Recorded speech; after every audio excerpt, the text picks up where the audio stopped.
In a serene mountain temple, a story is about to be told. The living Buddha, Master Mu-san, is asked about a legendary figure named Wei Yonho. A young historian confirms their intent, seeking to compile a history of the man's life. The master begins. Speaking of the radiant martial sovereign with a wistful smile, he describes a man so benevolent and upright, he could only have been a gift from the heavens. The historian, pleased, asks for more personal details. What was he like in his daily life? But the simple question makes the master tense up, his composure beginning to fray. Suddenly, the pious act shatters, as a dark grin spreads across his face and he decides he's done lying. The historian can only stare in disbelief, completely blindsided by the monk's sudden, foul-mouthed shift. The interview ends violently, with the historian slammed face first onto the grounds of the Hubei Pong clan. The supreme elder of the Pong clan, Pong Dogyuk, is absolutely furious at the mere mention of Wei Yunho's name. He can't believe a wretched, trashy human like the historian dared to show up at his doorstep. The elder even orders his men to bring salt to purify the grounds, leaving the poor kid utterly baffled. And yet, the subject of all this rage is Wei Yunho, the legendary radiant martial sovereign, a man publicly known as the greatest chivalrous warrior of his time, a true hero. So, why does everyone who supposedly knew him seem to despise his very existence?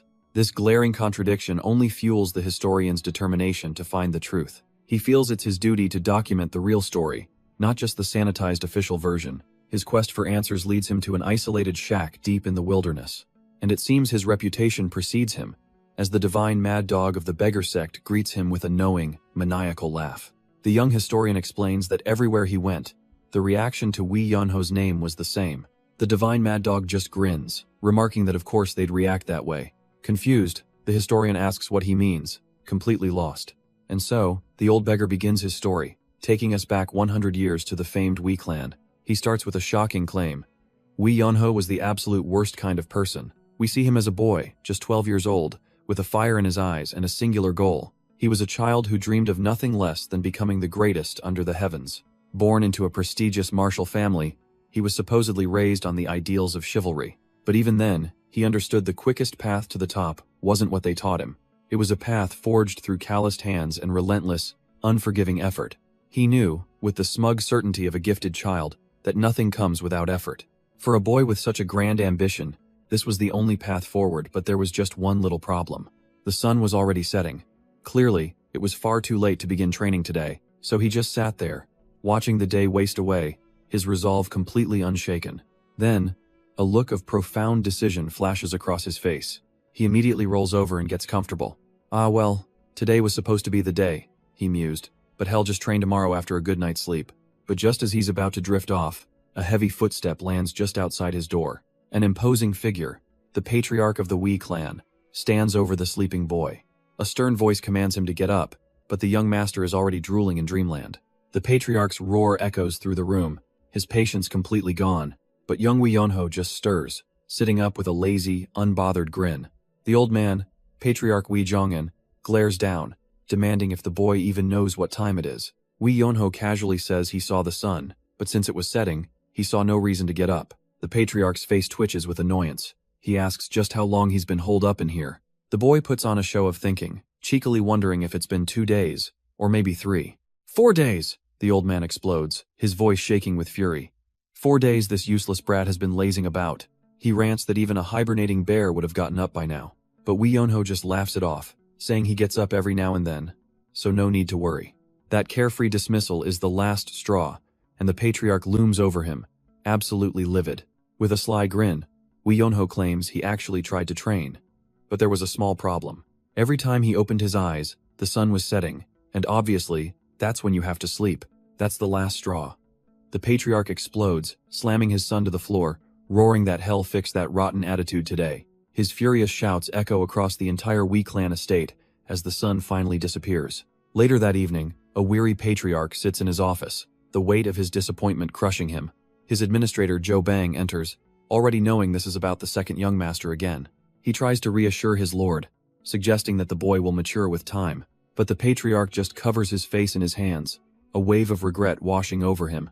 It's all his fault. His mind flashes back to the past, to the day he left on a long martial pilgrimage, a massive blade on his back. He had left behind his pregnant wife, a young son, and a toddler Wei Yunho, who was only 2 years old. He thought his journey would last 2 years at most. but he got caught up in one incident after another. It wasn't until 8 long years had passed that he finally walked the path back to his home. His clan welcomed him back, celebrating the grand title he'd earned. The righteous, chivalrous swordsman. But as he looks back now, he knows what he lost was far too great. His once gentle wife had become fiercer than a tiger in his absence. And his beloved son, the one he thought would be no trouble at all, had somehow grown into a lazy, good-for-nothing sloth. The memory forces a heavy sigh from the patriarch in the present day. His administrator, Joe Bang, tells him not to worry. There must still be a way. The patriarch asks what he means, and Joe Bang reminds him that a certain someone will be returning soon. A sudden realization hits the patriarch, of course. After 3 long years, he's finally coming back from the academy. His face twists into a wicked grin, a dark chuckle escaping his lips as he thinks of that brat, Wee Yonho. Because as it turns out, there is one person in this world that his lazy son is actually scared of. A sudden chill runs down Yonho's spine, a primal sense of dread washing over him. And that person is none other than his older brother, Wee Sanho, the eldest son of the clan. The scene shifts, and Sanho is already there, looming over his brother's bed, asking how long he's been asleep. Yonho stammers, but his brother's cold gaze cuts him off. He's the one asking the questions here. Completely cornered, Yonho scrambles for an excuse, a nervous sweat beading on his brow. But Sanho's eyes are like ice, seeing right through any lie his brother could possibly spin.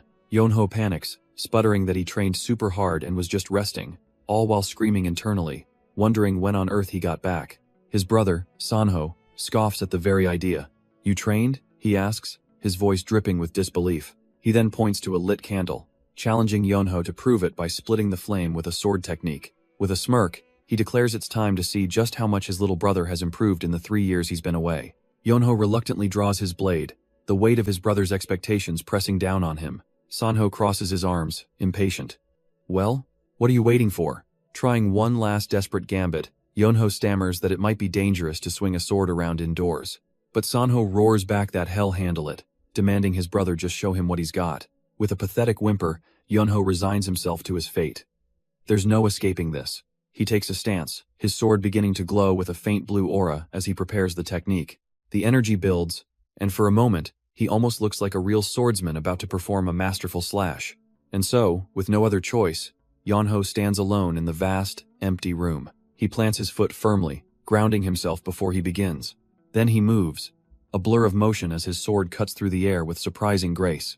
For a split second, a flicker of genuine surprise crosses Sanho's face. Yonho puts everything he has into the final move, the soaring dragon technique. He's left panting, sweat beading on his brow from the sheer effort. And the magnificent result of all that power? A single candle flame is neatly snuffed out. The crushing realization hits him like a physical blow.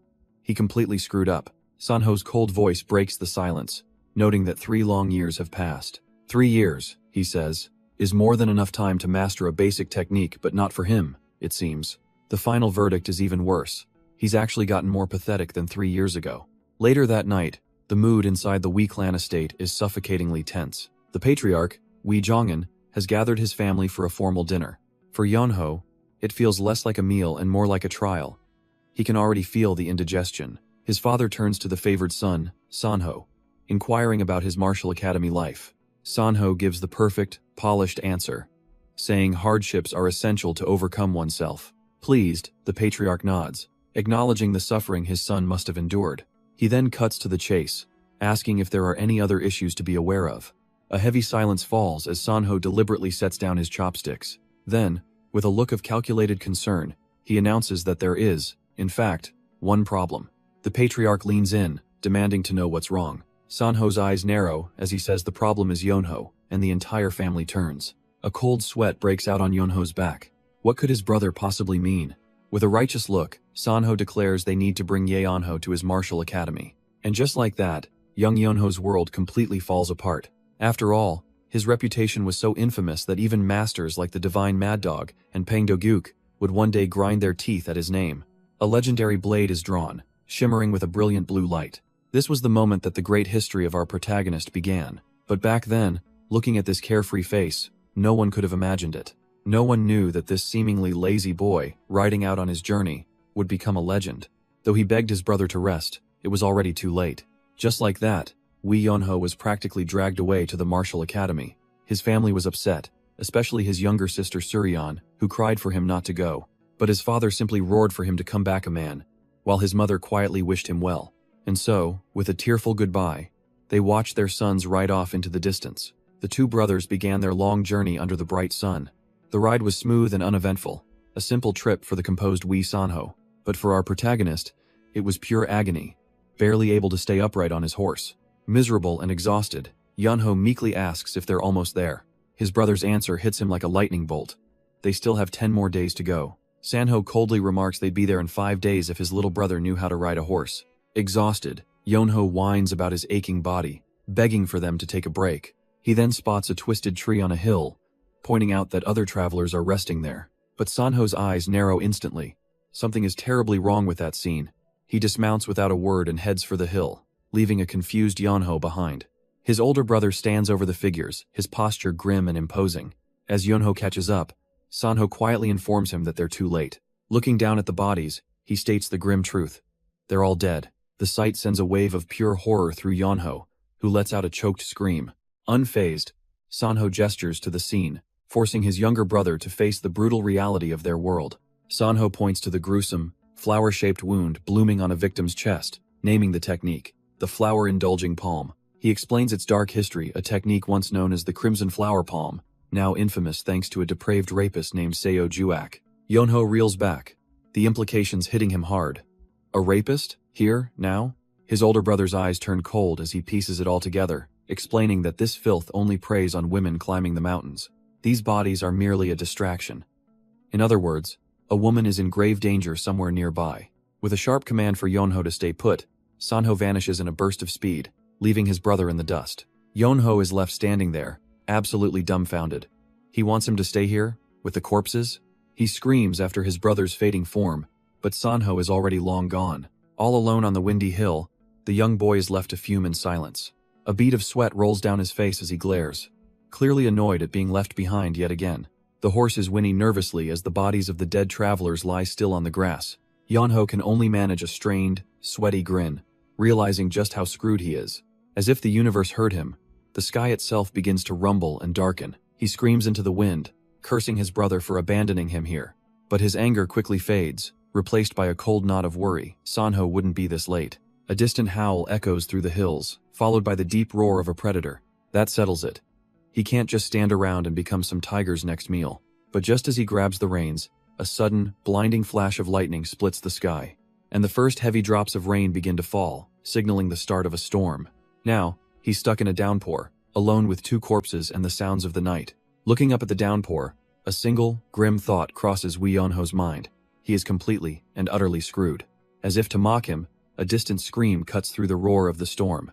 With a desperate cry, he urges the horse forward, the weight of the 2 bodies making the journey a nightmare. He can't leave them to become tiger food, but he can't bury them in this deluge either. Gritting his teeth against the cold, he knows his only chance is to find shelter, and fast. But the horse suddenly stops, neighing in terror, refusing to move. Frustrated and panicked, Yunho screams at the animal, trying to force it onward. That's when he feels the ground shift beneath them.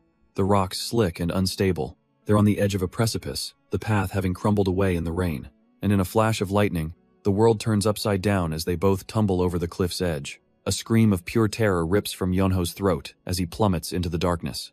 He's tossed and thrashed against the unforgiving terrain, his body taking a brutal beating. His fall is finally broken by a thick canopy of branches and leaves. The world fades to black for just a moment, a chaotic flurry of green. He lands with a bone-jarring thud, groaning as he slowly comes to his senses. Pushing himself up, he curses that blasted horse for getting them into this mess. But then he freezes, his tired, dirty face showing a flicker of confusion. His eyes widen as they adjust to the dark. He's at the mouth of a cave. A massive wave of relief washes over him. He found shelter from the storm, and to his complete surprise, the horses are right there with him, safe and sound. First things first, he ties the horse's lead rope securely to a heavy rock. Hez so exhausted he can't even bring himself to be angry with them anymore. Looking at his dirty hands, he grumbles that this is exactly why he hates leaving home. Still, he had the foresight to plant a spear outside as a marker in the pouring rain. Hopefully, his brother will see it and find him soon. But that's a problem for later. Right now, he's just going to sleep. He collapses onto the cold, hard floor of the cave, completely spent. As his eyes start to close, a nagging worry creeps into his mind. He tries to dismiss it, reminding himself that his brother is strong. Sure he'll be back, but even as he says it, a seed of doubt remains. And so, amongst the silent bodies of less fortunate travelers, Wee Yonho finally drifts off. The only sound in the desolate cave is his soft, even breathing. He's completely exhausted, a deep sleep claiming him almost instantly. But as his consciousness fades, something deep within him begins to awaken. A brilliant blue aura flares to life, lifting his sleeping form from the cold stone floor. He floats weightlessly, suspended in the air by this strange, untamed power. Without warning, he shoots across the cavern, an unconscious projectile of pure energy. He drifts through the darkness, completely unaware of his own otherworldly display. His face remains serene, lost in dreams, even as the light around him grows brighter. Then, a wisp of that same blue energy detaches and flies off, as if on a mission of its own. And deep within the cavern, Wee Yonho finally begins to stir from his unnatural slumber. He blinks awake, his eyes focusing on a strange, swirling green mist clinging to the cavern ceiling. A wave of disorientation hits him. This isn't where he fell asleep. He pushes himself up, wondering if he somehow rolled deeper into the cave in his sleep. Then, a powerful voice echoes directly in his mind, calling him the fated human, and he lets out a startled cry. He scrambles backward in a panic, tripping over his own feet in sheer shock. Frantically, he looks around the empty cavern, sweat beading on his brow as he searches for the source. Before him, a small, brilliant blue orb of light materializes, welcoming him as the successor to its radiant sword. Wee Yonho can only stare, dumbfounded, asking if this little sparkling ball is what's speaking to him. The orb confirms it, explaining that it has transcended a physical body and is now speaking from beyond time and space. It offers him its will, promising he can rule the world, but all Wee Yonho can think is it's a ghost. The orb tries to soothe him, explaining that its body is long gone, and only its will remains here. It was all prepared for a successor, and now he must accept it without question. But as the panic subsides, Wee Yonho's expression shifts. Hold on. This whole situation feels strangely familiar. He's in a desolate cave with no one around, and an old man's lingering will is offering him power. His eyes widen in realization. This isn't a ghost, this is a fated, once-in-a-lifetime opportunity. He bursts out in pure joy, thinking the heavens are rewarding him for his kindness. The orb commands him to inherit its sword and train endlessly, and Wee Yonho eagerly agrees, ready for his new life. The ancient will confidently states that after 30 years of training, he might be able to replicate its techniques. But Wee Yonho's face immediately sours. Did it just say 30 years? He asks for confirmation, and the orb seems to agree, but he's already waving it off. With a beaming, almost insulting smile, he says he thinks there's been a mistake. This fate wasn't meant for him. The orb of light just hangs there, utterly silent and dumbfounded. A moment later, it flares up in pure, sputtering disbelief.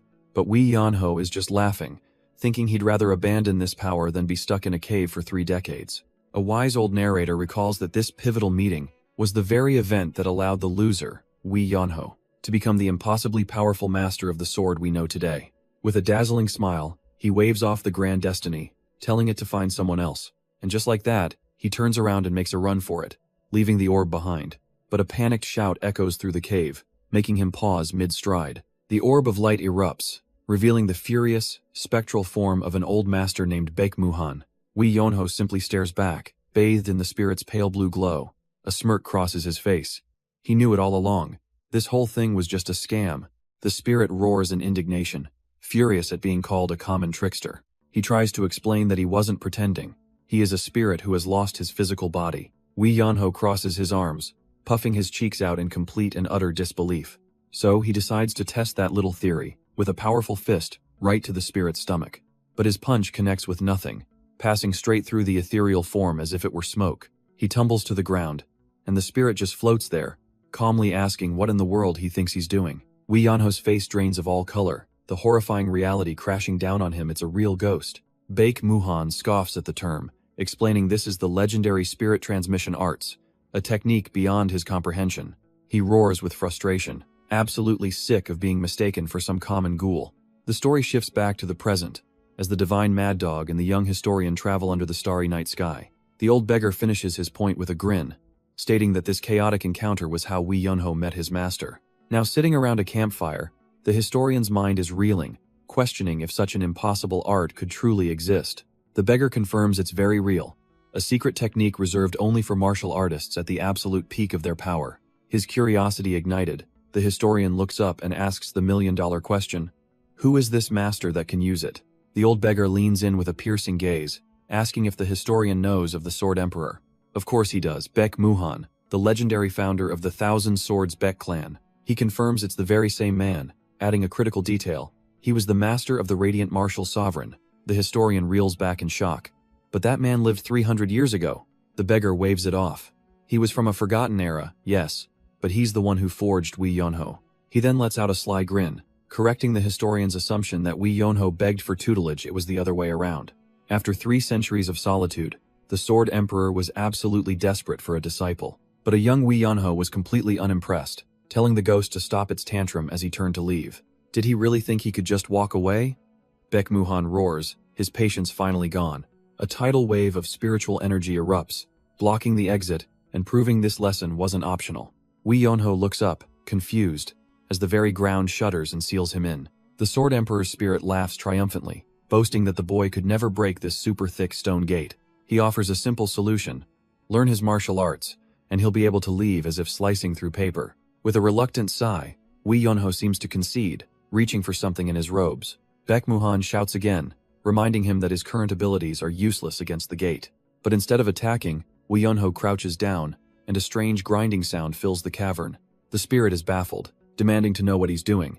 And Wi Yonho simply states, he's digging a hole. He explains that no matter how strong, stone will yield to metal if ground down, even if it takes a year or two. A year or two? The Sword Emperor is left speechless by the boy's absolutely insane commitment. Wi Yonho calls him a hypocrite for balking at 2 years when he just mentioned training for 30, and Baek Muhan realizes he's trapped with a madman he can't even beat up. Seeing his plan fail, Baek Muhan changes his tune, offering to let him leave in just 20 years. Wi Yonho flops to the ground, completely unimpressed, and says that's far too long, but he might consider 3. 3 years? The spirit nearly explodes, shouting that no one could master his arts so quickly. With a shrug, Wi Yonho gets up, figuring they just weren't meant to be. Baek Muhan is left grinding his teeth, his entire form trembling with pure, unadulterated frustration. The young man just stares back, waiting, knowing he has the powerful spirit right where he wants him. Finally, the Sword Emperor cracks, screaming out a new offer. 5 years. That actually gets Wi Yonho's attention. The strongest in the world in just 5 years? He admits to himself that he's never even heard of a spirit this vivid and powerful before. If the old ghost isn't lying, he might have truly been the world's strongest master, and this offer could be real. And just like that, Wi Yonho makes his choice. 5 years to become a master? A bargain. With a manic grin, he thrusts his hand forward, accepting the deal. Back in the present, the divine mad dog cackles, explaining the profound irony of that moment. Because the person the legendary Sword Emperor met at the end of his life was this absolute menace. Their training began with Baek Muhan's spirit screaming at the top of his incorporeal lungs for the boy to wake up. Wi Yonho sits up, groggily reminding the ghost that, unlike him, living people actually need to sleep. The Sword Emperor is so furious he could shatter the sky, but immediately reins it in, begging his new pupil to just start training. But all he gets in return is a massive yawn, and a complaint about having to work so early. As the boy lazily swings his sword, the spirit despairs that this will take 50 years, not 5. Wi Yonho just cleans his ear, thinking to himself that a truly talented master would have found an easier way to teach. Baek Muhan's spirit is practically boiling with rage. If he still had a body, he would have died from chi deviation on the spot. He laments his fate, forced to endure this insolence just to pass on his legacy. If only he could beat some discipline into the boy. But all he can do is watch him roll around with a cheeky grin. But then, Wi Yonho stops, a glint of genuine curiosity in his eyes, asking how his master performed that trick earlier. He wants to know about the stone gate and if that same power could be used to manipulate his body and teach him. The spirit scoffs, explaining it was just a device he'd set up beforehand, pulled by a simple string. He didn't need a body for it. He just used his chi to pull the string with psychic levitation, and as the words leave his mouth, the Sword Emperor's entire ethereal form freezes. A slow, dawning horror, followed by a brilliant, terrifying realization, floods his ancient eyes.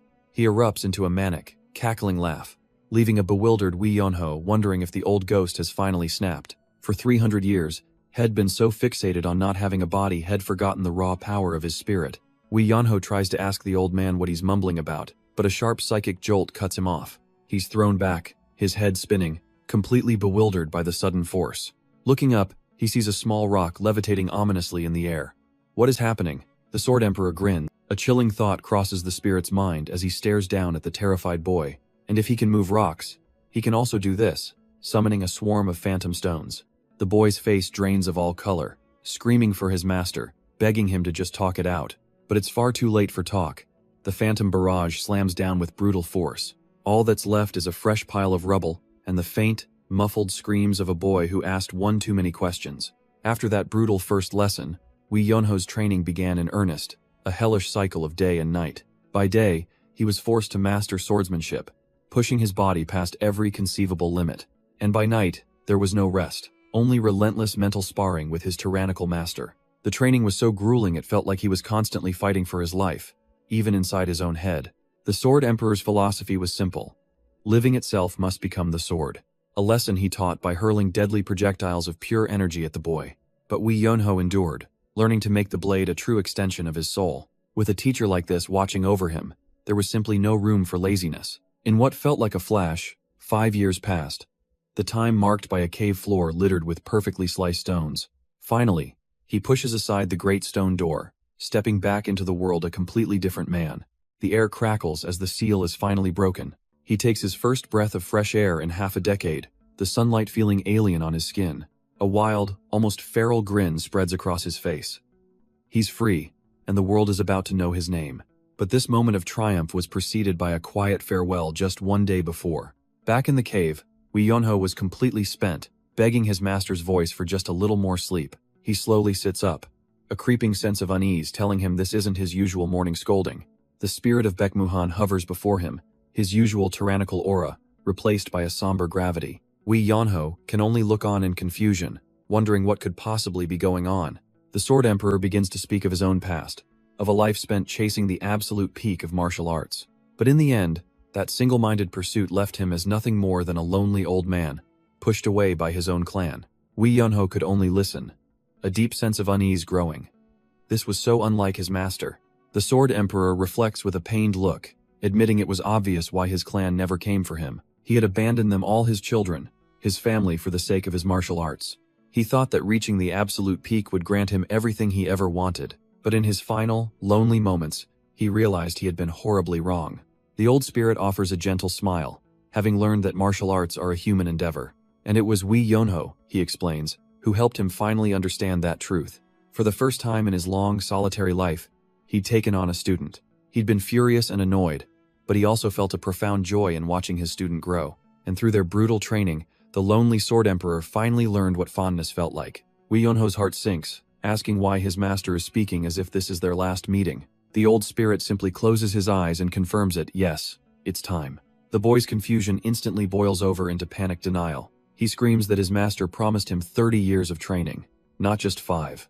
The Sword Emperor calmly admits that he did say that, but implies it no longer matters. He reminds Yonho of the elixir he provided, the internal chi that sustained him in this cave. That power wasn't infinite, and now, he has nothing left to give. Crushed, Yonho demands to know why he wasn't told. He would have found his own food. The spirit looks on with pained understanding, knowing full well his student's loyalty. But there's no more time for regrets, as his ethereal form begins to waver and fade. With a gentle smile, the Sword Emperor says he truly enjoyed the time they shared. He had hoped to see his student travel the world, but seeing him now, this is fine too. In his mind's eye, he can already see a vision of Yonho, a true master, soaring across the lands. He urges the boy to go see that world for himself, to keep it within him, and everything else will follow. But he offers one last warning from his own past. Don't make his mistakes. See the people, not just the goal. Even if his name is forgotten and his existence fades from memory, his legacy, his very soul, will live on within every swing of Yonho's sword.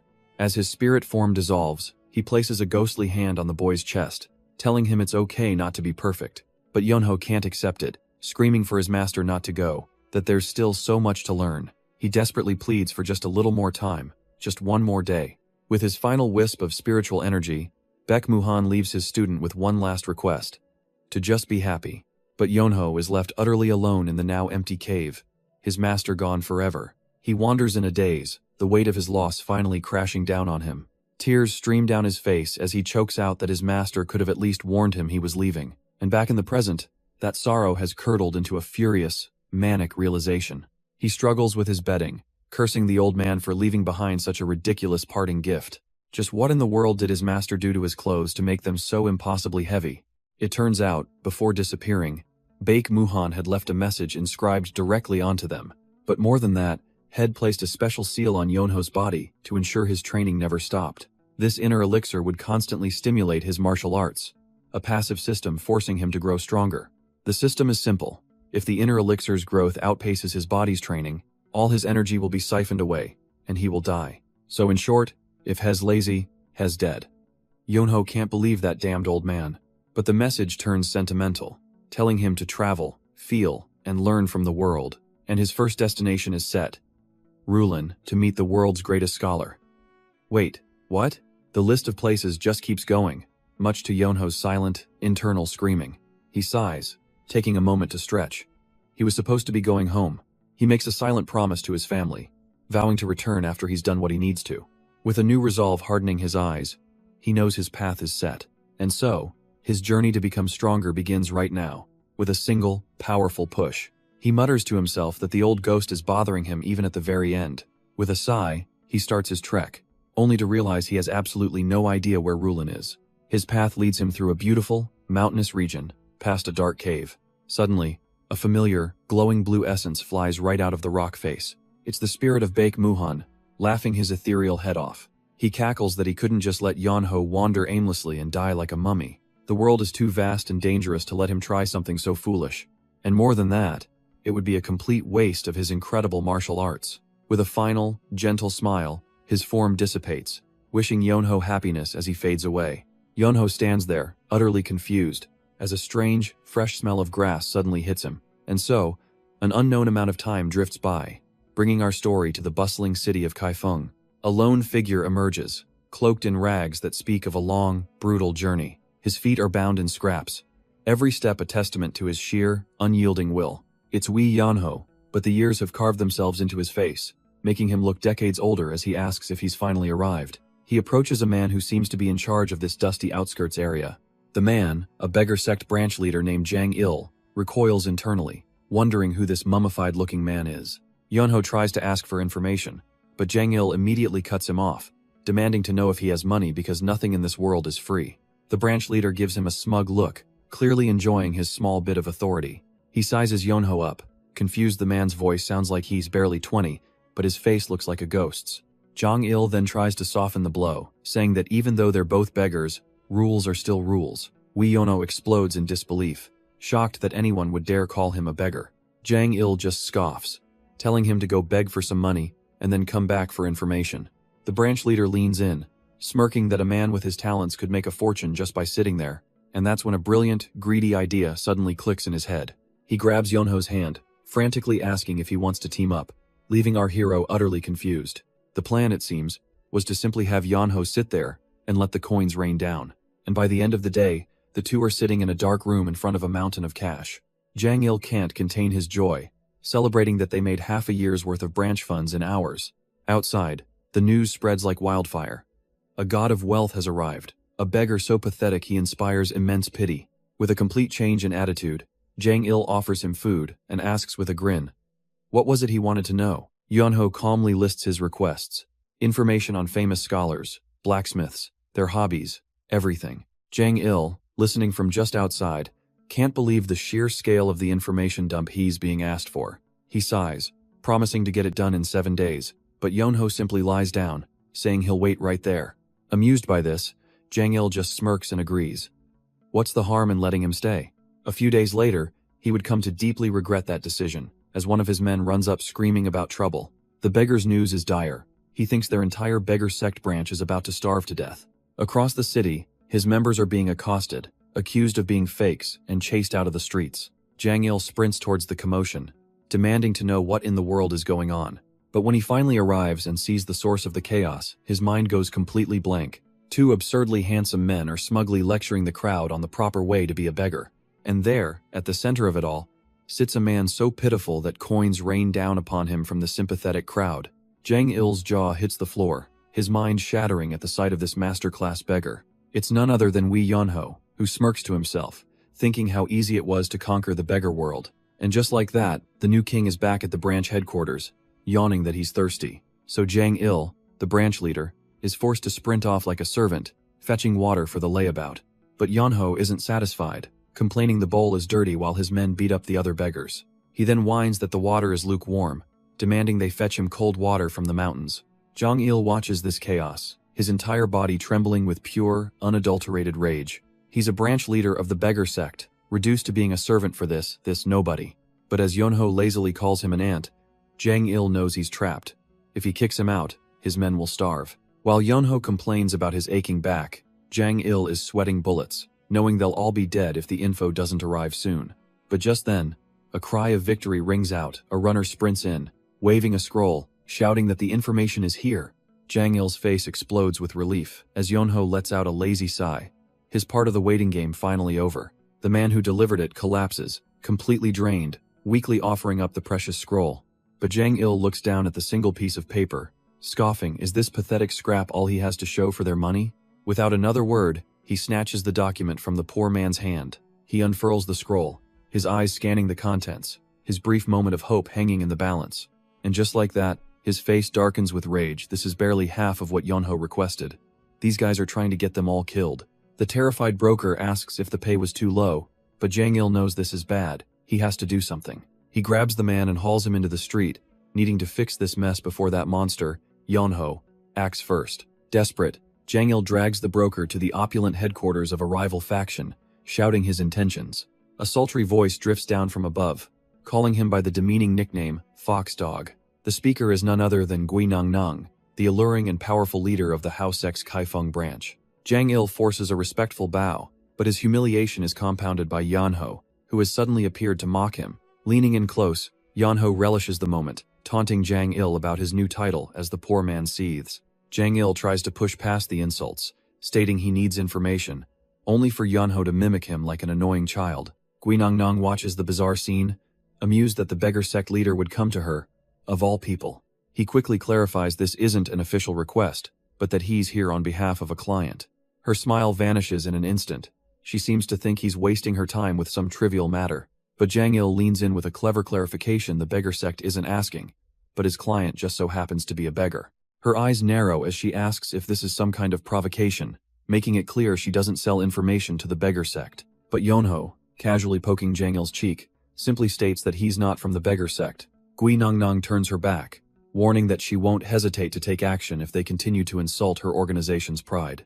Yonho's voice cuts through the tension, innocently asking if the House sect isn't an intelligence agency. He leans in with a smirk, mocking her for not even knowing who he is. How can she sell information without the basics? A slow, dangerous smile spreads across her lips. This strange man has a point. Looking over her shoulder, she calls out to one of her agents by name. She demands to know the identity of the man standing before her.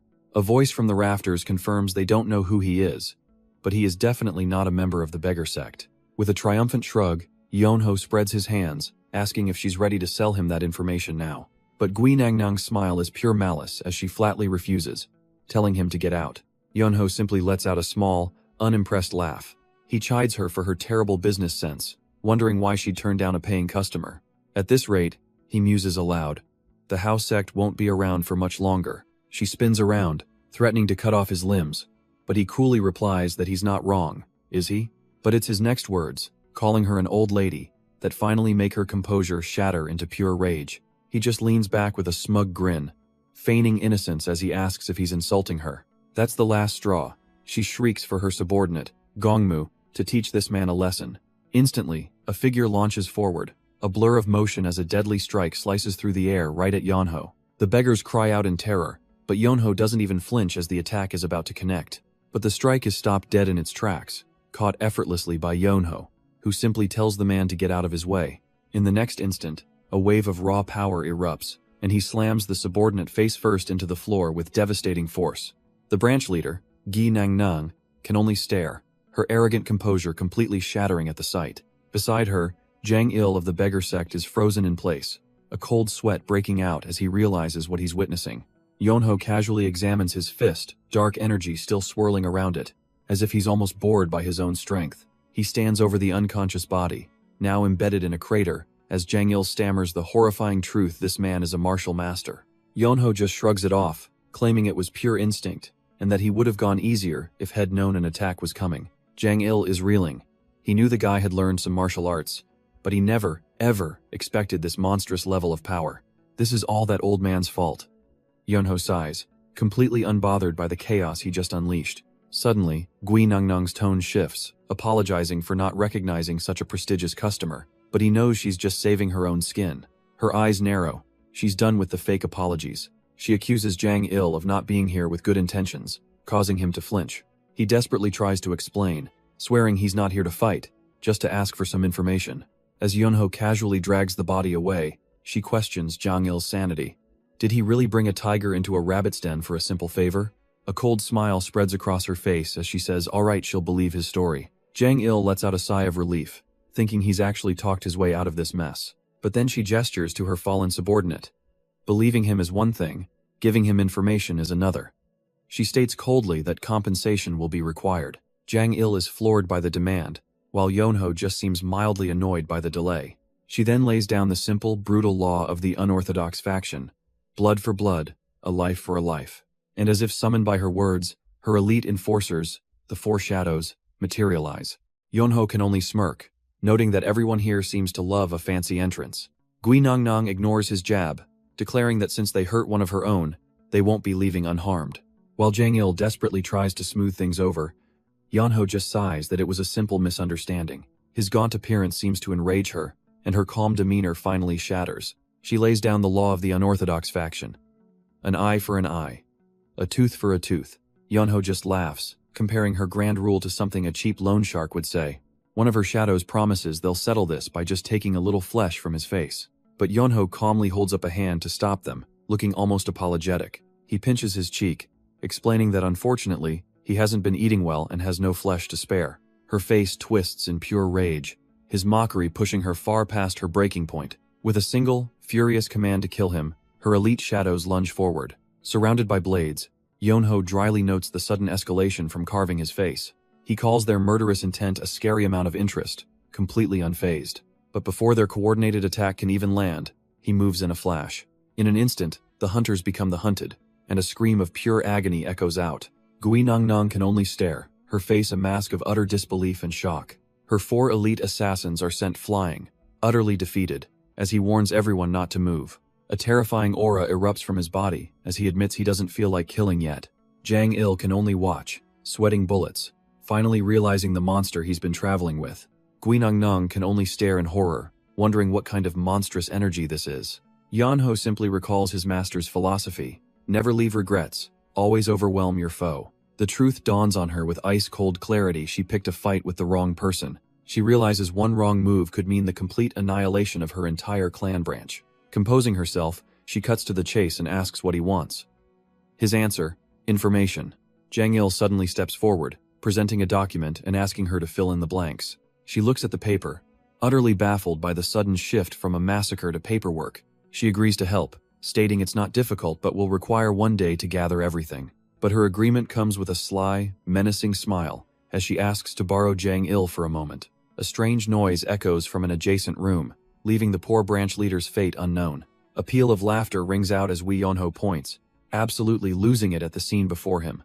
Poor Jang Il reappears, his face swollen into a puffy mess, getting mocked for looking like a steamed bun. Humiliated, he snaps back that he wasn't just beaten up by anyone.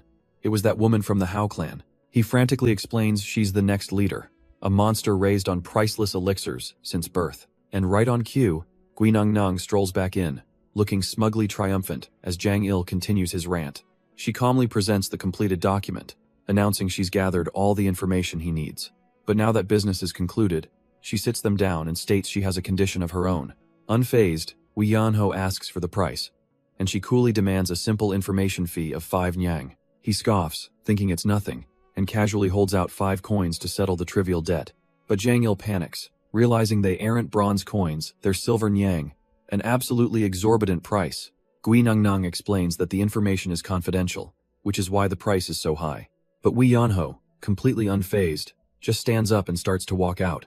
He calmly announces that he's broke, so he's just got to go make some money. Jang Il absolutely loses it, grabbing his leg and dragging him back, screaming at the jerk to wait. The poor beggar is on the verge of tears, forced to take matters into his own hands. And so, with every coin he's earned and even Wei Yonho's hidden funds, they finally scrape together the 5 silver nyang.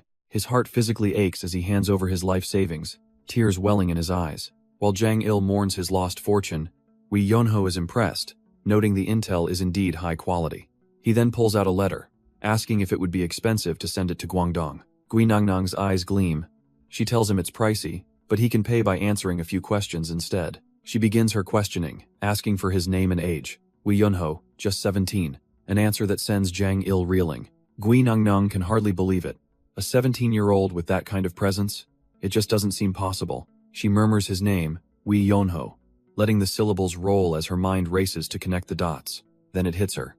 Guangdong Wee Yonho, could this be the legendary second son of the noble Wee family? Jang Il is absolutely floored, realizing he's been traveling with the younger brother of his friend, Wee Sanho. Wee Yonho, ever nonchalant, just seems mildly surprised that they even know his brother. She confirms the letter will take 10 days, but he simply scoffs. After waiting 5 long years, what's another 10 days? Seeing a golden opportunity in this mysterious young master, Gui Nangnang offers him a small, red cloth. This, she explains, is a marker for a VIP client of the Hao clan. Their agents will seek him out wherever he goes. He takes it without asking about the fee, leaving her to ponder the existence of a boy who could overwhelm anyone in the Orthodox faction. She decides it's a waste not to invest in him, offering to waive the information fee next time.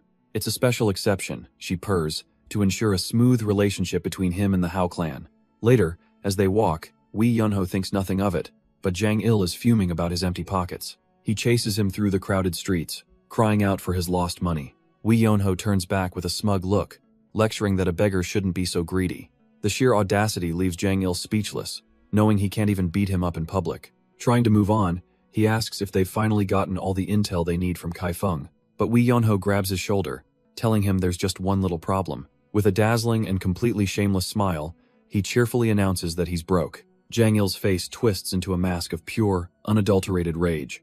Jang Il's frustrated scream echoes all the way to the Hao sect's headquarters.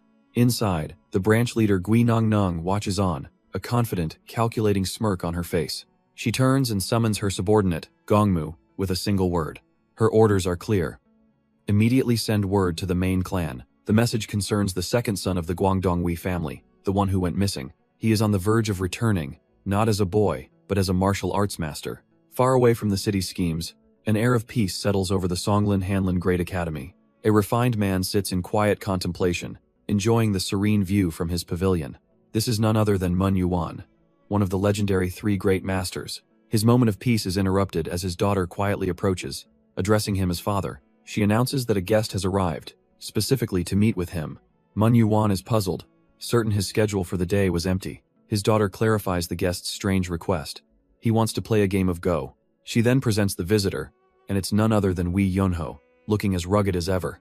He politely greets the great master, hoping his sudden visit isn't an inconvenience. But Mun Yuan welcomes him with open arms, gesturing toward the waiting Go board. As they sit, Yonho makes a curious claim that playing this game is the only thing he knows how to do. The master graciously accepts the challenge, offering Yonho the first move by taking the white stones. With a determined look, Yonho agrees, his focus sharpening as the match is about to begin. His hand hovers over the bowl, reaching for the first black stone to make his move. The master internally scoffs, thinking this man just wants a free meal. He'll play along, not expecting much skill. But Wee Yonho's first move slams onto the board with an incredible, resounding force. Mun Yuan's smug expression completely shatters, replaced with pure, unadulterated shock. Okay, so this guy is definitely not a beginner. He plays with blinding speed, and the master notices something else, an energy control that far surpasses his age.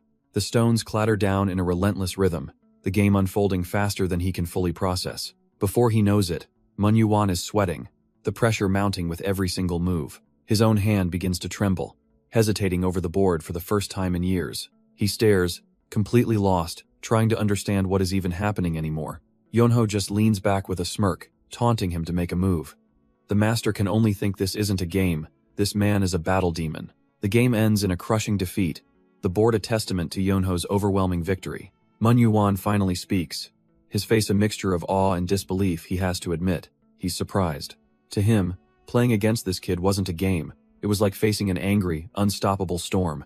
Despite the setting, every move was filled with the aura of a rabid battle fanatic. He saw no hesitation, only a predator lunging at the slightest hint of an opening. A mad dog, a hungry wolf. Mun Yuan can only conclude that he just faced a true war demon, and Yonho just stares back, his expression calm, betraying none of the chaos he unleashed. With the match over, Mun Yuan compliments his unique style, and Yonho credits it to a bad master. A memory flashes of that sly old man, his teacher, offering him a cruel deal for just a few days off. Yonho then makes his request. His master told him to spend time in Rulan, and he'd like to stay. Hearing it's his master's wish, Mun Yuan generously offers to put Yonho up for as long as he needs. He instructs his daughter to prepare a room and a bath, but Yonho awkwardly has to admit he's completely broke. The master of the house just laughs, waving it off as if money is the last thing on his mind. There is, however, a small price. He wants Yonho to occasionally play Go with him and the guests who visit. A room and board in exchange for a few games? Yonho smirks.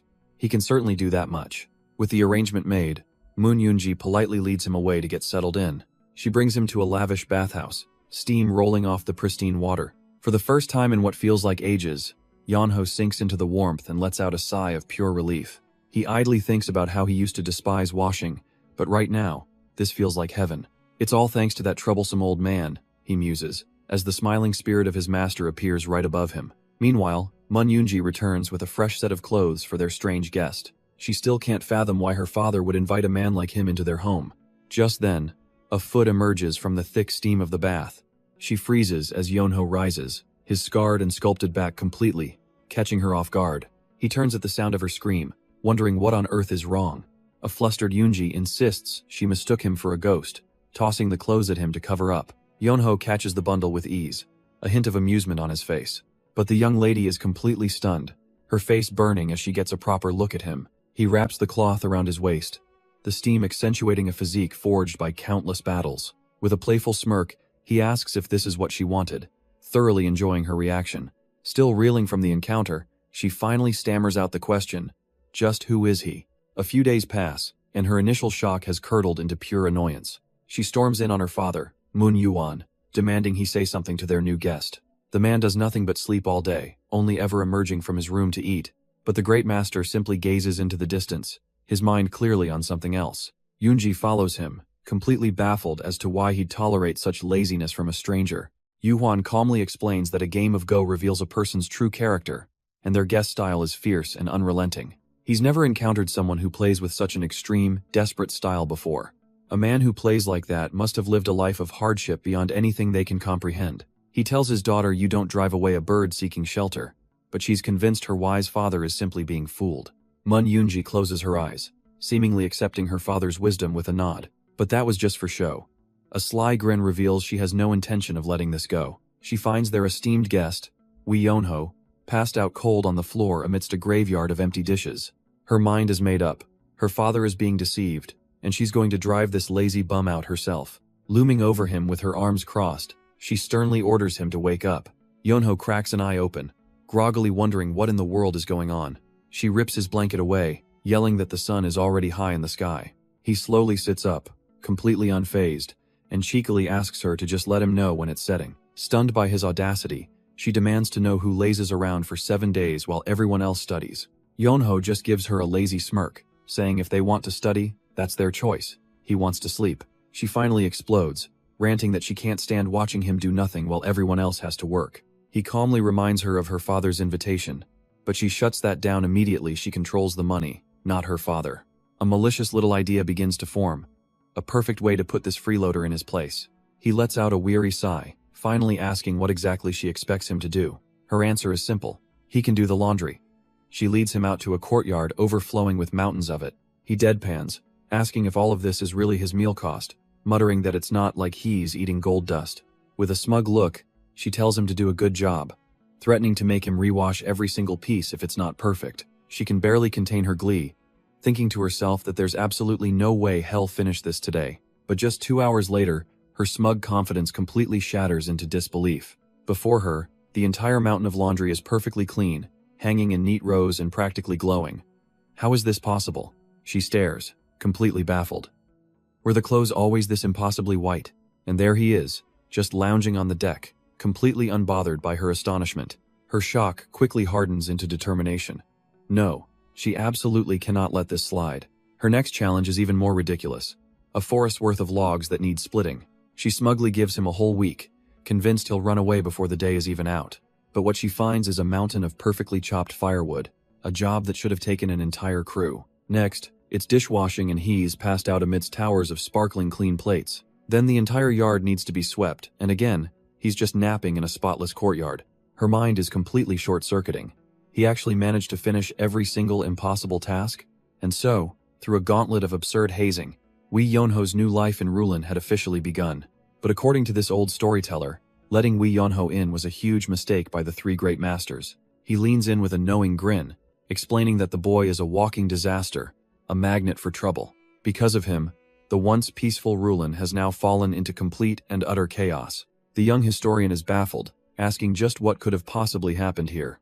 The old man's eyes glint with the memory as he begins to spin his tale. It all started, he says, with a simple game of Go. We see Wee Yonho himself, sighing as he tries to figure out how he ended up in this situation. Had just come to play a game, but soon realized everyone had received the same mysterious invitation. An invitation written with a unique style, a poetic challenge that broke all traditions, and the person who sent it was a calm, focused master, awaiting his challengers. This master, Wee Yonho, looked utterly bored as he casually placed another stone. At the Hanlim Great Academy, one challenger after another fell in complete defeat. With a yawn, he simply called out for the next one, a Go Saint in the making. Another challenger steps up, only for Wee Yonho to place a stone with a sharp crack. The new opponent stares, beads of sweat forming on his brow. He couldn't believe it. What kind of move was that? It was basically suicide. Could it have been a mistake? No, he quickly dismisses the thought. His opponent wasn't just anyone. He was the undefeated genius of Hanlim. It had to be a trap. He had to avoid it at all costs. He even sees Wee Yonho's hand shaking. He knew it. He was plotting something, but Wee Yonho just stares back, his expression unreadable. The storyteller can't believe it. Why did the challenger back away from such an obvious opening? Because as Yonho places another piece, his true intention becomes clear. He's trying to lose. He was practically begging the man to fall for his trap. A surefire loss in 10 moves, but his opponent just concedes. And once again, Wee Yonho is left the victor, with tears of absolute frustration streaming down his face. He stumbles away from the board, completely drained from his unwanted winning streak. All day, he's been making suicidal moves, practically handing his opponents the win. But they're so intimidated, they just keep forfeiting. And at this rate, even more challengers will show up.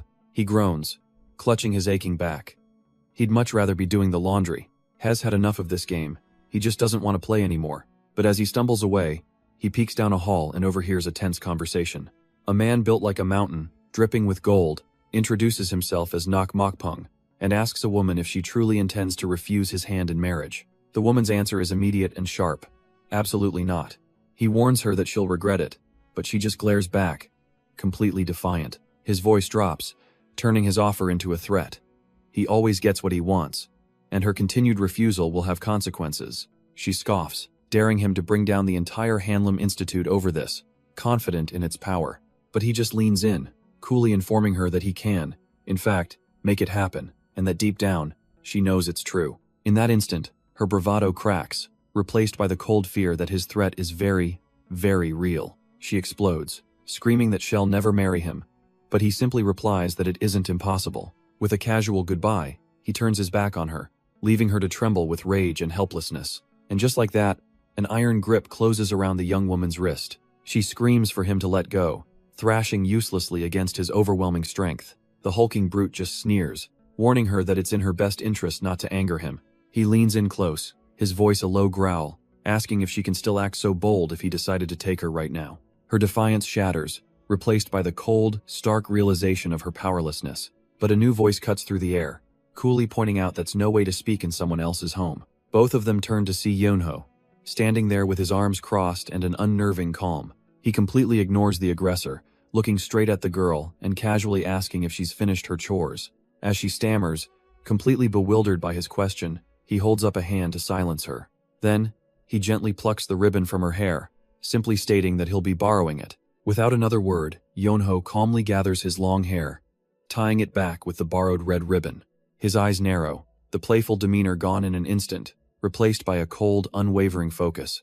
The merchant scoffs, demanding to know why he's rudely listening in. But Yonho just casually admits he doesn't know his manners. Then he turns, a sharp glint in his eye, wondering if someone like the merchant is really one to talk about etiquette. A flicker of recognition crosses the big man's face as he puts it together. This must be the famed genius of Hanlum. Yonho just smirks, thanking him for the recognition, before adding that he, however, has absolutely no clue who this oaf is. And as the merchant starts to introduce himself, Yonho just waves a hand, cutting him off with a look of pure boredom. The disrespect is so absolute that the merchant's face twists into a mask of pure, sputtering rage. He snarls that the genius should have stuck to playing games instead of getting in his way. But Yonho's smile only widens, admitting it's a shame, because getting in people's way is what he does best. The merchant's face twists into a mask of pure hatred, seething at the disrespect. Meanwhile, the other Go players, having finished their games, start to leave. They happily ask Yonho to play again, a friendly scene that only fuels the merchant's rage. With a final scoff, he announces he's leaving, but pauses at the door. He turns back, his eyes locking onto the young woman with a chilling promise. If she doesn't come running to him in 3 days, he'll do things his own way. Yonho silently watches the brute stomp away, his own expression unreadable. After a heavy sigh from the woman, he turns to her, asking just who that man was. She explains his name is Nok Mokpung, the adopted son of a powerful palace attendant. But Yonho seems unfazed by the title, simply wanting to know what he was saying to her. With a sigh, she admits the man wants her hand in marriage, an offer she's repeatedly and annoyingly refused. Yonho, with a mischievous grin, points out that he's from a good family and seems determined, earning a furious glare. She clarifies that his motives are far from pure. He doesn't like her. He just wants to use her for her connections. She begins to explain, speaking of her father, a man with deep roots and a powerful network in the scholarly world of Rulin. Yonho cheekily guesses her father must have given up a political career because he loves the game of Go, but she instantly shoots him down. The real reason is far more dangerous. The eunuchs of the imperial palace are wary of him, a fact that confuses Yonho. She passionately corrects his assumption her father doesn't run some simple school. He leads the Great Hanlum Institute. Because they aren't tied to any single organization, they've been able to form deep connections across many different factions. This makes her father a threat. If he were to unite the scattered forces of Rulin, the corrupt eunuch's reign would be over. Yonho's eyes sharpen as he pieces it all together. If her father consolidates power, the eunuchs would be in real danger. She confirms it with a simple, grave yes. She reveals their latest plan, a clever way to neutralize the Rulin scholars while gaining a powerful connection to them. The key to this plot is a forced marriage between her and Nok Mokpung, a move she clearly regrets. But in another part of the city, Mokpung kneels, reporting that this plan has hit a snag. The genius of Hanlum has appeared. His superior, the head of the eunuchs Nokji, scoffs at the news, dismissing this genius as a useless Go player. Mokpung quickly clarifies the problem isn't the man himself, but the influential figures from all over the nation coming to challenge him. With so many eyes watching, any move he makes is now under intense scrutiny, and his hands are tied. Nokji seems to understand the hesitation, calmly dressing himself as he listens to the report. But then his voice turns cold, asking if Mokpung truly believed this mission was just for his own sake. The question hangs in the air, sending a wave of fear through Mokpung as he starts to sweat. This wasn't just some political scheme. It was a grand mission from the one and only, to seize the imperial palace itself. With a cold finality, Nokji states that failing this mission is simply not an option for either of them. He's more afraid of disappointing his master than death itself, a terrifying reality Mokpung is forced to accept. As he calmly adjusts his hair, a sinister smile plays on his lips. He muses that sometimes, violence is necessary. Mokpung's blood runs cold as he realizes the horrifying implication behind those words. Nokji's face twists into a demonic grin, his eyes glowing as he gives the order. Use the crowd, and kill them all. His final command echoes as we see the target himself, the genius of Hanlum, Yonho, just waking from a nap. The setting is the idyllic Hanlum Institute, a place of peace, completely unaware of the storm brewing. Here, another political game is afoot, as the emperor's own brother, Li Wang, questions a guest's refusal of an official post. The man he's playing Go with, the head of this very institute, can only offer his apologies. But the emperor's brother is desperate, insisting that he is the only one who can maintain balance and stop Nokgis' rise to power. The emperor's brother, Li Wang, closes his eyes, his tone grave as he addresses his companion, Yu Huan. He warns that the movements within the court have been deeply unsettling lately. With a grimace, he reveals that Nokji is actively sowing dissent among scholars and the military. He speaks of a sinister, shadowy force lurking behind the eunuch's rise to power. Yu Huan, however, finds the entire premise flawed. He asks why a eunuch, a man who can never produce an heir, would even bother attempting a rebellion. Li Wang leans in, posing a terrifying question. What if Nok-ji isn't working for himself at all? He recounts Nok-ji's unnaturally smooth ascent, where every rival just happened to die in an accident, or from a sudden illness. Yu Huan remains unconvinced, calmly suggesting it could all be a series of coincidences. But Li Wang shakes his head. He used to think so too, but now he's certain someone else is pulling the strings. Li Wang makes his case plain and simple. He needs Yu Huan's help to unite the scholars. But the old scholar remains frustratingly calm, merely stating he'll think about it. Deciding to drop the issue for now, Li Wang changes the subject, asking about the talented individual he's heard so much about. Yu Huan's face lights up, describing an extraordinary person who seems to be intentionally hiding his brilliance from the world. Intrigued, Li Wang asks when he might meet this prodigy, only to be told that he's already on his way. A voice calls out, and Yu Huan instructs his daughter to escort their guest inside. A single boot splashes down onto the wet stone path, heralding his arrival. And in walks Wei Yonho, soaking wet, and looking like he was just dragged out of bed. The two old men just stare, utterly baffled by the disheveled sight before them. Yu Huan tries for a polite greeting, but Yonho dryly remarks that he slept well, aside from being woken up by a splash of cold water. Yu Huan awkwardly tries to smooth things over, explaining he called Yunho to meet someone. Li Wang gives a mysterious smile, introducing himself as nothing more than an old man passing by.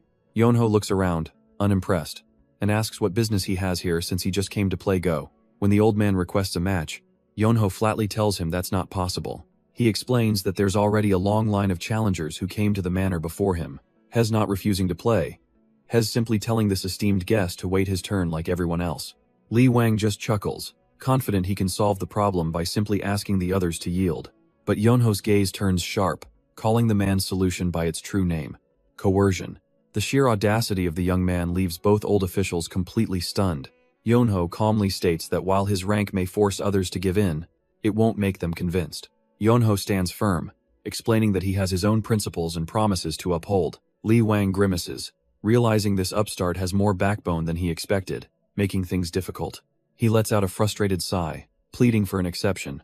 But Yonho is a broken record. You just have to wait. But before the argument can continue, the young woman steps up, telling her father she can solve this. While her father looks on doubtfully, she confidently confirms she can handle the situation. She smirks at Yonho, mockingly questioning if a person like him even knows the meaning of principles and promises. Then she grabs his arm, making him a very simple, very direct offer. She will cancel all of the other scheduled Go games for the day, a suggestion that leaves Yonho speechless. Hez clearly tempted by a day of rest, but tries to play it cool, talking about his duties and asking if it's just for today. Her expression hardens instantly. She tells him to stop playing tricks, because there will be no more negotiations. With the deal struck, Yonho lets out a huge yawn and announces that the match will begin. Nearby, the emperor's brother, Li Wang, and the woman's father share a look of utter skepticism. This is the worst, Li Wang thinks, convinced he's stuck with some arrogant blowhard. He feels like just getting up and leaving, but a game started must be seen to the end. Placing his first stone, he decides he'll at least see what kind of person this vagabond truly is. The game commences, pieces methodically filling the board as the hours tick by. Long after sunset, Li Wang remains, silently staring at the board, completely captivated. The woman's father approaches, asking if he didn't enjoy the game against Yonho. But Li Wang is lost, seeing the board now glowing with a violent, almost bloody aura. He's never witnessed such a ferocious style of play, a strategy too brutal for even a real battlefield. Staring at the board, Li Wang can only wonder what kind of hellish life could forge such a player. The woman's father recalls his own thoughts on Yonho, how his lazy exterior hides a ferocious core. Li Wang dismisses the game as a waste, unable to see the boy's supposed value. The father replies simply, "It's because he saw." Intrigued, despite himself, Li Wang turns, asking what exactly he saw.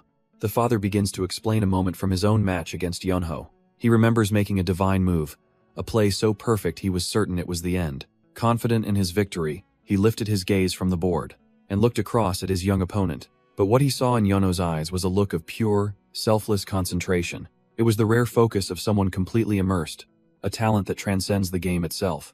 Li Wang remains unconvinced, asking if he was sure he didn't see it wrong. But the father is certain. He couldn't have been mistaken about the boy's talent.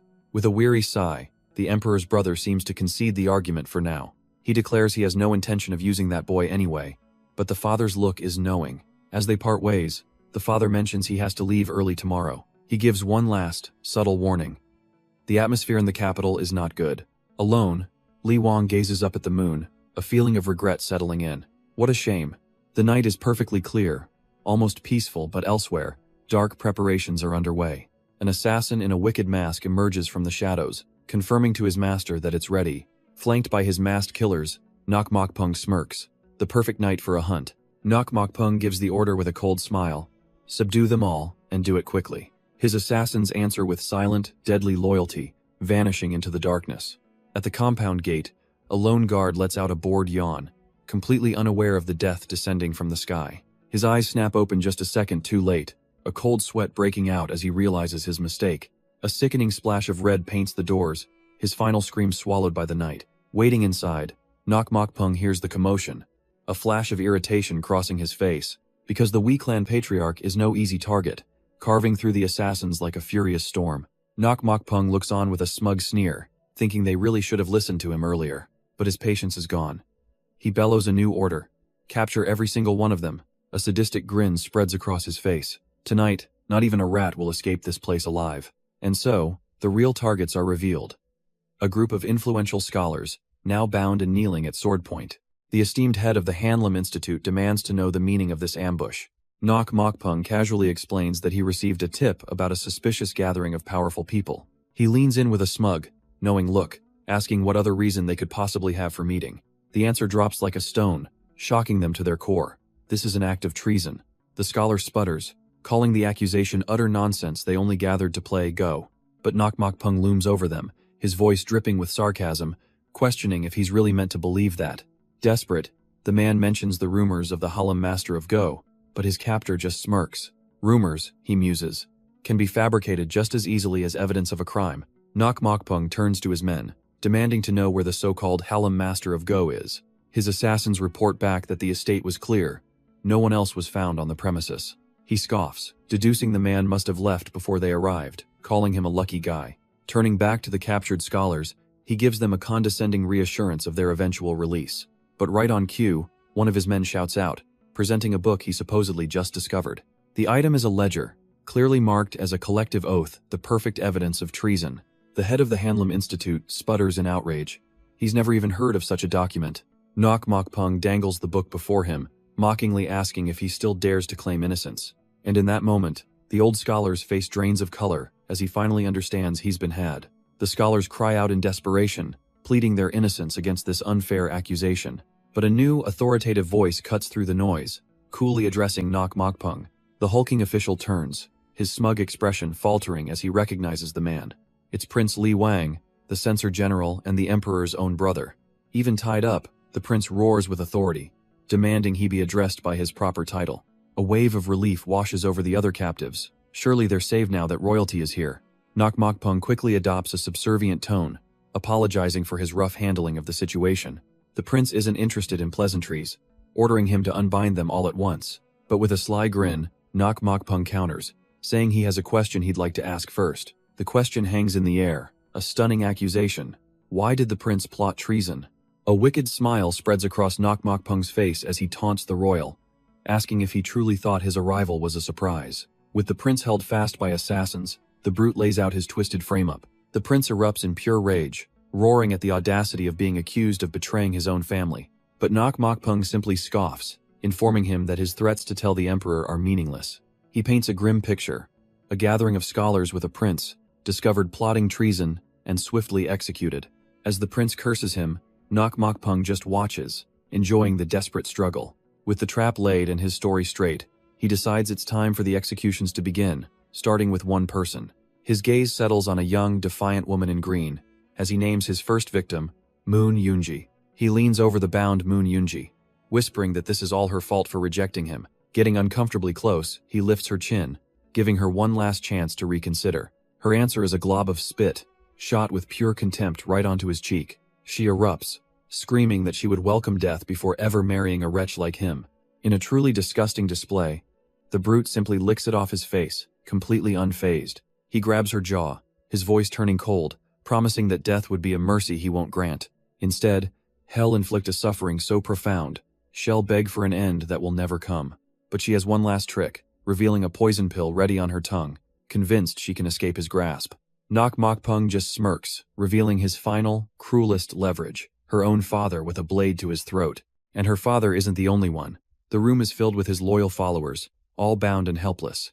Mokpung's voice drips with venom as he reminds her that treason is punished by wiping out 9 generations. The crushing weight of his threat finally hits her, and her defiant gaze fills with pure, unadulterated rage. With a sick laugh, he yanks her up by the hair, taunting her to go on and die now. Her father can only scream her name, his spirit completely shattering at the sight of her torment. Leaning in with a disgusting smile, Mokpung whispers that it's time for the real fun to begin. All her fight is gone, replaced by a desperate, whispered plea for someone to save her. As he begins to drag her away, her expression turns to one of hollow despair. Staring out into the night, her will is finally, utterly broken.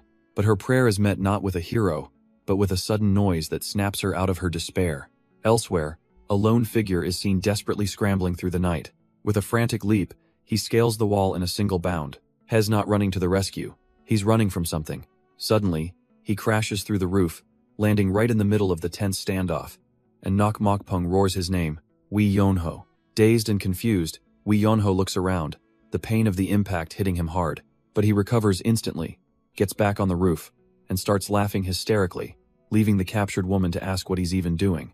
With a wild grin, he shouts down the obvious answer. He's running away. She's completely baffled that Head announced his escape, but he retorts that he's too busy surviving to help anyone else. He dismisses her plea, lecturing her that minding your own business is the only path to a long life. With a cheerful wave, he announces that he saw absolutely nothing, and they should all carry on. The sheer, unadulterated cowardice leaves the noble hostages completely appalled and disgusted. But Mokpung is not having it, roaring for the shameless fool to stop right there. He warns Wee Yonho that by running, he's now an accomplice to treason with nowhere to hide. Unfazed, Wee Yonho smirks back, surrounded by assassins, telling him to go ahead and try to find him. His patience finally snaps, and Mokpung's face twists into a vicious snarl as he gives the order. Instantly, one of his masked assassins leaps into action, descending upon the rooftop runner. A blade flashes through the dark, aiming to cut Wee Yonho's escape short right then and there. But from below, Moon Yoonji screams in terror, begging him to just run away. Wee Yonho stops, a flicker of contemplation in his eyes. A small, almost imperceptible smirk forms on his lips. He can't help but find it funny one moment she's asking for help, the next she's telling him to flee. The assassin's blade cuts through the night, only to find he's struck a mere afterimage. In the next instant, a wave of pure energy slams into his back as Wee Yonho reappears. With the would-be killer taken care of, he calmly reties his hair. Moon Yoonji watches from her bonds, completely stunned into silence. Wee Yonho stands over the smoking crater, musing to himself what a strange woman. Moon Yoonji stares, wide-eyed, as the bound Go players and a sweating Mokpung finally process what just happened. The portly villain has to admit, the boy has some skill. From the floor, Wee Yonho just grins, thanking him for the compliment. In a flash, Hez already on the roof, waving. Mokpung seethes, snarling that it wasn't praise. His patience gone, he summons his lead assassin, Hyukil. He can't believe this. How long must he suffer this ridiculous humiliation? The masked underling promises to take care of the problem immediately, but Mokpung halts him with a chilling order. Don't kill the girl. His knuckles crack as he declares he'll rip her apart with his own 2 hands. The assassin understands perfectly, blurring past his fallen comrade to engage his master's tormentor. But Wee Yonho simply raises a hand, calmly telling the charging killer to hold on a second. The assassin, Hyukil, skids to a halt, utterly bewildered by the strange command. Yonho casually points, asking the killer to please wait while he fetches his sword from the room. He then starts lecturing the assassin, pointing out that he looks old enough to be patient, so what's the big deal? Then, completely ignoring the killer, he grabs a nearby broom, wistfully wondering when the world became so harsh. Hyukil can only stare in disbelief as Yonho actually starts sweeping the courtyard. Since he's not being allowed to get his sword, Yonho shrugs, declaring this broom will work just fine as a chilling blue aura erupts around him. The assassin's eyes narrow with pure fury. Is this guy actually mocking him? But Yonho just smirks back, feigning innocence. Why so angry? If you don't like the broom, he says, then just let me get my sword. That's it. Hyukil has had enough. His own aura flares to life as he vows to inflict a pain so intense his opponent will wish for death. There will be no mercy, he snarls. Not even if Yonho cries and begs for his life. But Yonho just stretches lazily, asking if they can hurry it up because he's still tired from waking up. The assassin's face contorts in pure, unadulterated rage. The disrespect is just too much to bear. He finally lunges, his sword glowing with immense power as he screams, feeling his own body pushed to its absolute limit. With a furious roar, he brings the blade crashing down, aiming to obliterate the smug young man before him. Yonho's eyes glint with cold focus, utterly unfazed by the life-threatening attack. The assassin's enchanted sword doesn't even make contact, shattering into 1,000 pieces with a deafening crack. Before he can even process what happened, Yonho swings his broom, sending a wave of concussive force that smashes into him. The assassin is thrown back, his mask destroyed, staring up in total shock and confusion from the ground. And with that, the fight is over. The legendary killer lies defeated and unconscious on the cold stone floor. As Mokpung and the others stare in disbelief, Yonho coolly notes that, as expected, trash is best cleaned up. He was just taken down by a kid with a broom, and Yonho's smirk says it all. The assassin's mind simply cannot process the reality of his defeat. How could this be? How could a legendary killer be so utterly humiliated? Yonho casually lectures him, noting that he should be glad it was only him and not his master. But the assassin's pride, shattered and raw, ignites into a furious rage. He lunges again, only for Yonho's broom to effortlessly parry his frantic blows. He can't even follow the movements. The speed is on a completely different level. With a simple sidestep, Yonho makes him look like a clumsy child stumbling through the courtyard. The assassin finally stops, forced to admit that this boy is no mere loudmouth. But he sneers, reminding himself that in a real fight, the strongest doesn't always win as he reveals a hidden, poisoned blade. Yonho just looks at the glowing green blade, almost disappointed. Poison? How dirty can you get? The assassin doesn't care for honor. He's here to kill, and he tells the boy to blame him all he wants. But Yonho calmly informs him that a cheap trick like that will never work on him. The killer is stunned. Is this boy immune to all poisons? Yonho scoffs, admitting of course he isn't. He stretches his arms, casually holding the broom, trying to find the right words to explain. It's not about immunity, it's about the fact that a blade that can't touch him is completely useless. Before the assassin can even register the words, Yonho is already moving, a blur of impossible speed. A single, powerful swing of the broom connects with a brutal crack, sending the killer flying. Yonho's eyes are cold, his form perfect, having ended the fight before it even truly began. Spinning helplessly through the air, the assassin's mind screams in panic. He has to block, he must block the next hit. A smirk plays on Yonho's lips as he mocks the assassin's predictable thoughts. But there's no time for a retort as he unleashes a devastating, lightning-fast strike. The broom, glowing with immense power, smashes through the man's desperate block. Bones crack and shatter under the overwhelming force of the impact. The other assassins can only stare, their faces pale with utter disbelief. Yonho stands over his fallen opponent, the fight already finished. The entire courtyard is frozen, witnessing the absolute humiliation of their elite killer. He casually rests the broom on his shoulder, recalling his master's simple advice. Mokpung is paralyzed with shock. This was the head of his dark force. Defeated so easily, Yonho then gives them a simple choice. Back down now, and everyone can walk away. But instead of rage, the silence is broken by the slow, deliberate sound of clapping. Mokpung emerges from his shock, a wide, unsettling grin spreading across his face. He calls Yonho's martial arts truly excellent, especially for someone of his tender age. And Yonho, bless his simple heart, absolutely beams, cheerfully accepting the praise. Yunji is horrified, asking why he's so happy. Can't he see this as an enemy's trickery? The big man's smile tightens. This brat's pure idiocy is almost as fascinating as his strength. He admits it's a shame his assassin couldn't finish the job, but every failure is an opportunity. After all, he says, meeting a martial artist of Yonho's caliber makes this whole mess worth it. Then comes the real proposal. An invitation for Yonho to come work for him. Yunji immediately bristles, sensing a trap, and demanding to know what the man is really scheming. Mokpung extends a tempting hand, offering a future filled with unimaginable power and wealth. Yonho listens silently, and for a moment, it seems like his honor might win out. Yunji watches, thinking surely no one with any sense would fall for such an obvious trap. But Yonho's face twists into a greedy smile. He's in, and he wants to talk figures. Yunji absolutely snaps, screaming his name in a fit of pure, unadulterated disbelief. The old official, Li Wang, is equally furious, demanding to know if greed is all that matters to him. Standing beside a smug Mokpung, Yonho calmly confirms that yes, it most certainly is. Li Wang stammers, completely floored by this shameless response, while Yunji looks on, defeated. Desperate, the old man makes a counteroffer, promising to match anything Mokpung can give with the backing of the imperial family. But Mokpung just laughs, dismissing the emperor's brother as a powerless old man who can only offer scraps compared to his own powerful benefactor. Yanho just smirks, admitting he might be a little ahead of their plans, leaving Li Wang speechless. The head of the Hanlim Institute, Yuan, steps in, trying to appeal to Yonho's honor. He gets more agitated, demanding to know what Yonho's master taught him about right and wrong. Surely, he pleads, his master must have instilled in him a righteous path that would help their cause. Yonho pauses, pretending to ponder the question before a wicked grin spreads across his face.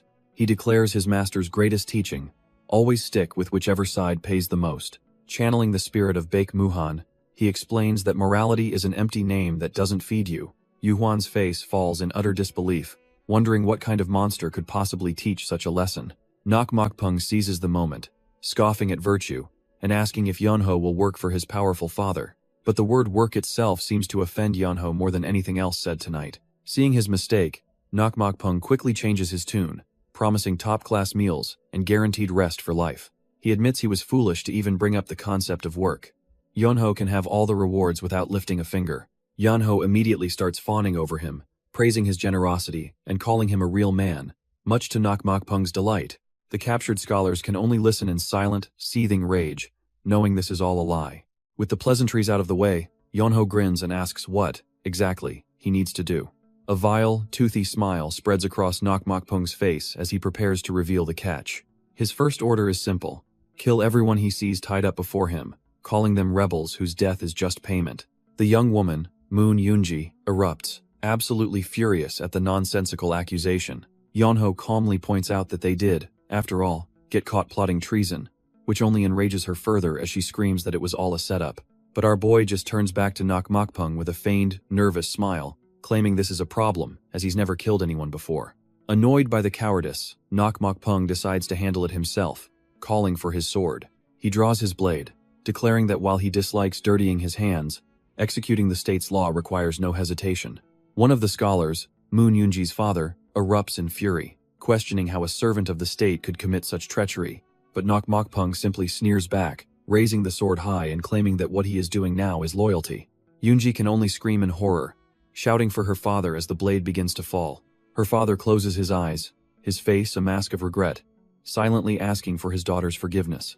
But before the sword can connect, Yonho's hand flashes out, stopping the massive blade with just 2 fingers. Nok freezes, completely stunned. Just what kind of strength does this brat possess? Yonho looks up with a smirk, reminding the brute of their conversation, but adding that he's only willing to play along this far. He casually stretches, a predatory grin spreading across his face, and asks if Nok knows the essentials for living a lazy life. The first essential, he explains with a chilling calm, is never creating trouble that will nag at you later. He recalls a time he broke his father's cherished inkstone while the man was away. The 3 days he spent waiting for his return were pure, unadulterated torture for the young boy. When his father finally came home and beat him senseless, he could finally rest easy, his debt paid. He relates this to the scholar's situation, saying they might as well have died back then to avoid this misery. Nok scoffs, demanding to know why the Hanlim Go champion is spouting such utter nonsense. But Yonho just smiles, recalling another lesson his master taught him: never forget a grudge. But even more importantly, never forget kindness, and repay it tenfold before the debt compounds. And as he looks at the people who helped him, he declares that now is the time to repay that kindness. Moon, Yunji, and the other scholars can only stare, stunned into silence by his sudden declaration. Nok lips curl into a knowing, condescending smile. So all this talk was just to say Yonho planned to stop him. The sheer audacity of it sends him into a roaring, maniacal fit of laughter. He composes himself, his expression hardening as he stares down at the young man. Did this boy honestly believe he was offered a bribe out of fear? But Yonho just smirks back, his calm demeanor a clear message that no, he never thought that for a second. With a sneer, Nok raises his hand, and a golden aura begins to crackle around his gaudy rings. He declares that killing this insolent brat would be effortless, unleashing a devastating storm of spiritual energy. Yonho should feel honored, he proclaims, to be personally executed by his hand. The captive officials can only watch in shock, realizing in horror that the merchant is also a powerful martial artist. Yet as the golden tempest of souls swirls around him, Yonho remains perfectly still, untouched and unimpressed. Nok grins madly, offering some parting advice for Yonho's next life. Try not to be so lazy. But Yonho just lowers his head, completely unfazed by the storm of energy washing over him. The captive scholars can't believe their eyes. The boy isn't being torn to shreds. In fact, a small smirk plays on Yunho's lips as he realizes this attack. It feels strangely familiar. Mokpung scoffs, thinking of course the boy is helpless. He unleashed his ultimate technique from the start, and yet the kid didn't even flinch, and a seed of panic begins to sprout in the merchant's mind. Because in a flash, Yunho moves, weaving through the golden energy as if it were a gentle stream. Before Mokpung can process it, the young man is right behind him, his eyes glowing with a chilling blue light. A cold sweat breaks out on the merchant's face as the last of his power dissipates into the night. He stammers, unable to comprehend his defeat. But Yunho's calm presence says it all. He saw what happened, so why ask? With the conversation clearly over, Yunho simply says anyway, and pivots into a powerful kick. Mokpung's desperate cries to wait are drowned out as a flash of blue energy engulfs him completely. Flying through the air, Yunho's promise rings true. He would only hit him once. The captive scholars and officials can only stare, their jaws hanging open in utter disbelief. A massive shockwave erupts from the point of impact, shaking the entire courtyard. The emperor's brother watches the aftermath, stunned, wondering if the boy just killed him in a single blow. But no, Yunho thinks the man's thick layer of fat probably saved him. He should be fine. Cracking his knuckles, he prepares to continue the interrogation, but a desperate voice stops him. It's Mokpung, his arrogance shattered, now begging them to just pretend this whole thing never happened. Yunho just stares back, completely unimpressed by this pathetic attempt to bargain for his life. But the emperor's brother isn't moved by the groveling, declaring the man's actions unacceptable and ordering his arrest. Mokpung desperately pleads his case, asking if His Highness has ever known an inspector general to let a traitor walk free. Then, his demeanor shifts, a wicked smile creeping across his face as he reveals his true leverage. If he doesn't return, his father will unleash a final, desperate gamble that will cause irreparable damage to the imperial house. Li Wang can only look on in disgust, realizing just how vile this man truly is. Hess, caught in a terrible dilemma. Letting him go avoids immediate bloodshed, but trying to stop his father's forces now would ignite a civil war. Yunho watches, disgusted, questioning if they're really just going to let traitors run wild in the court. The old official glares at the villain, remarking that eunuchs are like rats, always leaving themselves 10 different holes to escape through. Finally, with a heavy heart, he makes his choice, turning his back and ordering the man to just be gone. And so, under a silent night sky, the corrupt official is allowed to simply walk away. But just as he leaves, Mokpung turns back, offering Yunho a condescending word of advice. He correctly deduces that Yunho's formidable martial arts are being hampered by his disguise. With a glint in his eye, he taunts him, saying he should drop the transformation if he ever wants a real fight. Yunho just scoffs, sarcastically promising to keep that in mind for their next encounter. But Mokpung isn't joking, his voice laced with certainty as he promises there will be a next time. A chilling threat hangs in the air. As long as Yunho wears that form, their paths are fated to cross again. With his final words delivered, the villain and his assassins finally depart into the pre-dawn gloom. As the sun begins to rise, Yunho looks back, a weary but satisfied smile on his face. It's finally over.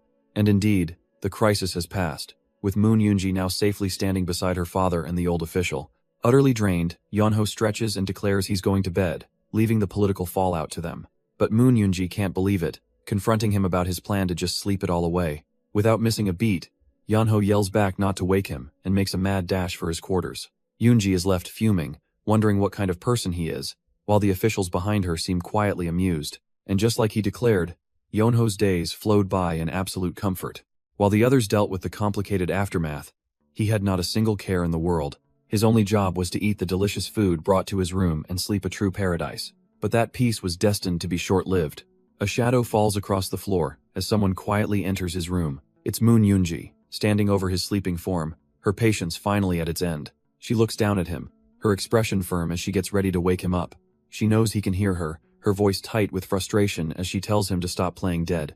Yunho groans, trying to complain about his full day of rest, but she's not having it. Her father is calling for him, and after a week of sleeping, he has no room to refuse. His laziness is the final straw, and with a furious yell, she yanks the blanket, sending him tumbling onto the floor with a painful thud. Having been forcibly dressed, Yunho is dragged to a set of doors where Yunji announces their arrival, and a calm voice tells them to enter. They step inside to find two powerful officials waiting, Yuhuan of the Hanlim Institute and the emperor's younger brother, Li Wang. Yuhuan gives a slight smile, commending Yunji for her work and dismissing her. Both she and Yunho give a respectful bow, ready to take their leave. But just as she turns, Li Wang's voice cuts through the air, telling her not to go. Yunho quickly clarifies with a gesture the order wasn't for him, it was for her, leaving Yunji completely stunned. The imposing official's gaze is fixed solely on her, his silent pressure making it clear this meeting was for her all along. As Yunji stands frozen in shock, Yunho casually complains about his headache, completely ignoring the tension in the room. Yuhuan leans over to the Inspector General, whispering something that only deepens the man's profound exhaustion. With a tense grip, Li Wang finally pulls out a beautifully decorated, black and gold short sword from within his robes. He's clearly had enough of this game, letting out a frustrated sigh as he decides to end it. The official slams the priceless object onto the table right in front of Yunho, telling him to just take it already. Faster than a striking snake, Yunho's hand darts out, snatching the prize with a wicked, triumphant grin. Li Wang asks him if he even knows what he just took, questioning his reckless acceptance. But Yunho's face just glows with pure bliss, imagining himself showered in gold as he admits it just looked really expensive. He proudly quotes his master's teaching, "If it looks like money, grab it first," and quickly adds a no-takebacks clause. Yunho then shamelessly tries to guilt the official, claiming he already spat on it, leaving Li Wang utterly dumbfounded. Li Wang slams his hands on the table, roaring that this sword is a sacred relic of the inspectorate. He explains that it will grant Yunho authority equal to his own, but the young man just looks unimpressed. Is that it? Yunho deadpans, wondering if there are any practical benefits, like buying a house. With a smug smirk, he lectures the high official on the principles of give and take. He continues, saying that these days, people want something more realistic, more material. The official's hand begins to tremble as he finally pieces it together. Yunho wants cash instead of the relic. Yunho just smiles sweetly, feigning innocence and claiming he has far too many manners to be so blunt. In a fit of rage, Li Wang slams another valuable object down his cherished, personal inkstone. Yunho's eyes dart to it instantly, snatching it and asking if this pricey-looking item is his as well. The official can only grit his teeth, completely speechless at this bottomless pit of greed. Li Wang tries to explain the gravity of the situation, that sword makes him an agent, with the authority of the Inspector General himself. But Yunho just taps the inkstone, unimpressed, boiling it all down to one simple thing. Sounds like more work. The official sputters that it's a government post, not just work, but Yunho just patronizingly agrees to let it slide out of respect. The head of the Hanlim Institute, Yuhuan, steps in, explaining the long vacant position of secret inspector he wants Yunho to fill. Yunho gestures with the inkstone, asking if this is all he gets for the job, pushing the old official over the edge into a screaming fit.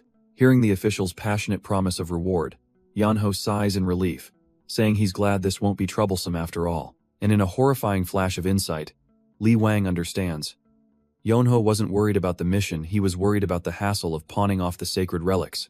Barely holding it together, Li Wang demands to know his clan and master, but Yunho flatly refuses to answer. "Is it because you don't trust me?" the official presses, and Yunho gives a slow, deliberate nod. That's it. The dam breaks. Li Wang explodes, roaring in disbelief at the sheer audacity of this kid. "It was never about identity," Yunho calmly explains.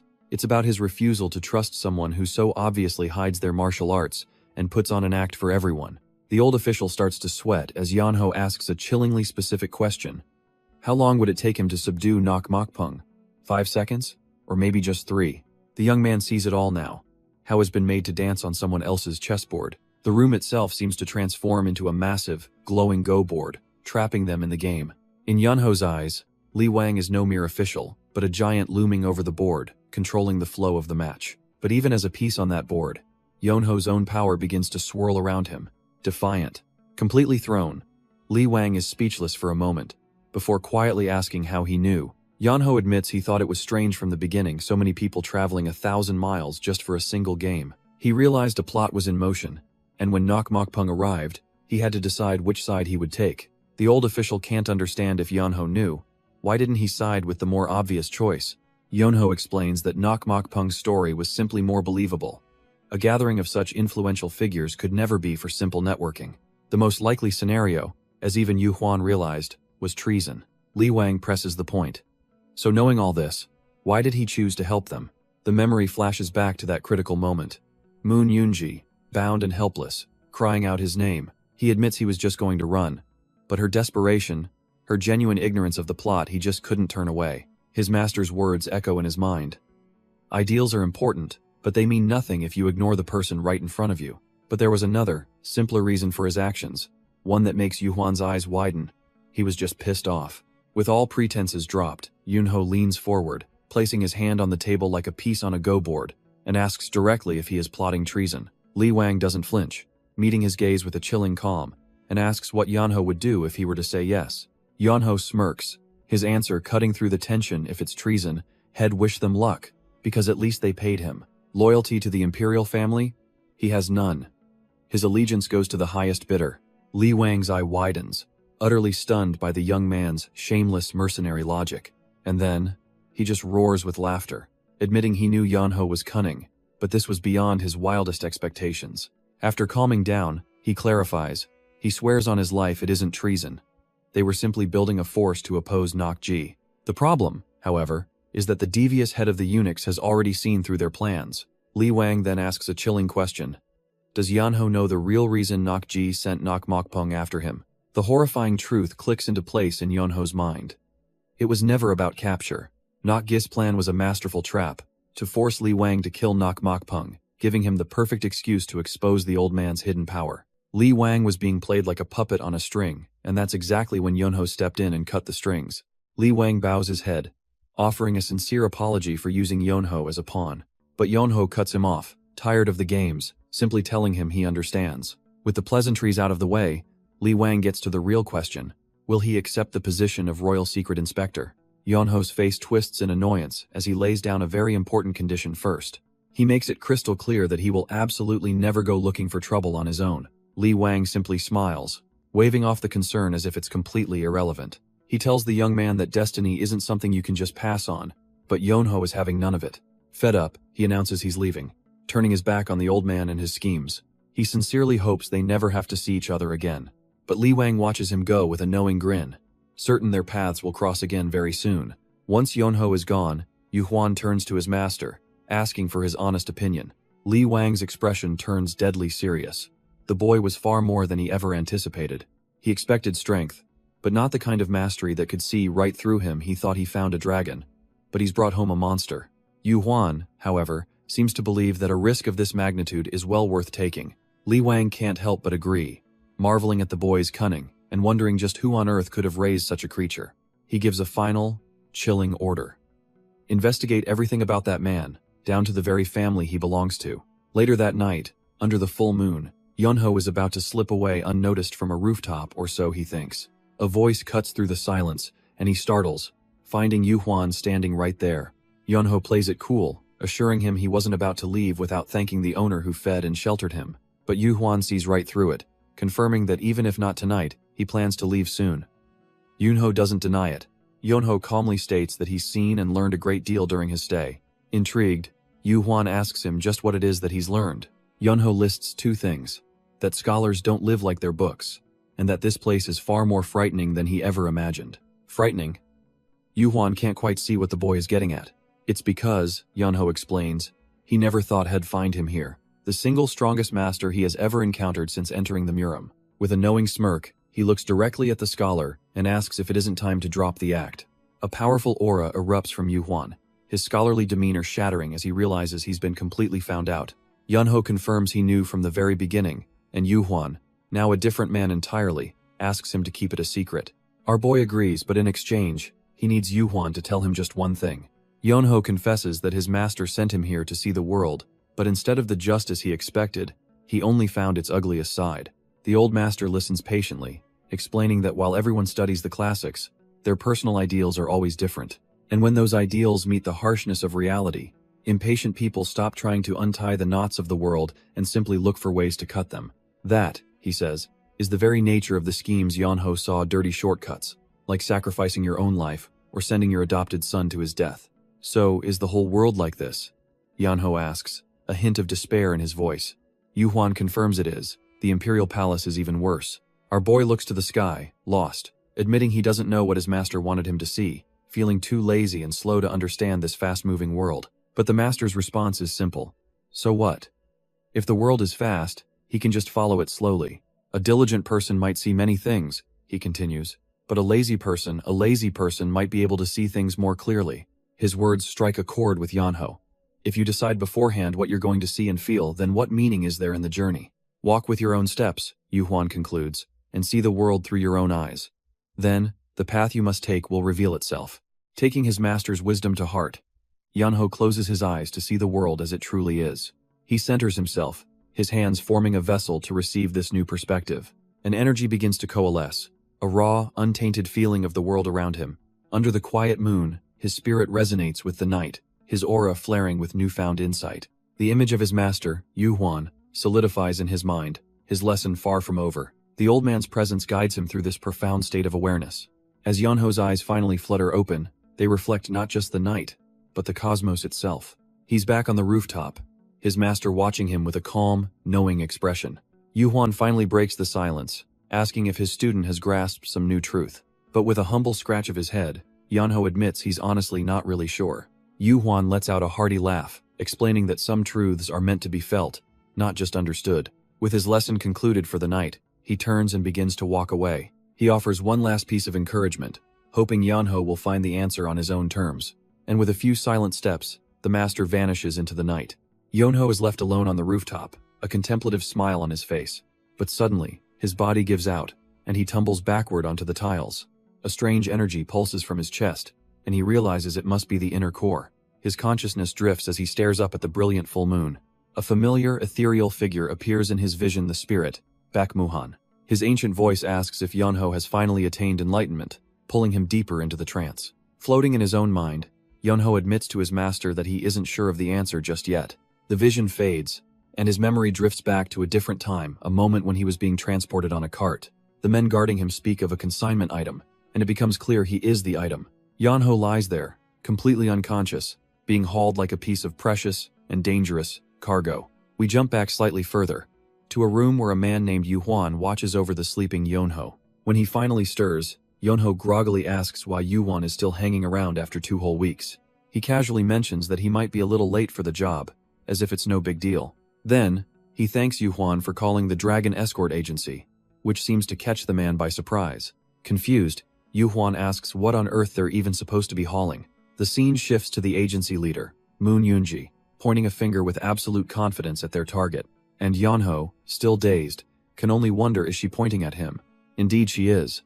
The Dragon Escort Agency has arrived to pick up its consignment. Her guards, however, are a little weirded out. It looks like a person, not a package. One of them tries to explain that they escort people, not just stuff them in a wagon. But Moon Yunji cuts him off, telling them to just treat him like livestock and offering double the pay. The guards are still hesitant to break protocol, but she gets desperate and yells an offer of triple the price. Yu Huan jumps in, shouting quadruple, and with a firm handshake, the deal is sealed. The reality of the situation finally smacks Yonho right in the face. They're shipping him off like cargo? Yu Huan coldly tells her to get rid of this parasite quickly. Yonho absolutely loses it, screaming that he's the one who saved them, and this is how they repay him? Yu Huan tries to placate Yunji, reasoning that, since they owe Yonho, they should just let him do as he pleases for now. Taking that as an invitation, Yonho glares up from the floor and declares he'll just stay until next year then. Yunji snaps back that this is all to help him, which only makes Yonho explode. How is kicking him out considered help? She lays out her argument. Wasn't he heading to Hubei anyway? This is just a convenient ride for him. With a smug smile, she frames it as a win-win. He gets a free trip, the convoy makes money, and she gets him out of her hair.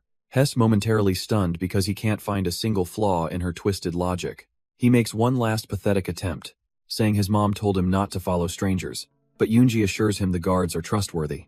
And so, Yonho finds himself unceremoniously plopped on top of the cargo, wondering how he got talked into leaving so fast.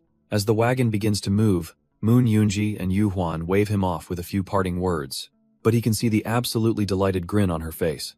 She's not even trying to hide how happy she is to be rid of him.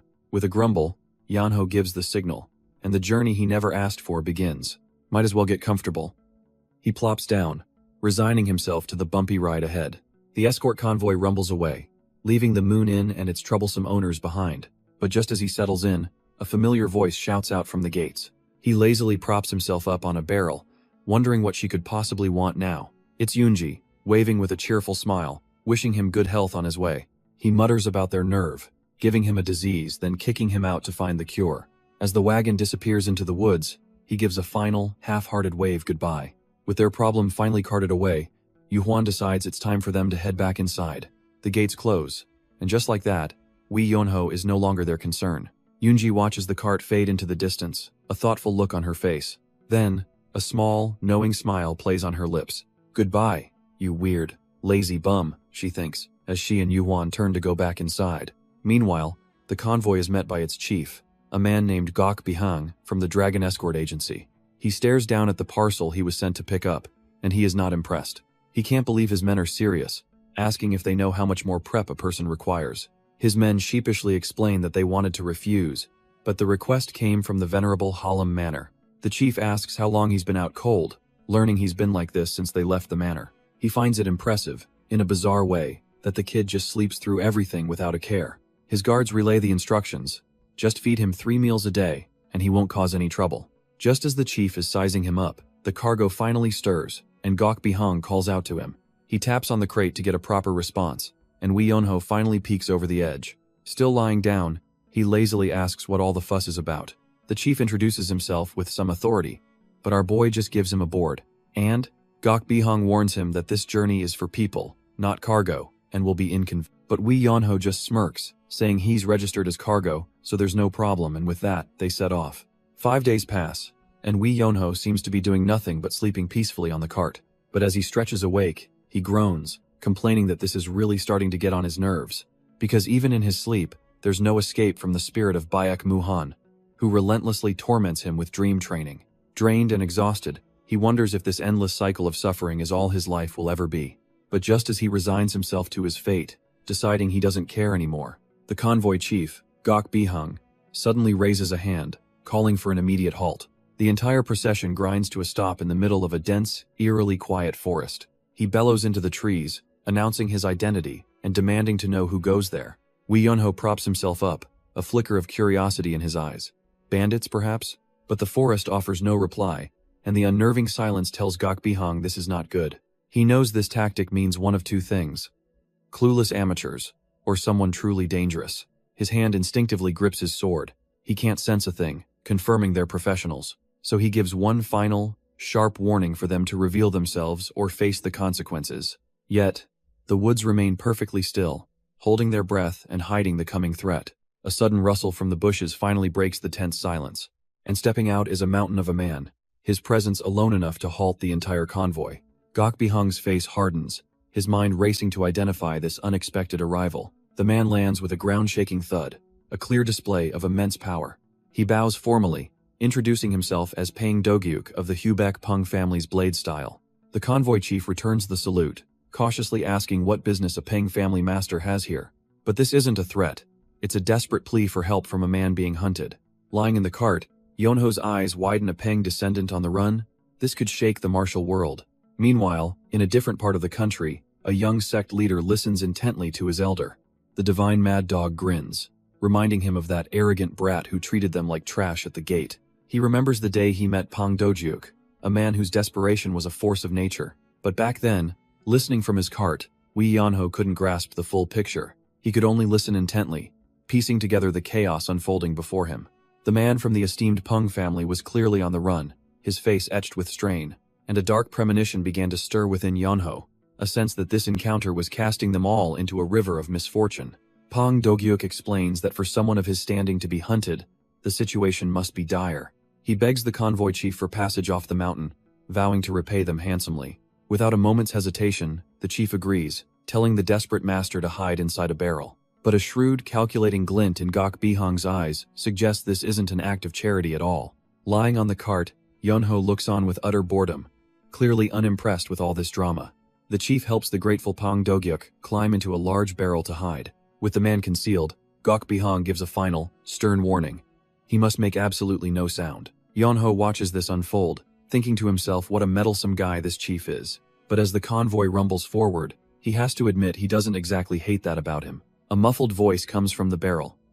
Pang Dogyuk apologizes for the risk, promising a huge reward. Yonho closes his eyes with a smirk, thinking, what good is repayment if they all end up dead? The convoy chief's face twists in disgust, silently fuming that Pang Dogyuk has no conscience for endangering them all. Cutting through the tension, Yonho simply announces that's enough for him, and he's going to sleep now. The chief says nothing, his expression grim as he steers the cart deeper into the shadowed forest. Gok Bihang breathes a sigh of relief, thinking they've almost made it out, that maybe they've gone unnoticed. But his hope is shattered when a scarred man leaps into their path, roaring for them to stop, sending Yonho tumbling from his perch. In a flash, the entire convoy is swarmed, surrounded on all sides by dozens of armed men in green. Their leader stands firm, his gaze cold and sharp as he grips the hilt of his sword. One of the escort guards pales with dawning horror. These aren't just any bandits, this is the infamous Green Forest. Putting on a brave face, Gok Bihang steps forward, respectfully introducing himself and the Swift Dragon Escort Bureau. The leader cuts straight to the point, asking if they've seen a young man in red clothes, but Gok Bihang denies it. A chilling silence hangs in the air as the leader warns him that lies will only bring misfortune. Gok Bihang tries to reason with him, insisting the Escort Bureau would never risk its long-standing peace with Green Forest. But the leader's eyes drift past him, locking onto someone else as he points and asks just who is that person. All eyes turn to Wee Yonho, who lounges on the cart, mockingly calling their hidden cargo a precious charge. The convoy chief is confused by his words, surrounded by the silent, menacing figures of the Green Forest. He quickly tries to cover, stammering that they're just escorting a sick and unstable person to the righteous hall. The bandit leader presses him, asking if he's absolutely certain they have no reason to be enemies of Green Forest. His eyes narrow with cold intent. The problem, he says, is the man on the cart, reminding him of his very specific question. Wee Yonho casually denies seeing anyone in red, while Gok Bihang feels a cold dread he'd forgotten that detail. The leader's patience shatters, and in a flash, a dagger is pressed against the convoy chief's throat. Gok Bihang panics, wondering if they knew all along. But the bandit leader has already decided on a new, crueler tactic. He announces his simple plan. They'll kill the guards one by one until someone finds the courage to speak up. And without a moment's pause, he turns to a terrified guard and asks who wants to be first before choosing for him. The bandit leader presses his blade to a guard's neck, demanding one last time if has seen a man in red. With his life on the line, the terrified guard stammers out a denial, a desperate lie he hopes will save him. But the leader has lost all patience. If the guard won't answer, then death will answer for him. Before the sword can find its mark, Gok Bihang leaps in, blocking the fatal blow with his own scabbard. But just as the two are locked in a standoff, a calm, detached voice suddenly declares that he's here. Everyone freezes, the bandits and guards alike whipping their heads around, confused by the sudden interruption. Their eyes land on Wee Yonho, still lounging casually on the cart, as if this life-or-death struggle is just a show. The bandit leader glares, his eyes burning with rage as he demands to know what he just said. Without a change in expression, Wee Yonho kicks open a nearby barrel, the lid clattering to the floor. He points a foot toward the opening, announcing that the one they're all looking for is right inside. With a cold look, Wee Yonho calls out the hidden man's full name, Pang Dogyuk. He tells him the game is up, he's been caught and can come out now. He scolds the barrel, asking if the fool inside plans to wait until everyone is dead to make an appearance. The bandits and guards alike can only stare, waiting for the barrel to move. Finally, with a weary sigh, the lid lifts and Pang Dogyuk emerges, clearly cornered. The bandit leader smirks, mocking him for coming forward instead of fleeing when he had the chance. But Pang Dogyuk roars back that he may not be a hero, but he's no coward who would watch innocents die for him. He turns to Gok Bihang, thanking him but declaring that this is a fight he must handle himself. Their target is him and him alone, and he knows there's no point in trying to avoid them. The escort chief just watches on, a deep sense of worry settling in. The escort chief gives a curt farewell, wishing Pang Dogyuk luck as he orders his men to depart. But a desperate voice cuts through the air. Pang Dogyuk tells them to halt. He frantically explains that letting the convoy go is a death sentence for everyone involved. From the cart, Wee Yonho scoffs at the escort leader's total obliviousness. He lays out the cold, hard logic. If any of them escape, the entire Pang clan will come for revenge. The bandits realize he's right. Their only option is to silence every single witness here today. As the horrifying truth dawns on him, the escort chief can only curse this impossible situation. Overcome with guilt, Pang Dogyuk turns to face the bandits, vowing to fix his own mess. Wee Yonho just watches, completely unimpressed by this empty display of bravado. This man isn't a hero. He's just a drowning ghost, trying to drag everyone else down with him. Wee Yonho coldly asks the escort chief what good running away would even do at this point. Their only chance, he explains, is to fight now, while they still have the drowning ghost to help them. Meanwhile, Pang Dogyuk faces the bandits, who confirm his worst fears.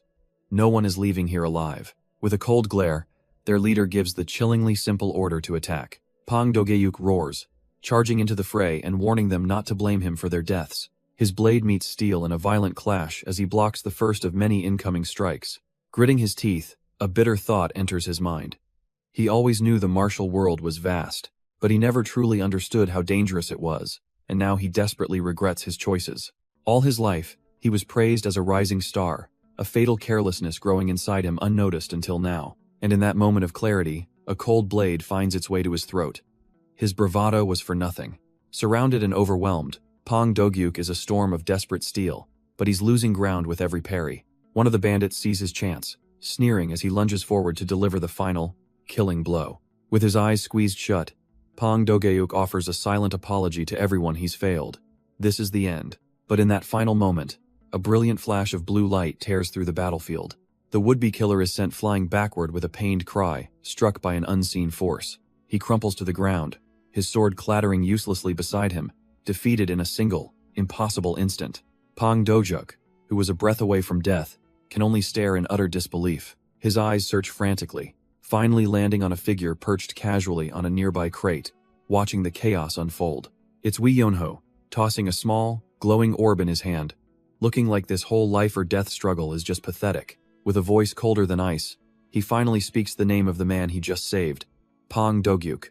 Wee Yonho kicks a nearby barrel, scolding Pang Dogyuk for his foolishness and telling him to stop risking his life for others. He mocks him further, asking if he planned to wait until everyone was dead before finally stepping out.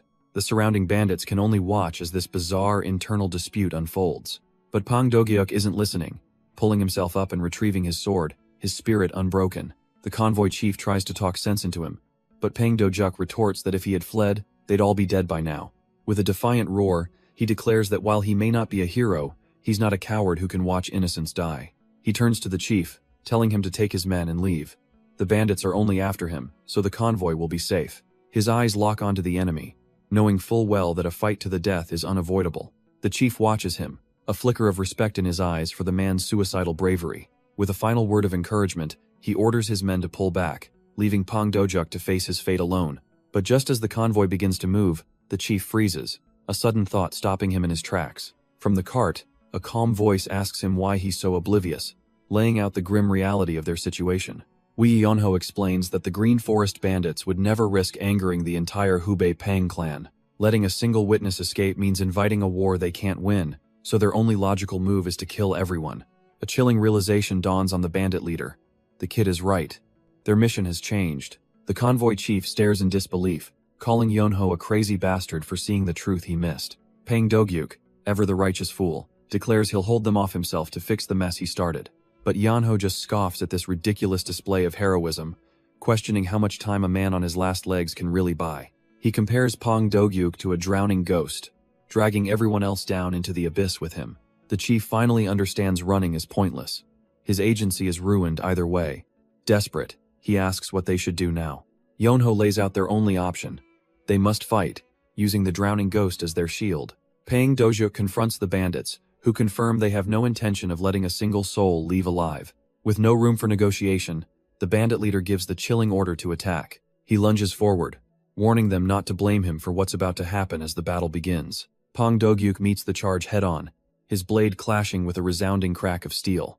As he fights, he can't help but reflect on how vast and unforgiving the martial world truly is. He bitterly regrets getting involved, realizing too late just how dangerous this path could be. All the praise he received as a rising star had bred a quiet, fatal carelessness in his heart. That carelessness costs him as a bandit's blade slips past his defense, drawing first blood. Hez a storm of motion in the center of the fray, but Hez utterly surrounded and overwhelmed. One of the bandits sees his opening, lunging forward for the final, killing blow. Pang Dogyuk shuts his eyes, his heart filled with a final, silent apology for his failure. But just before the blade can connect, a flash of blue energy slices through the air. With a loud crack, the bandit's sword is violently knocked aside by an unseen force. He's sent stumbling back, disarmed and completely stunned by what just happened.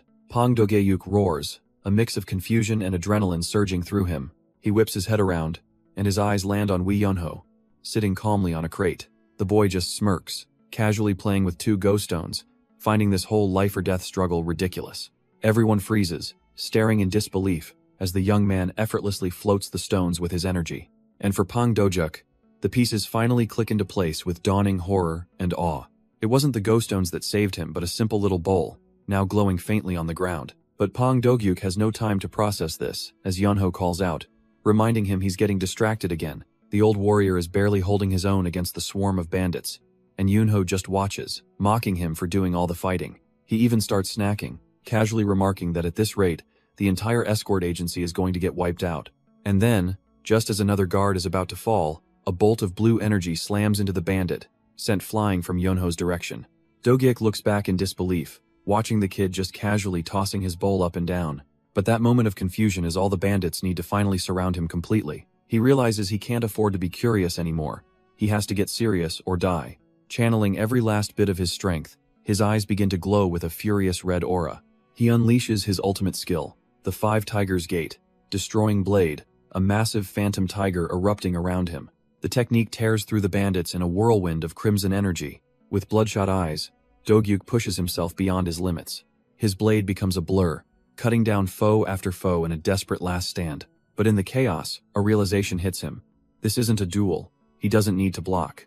Even so, the sheer number of bandits is too much, and they close in for the kill. Just as he braces for death, another wave of blue energy blasts the bandits away. From his perch, Yunho just looks down, casually telling the old warrior to hurry up and die. The remaining guards scream at him, begging him to get down and help them fight. But Yunho just smirks, reminding them that he's the cargo they're supposed to be protecting. Do-gyeok can't believe his ears. The kid agrees it's not the time for technicalities, yet he still won't lift a finger.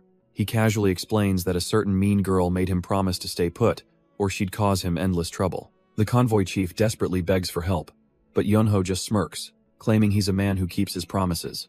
The guard tries to guilt him, asking if his trip will be comfortable if they all die, but Yunho is completely unfazed. As the guards are getting pummeled, they start desperately negotiating, offering food and lodging for his help. Do-gyeok can only stare in disbelief at the absolute absurdity of them haggling in the middle of a slaughter. Yunho finally seems interested, asking for their promise as he picks up his precious cargo box. With the deal struck, he pops the lid open, revealing a set of ordinary white bowls, but in an instant, those bowls begin to glow, crackling with a terrifying blue aura as Yunho prepares his attack. He unleashes them in a devastating storm, the chi-infused porcelain tearing through the bandits like cannonballs. All Do-gyeok can do is watch in stunned silence, unable to comprehend the power he just witnessed. The glowing bowls zip through the battlefield, leaving a trail of broken bandits in their wake. The bandit leader's eyes widen in sheer terror. This wasn't just some skilled kid, this was a monster. And with the grunts taken care of, Yunho takes a casual stroll through the carnage he just created. He walks right past the stunned bandit leader and gets Do-gyeok's attention, looking utterly unimpressed. Do-gyeok tenses up, sweat beading on his brow, as the last bandit looks on in confusion. Yunho begins his lecture, asking if Do-gyeok feels even a little guilty for dragging them into his mess. He pokes the hulking man, reminding him how he got distracted and nearly lost his life like an amateur. He scolds him for trying to use a slow, heavy blade against multiple opponents. Was he trying to get killed? Do-gyeok can only stammer out apologies, accepting the dressing down from someone who looks young enough to be his son. Finally, tired of talking, Yunho just snatches the blade from Do-gyeok's hands to show him how it's done. Do-gyeok stares at his empty hand, his mind reeling the blade was gone before he could even process it. With a casual flick of his wrist, Yunho shows him exactly what he was doing wrong. He unleashes Do-gyeok's own signature technique, the Five Tigers Gate, destroying blade. How could he possibly know it? Did this kid seriously just copy his life's work after seeing it once? Yunho explains that against a crowd, you swing faster. A dead opponent is dead regardless of the chi behind the blade. He demonstrates again, sometimes you need speed over power, and other times, power over speed. It's so simple, yet Do-gyeok can only apologize, internally cringing at being berated by a youth. With the lesson finished, Yunho simply hands the weapon back, ordering him to do better. The lone bandit now faces a much more dangerous opponent, one who's just had a revelation. Do-gyeok's eyes narrow as he prepares to put the lesson into practice. Less chi, more precision. His eyes burn with a new fire, ready to unleash his perfected technique. But the bandit leader isn't sticking around for a rematch, screaming empty threats as he flees into the woods. Do-gyeok is left standing there, completely dumbfounded, as Yunho sighs in frustration from the wagon. With the danger gone, Yunho accepts the convoy chief's thanks, reminding him it's all part of the job. The chief, Gok Bihang, insists, bowing with his men and vowing to never forget this debt. Yunho stretches, playfully asking if a simple thank you is all he's getting for his life-saving services. He laughs it off, clarifying he'll get paid by that paying clan bastard, then asks why the chief was so cold to him.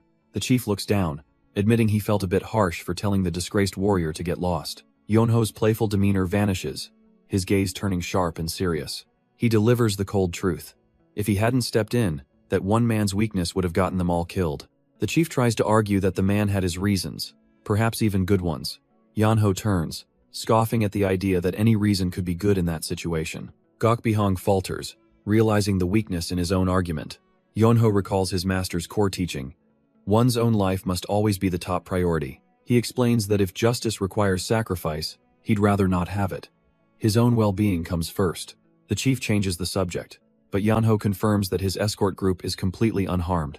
Besides, he notes, dealing with the Green Forest bandits is a job for the Great Muram Alliance. Gok Bihang bows gratefully, hoping they will meet again on the road. But Yonho's response is brutally honest.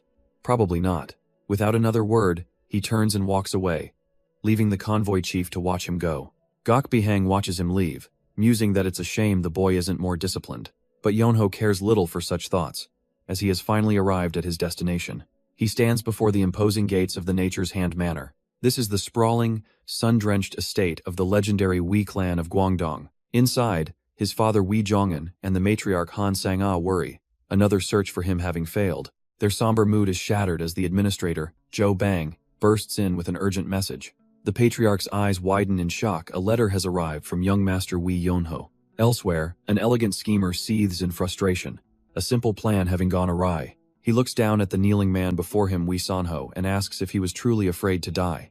But Sanho insists he fears not death, but a meaningless one, wishing to lay down his life only where it has worth. The elegant schemer coldly reminds Sanho that he has no use for dogs who can't even fetch a bone.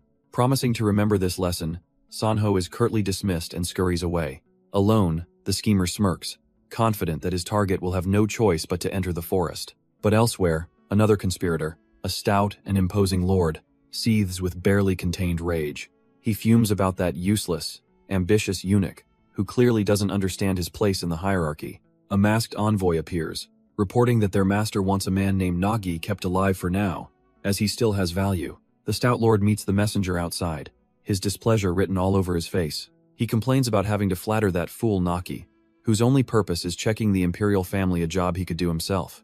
But the envoy simply states that His Highness has other duties for him, and delivers a summons from the main estate. A sinister smile spreads across the stout lord's face.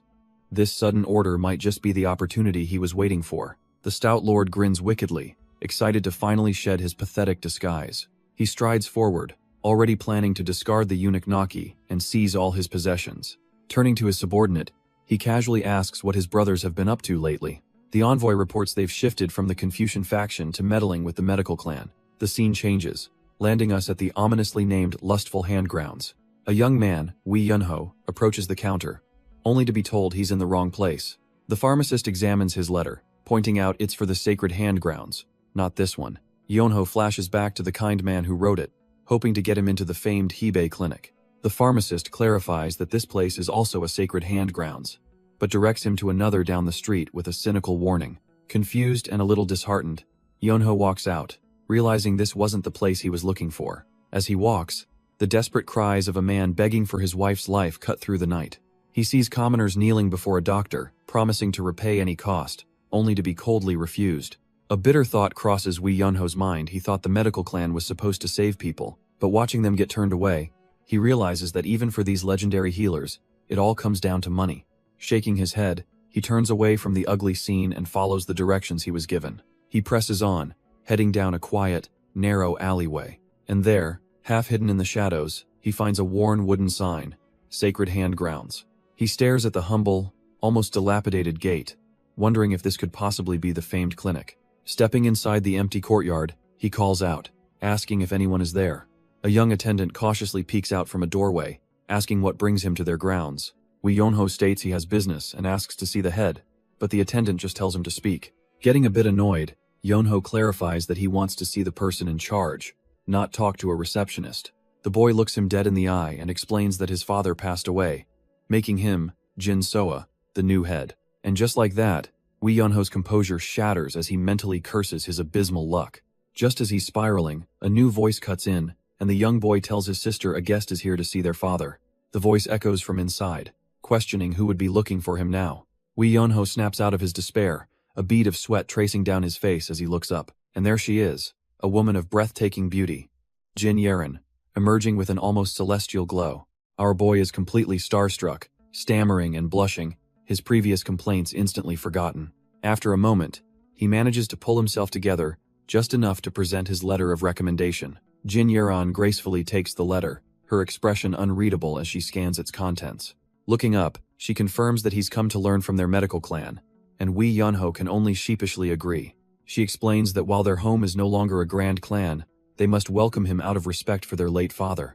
He tries to make a polite exit, but she vehemently refuses, declaring they would never dishonor their name by turning a guest away. After being firmly overruled, Wee Yunho is led to a simple room to rest. Left alone, he finally has a moment to grumble, realizing he should have known better than to trust that stuffy old scholar. Still, he figures a physician's house is better than nothing, and dramatically flops onto the floor to relax. But just as he settles, a soft knocking sound echoes from his door. It slides open to reveal Jin Yeren, effortlessly holding a tray overflowing with a magnificent feast. She calls it a simple meal, but to the starving Wee Yunho, this is a banquet that could last him for days. She politely insists he enjoy the meal, reassuring him that she's already eaten before sliding the door shut. Left alone with the feast, Wee Yunho smirks, thinking they're not quite as poor as he first imagined. But just as he's about to dig in, his sharp hearing picks up a hushed argument from the next room. It's the young boy, Jin Soa, grilling his sister about where she got the money for all this food. His voice rises in panic as he realizes her necklace is gone, accusing her of selling their mother's keepsake. Wee Yunho freezes, the words hitting him like a physical blow as he learns the truth behind this meal. She'd pawned a precious memento just to show him, a guest of her late father, proper hospitality. He can't take another bite. With a heavy heart, Wee Yunho slides the door back open. She thinks he dislikes the food, but he waves her off.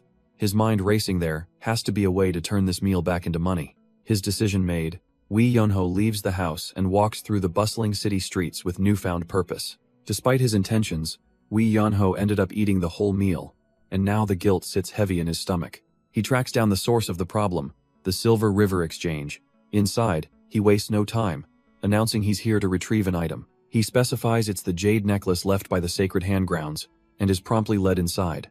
But the branch manager, Hei Daebung, greets him with a smug smile and a problem. The item was pawned, not sold. He questions Wee Yunho's connection to the sacred handgrounds, not recognizing his face. Wee Yunho ignores the suspicion and places a heavy pouch of silver on the table, asking if it's enough.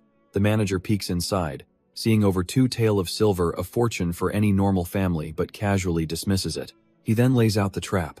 The young lady borrowed 1 tael, but the exchange's policy demands 3 times that amount for repayment. Wee Yunho calls it usury, but the manager just shrugs, calling it the rule of the exchange and offering an alternative: just sell the item. So, Wee Yunho clarifies, his money is effectively useless for getting the necklace back. He clenches his teeth, the cruel reality sinking in. Jin Yeren must have known these terms were impossible. Thinking fast, he asks if the exchange takes other items as collateral for a loan. He then slides a heavy, golden object across the table, offering it to cover the rest. The manager's eyes light up at the sight of solid gold, agreeing to loan 1 tael, but demanding 3 back. But as he inspects it, his smug expression instantly shatters into one of pure, unadulterated shock. Etched into the gold is a seal he recognizes with dread, the mark of the Office of the Inspectorate. Wee Yunho calmly asks him to repeat the terms, watching the manager realize he just tried to swindle an Imperial agent. Meanwhile, in a flashback to a grim night, an elderly Wee Jongin is approached with a problem. His subordinate reports a catastrophic failure. Their forces were unable to take over the palace. The royal inspectors were simply too strong, he explains, and with their allies' influence gone, the entire plan might be dead in the water. There's also a snag with the Green Forest bandits. The Pong Clan interfered. Wee Jongin calmly asks if their true plot has been uncovered. The subordinate assures him it was the Muram Alliance, not the Pong Clan, and they likely just saw it as a simple bandit raid. Unfazed, Wee Jongin states that problems are expected in a grand scheme. What matters is how they're handled. He then gets some good news. The operations involving the physicians and other factions are all going smoothly. It's almost time. Gazing at a pillar of raw power, Wee Jongin vows that they will soon make their debut and unleash the terror of their sword upon the world. The scene snaps back to the present, where the loan manager's face contorts in pure, unadulterated dread. Because the item on the table isn't just gold, it's an ornate blade, bearing the unmistakable seal of a royal inspector. Wee Yunho leans forward with a slight smirk, coolly asking if the manager still wants 3 gold nyang for his troubles. The man is screaming internally. The manager immediately prostrates himself, slamming his head on the floor as he begs for forgiveness, not realizing who he was dealing with. Wee Yonho listens with a detached curiosity, letting the man dig his own grave. The manager's mind races in a panic, wondering which of his many crimes he should even try to excuse first. He babbles on, trying to justify his exorbitant rates by claiming many people never return for their items. When Yonho calmly asks for the annual interest rate, the manager tries to downplay it with some nonsense about a 4.5% profit margin. The man's face turns into a sweaty, pleading mess as he mumbles the real number 60%.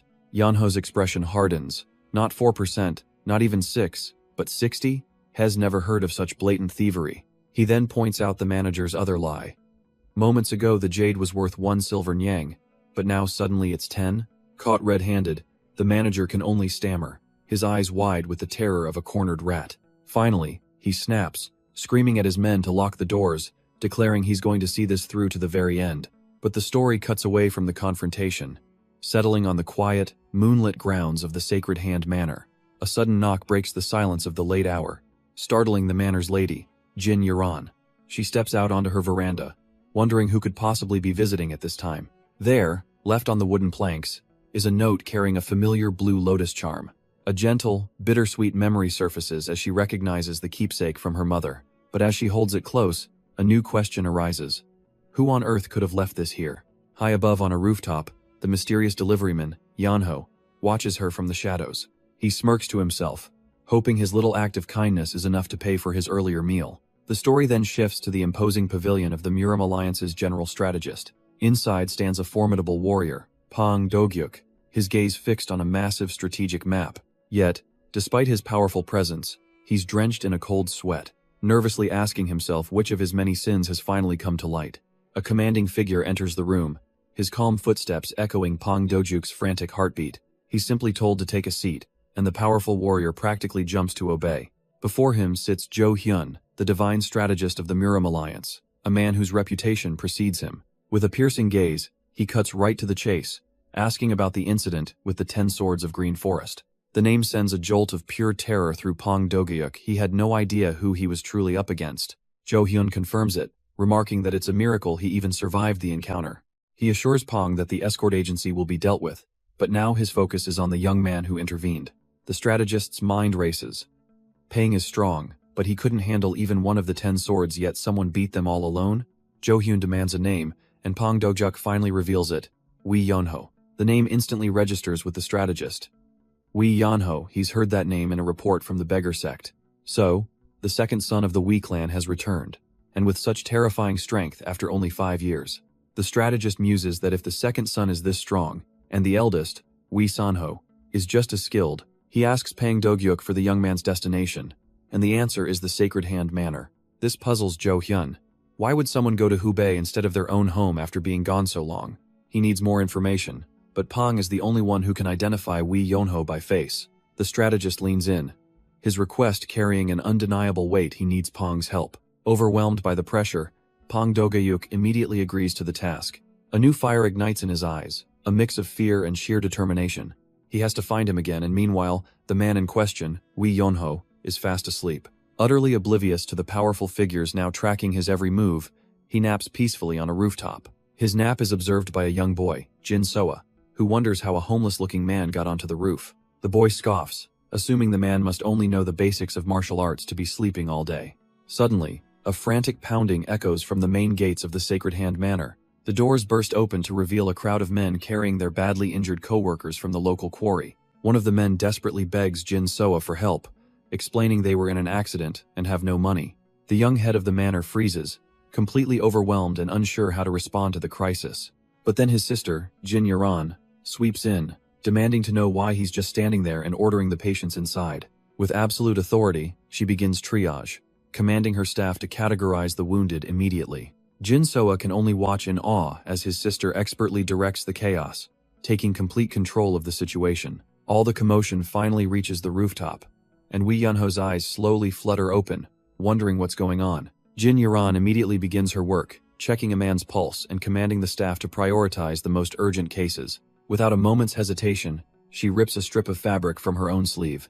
She wraps it tightly around a long silver needle, preparing for a dangerous procedure. With blinding speed and precision, She strikes a vital point on the patient's head. The effect is immediate, as a violent spray of dark blood erupts from the man's mouth. Though splattered with blood, Jin Yaron's face remains a mask of cold, professional focus. She moves to the next patient, snapping at her staff, asking if they intend to let everyone die.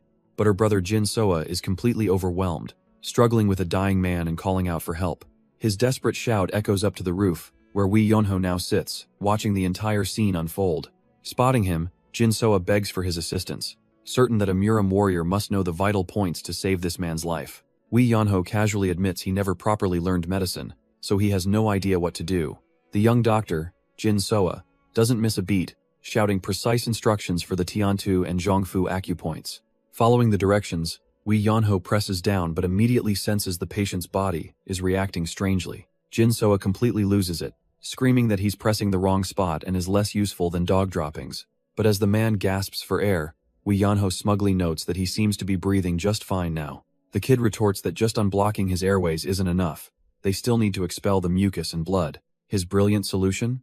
He tells Wee Yonho to suck it out with his mouth, eliciting a look of profound disgust. After a moment of horror, Wee Yonho realizes he just needs to clear the man's throat, annoyed at the earlier theatrics. Done with the games, he pinches the patient's nose and covers his mouth, opting for a more direct approach. Jin Soa can only stare, dumbfounded, as this warrior defies all medical convention right before his eyes. With a visceral slam, Wee Yonho strikes the man's chest, forcing the blockage out in a spray of blood. The young doctor, Jin Soa, can only watch in abject horror at this barbaric display. Wee Yonho glances back, unfazed, asking if he can't see that he's saving a life, his own way. The scene shifts, finding Wee Yonho's older brother, Wee Sanho, reading a letter under the full moon. He's surprised, realizing the message is from their mother. In a flashback, she pens the letter to her beloved son, getting straight to the point. The news is a bombshell that freezes Sanho in place. His brother, Yonho, is alive. After 5 long years, a letter has come, and Sanho's hand clenches, crumpling the paper. Their mother explains that Yonho isn't allowed to return, prompting their father's fury. But she has a plan. With no hesitation, their parents have packed their bags and set off for Kaifeng to find their long-lost son. The words echo in his mind as he looks to the sky, a storm of emotion brewing in his chest. His brother is alive. But he quickly shoves it down. This is no time to get sentimental. With a single, decisive step, his destination is clear. He's going to Kaifeng. It's the city where his brother is, and as he recalls, it's also where Jang Il of the beggar sect is located. Without wasting a single second, Wee Sanho vanishes into the night, a blur of pure speed. Meanwhile, in Kaifeng, young Jin Soa quietly approaches a room, asking if the person inside is sleeping. He finds Wee Yonho resting but wide awake, earning a sarcastic jab about how a physician should learn to trust people. Yonho offers some half-hearted praise, saying the boy was a little helpful, much to Soa's annoyance. After Yonho grudgingly admits he was greatly helpful, Soa's tone shifts, asking where Yonho thinks their real problem lies. Lying there, Yonho wonders what he's getting at. They have so many problems. He'd have to be more specific. Jin Soa lays out his noble ambition, to restore the Sacred Hand Manor to its former glory, and he needs Yonho's objective opinion. Yonho sits up, considering the boy's sincerity. He admits there are many issues, but the biggest one is painfully simple. With a wry, almost mocking smirk, he holds up his fingers and gives his one-word diagnosis. Money. He repeats it, just to make sure the kid understands. That's their real problem. The young physician is stunned. For a house of healers, surely medicine is the most important thing, right? Money should be an afterthought. Yonho just looks at him, telling him to think about how they fell from grace in the first place, reminding him that a rival now owns their old land. The weight of that truth lands heavily on Soa, and he slumps forward with a deep sigh. He begins to tell the story of his father, a man so friendly and kind he didn't have a single enemy, a doctor who treated the poor for free. This incredible charity was only possible because his family was built on a mountain of ancestral wealth, chests overflowing with gold. But by the time Soa was old enough to understand, that fortune was gone, leaving nothing but an empty, cobweb-filled chest. Soa explains that his father employed a huge number of physicians, and the cost was immense. Their reputation kept them afloat for a time, but his father knew the charity wasn't sustainable and needed a plan to repay their debts. Yonho's mind jumps to dramatic conclusions. Assassination? A grand scam? But Soa just sighs, telling him he's read too many novels. With an embarrassed look, the boy admits his father sought out a way to gain a lot of money with very high risk. The kind doctor became a gambling addict, his face twisted in a desperate, manic grin as he threw away their fortune. Yonho can hardly believe it. The man gambled everything away and died of malnutrition and alcohol poisoning. He's left utterly speechless by the sheer, pathetic absurdity of it all. Having confessed the family's embarrassing secret, Soa now looks to Yonho for a miracle, believing he must be someone special. But Yonho just gives a sly smile, waving it off. He insists he's just an ordinary person. For medical problems, you see a physician. For money problems, you see a professional, like the branch manager of the Silver River Exchange. And so Yonho lays out his pitch. An investment opportunity in the Sacred Hand Manor. He strokes the branch manager's ego, noting that while the manor has skill, it desperately needs a man with his business acumen. The scent of money is intoxicating, and Haedebung's greedy eyes light up as he imagines the profits. But the young Soa whispers his disgust. He doesn't want to work with this man. Yonho quickly reminds him that being broke means he doesn't get to be picky. The boy stubbornly calls the manager a loan shark, only for Haedebung to fire back that at least he knows how to grow money, unlike Soa's family. Yonho cuts in, turning to the naive boy with a sharp lesson. Did he really think his family's fame just appeared out of thin air? He reminds Soa of their grand pavilion, explaining it was built because their ancestors wisely charged every single patient. The revelation hits Soa hard. He can't believe it, but Yonho assures him it's the absolute truth. If Soa truly wants to uphold his family's pride, he needs to bring in money and restore their grand reputation. All the famous physician houses, he explains, are immensely wealthy, because people will pay anything to live. As the manager nods in agreement, the boy finally begins to understand. Soa's idealistic world crumbles. He always believed medicine was purely for the people, but the history of his own family's grand estate proves it was always a business. The boy is left sullen, wrestling with this harsh truth. Elsewhere, Yonho rests, wondering if maybe his lesson was a bit too straightforward. He notes the kid's been depressed since, but quickly decides it's none of his business. Suddenly, a crash from the courtyard jolts him awake. Annoyed, he tries to figure out what all the commotion is about. Outside, a massive brute is manhandling a staff member, demanding to see Jin Yuran. This man, Jua Jiol, of the Black Earth, roars for the damned matriarch to show herself. And just then, an furious Yaren appears, demanding to know why he's dragging a patient from their room. Jua Jiol smirks, finally meeting Jin Yuran as she furiously asks if he has any empathy. He scoffs at the very idea, revealing their father borrowed money, and now they must either pay the debt or close down. She tells him to deal with her directly, pleading for him to leave the innocent patients out of it.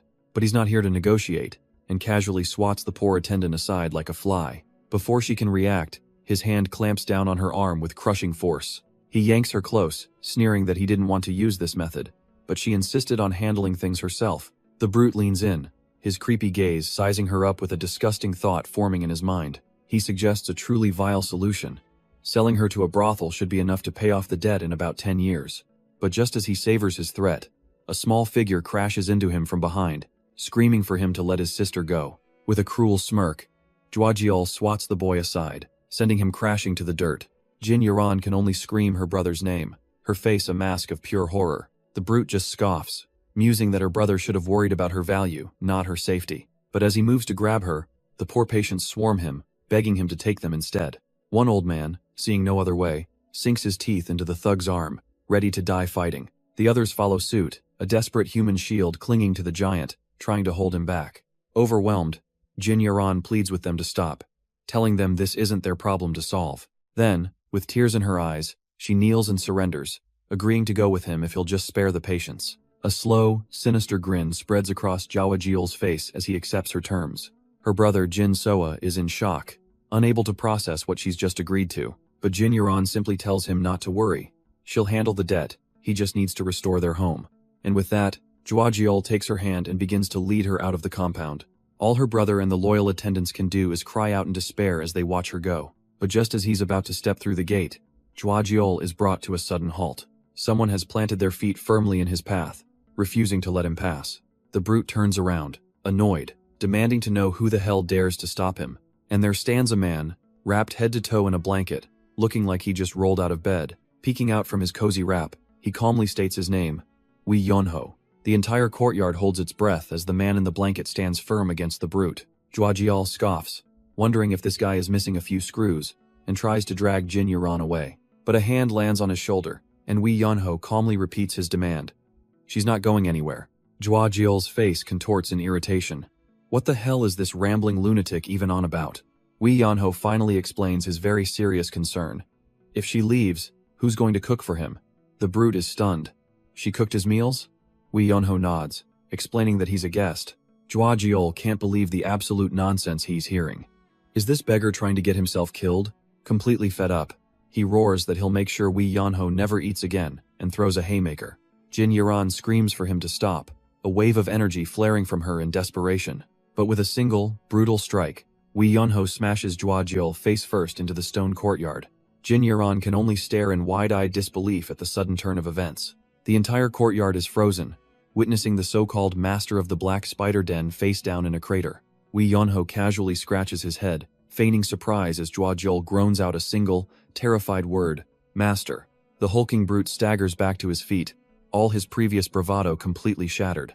With newfound respect, he asks this mysterious man just who he is and where he hails from. But Wee Yonho just waves it off, fanning his collar and coolly stating that he's no warrior. Jua Jiol tries to reason with him, explaining this is a private matter backed by a legal contract. He desperately pleads for this monster to stay out of it, his voice laced with fear. Wee Yonho simply states that won't be possible, repeating his one ridiculous condition.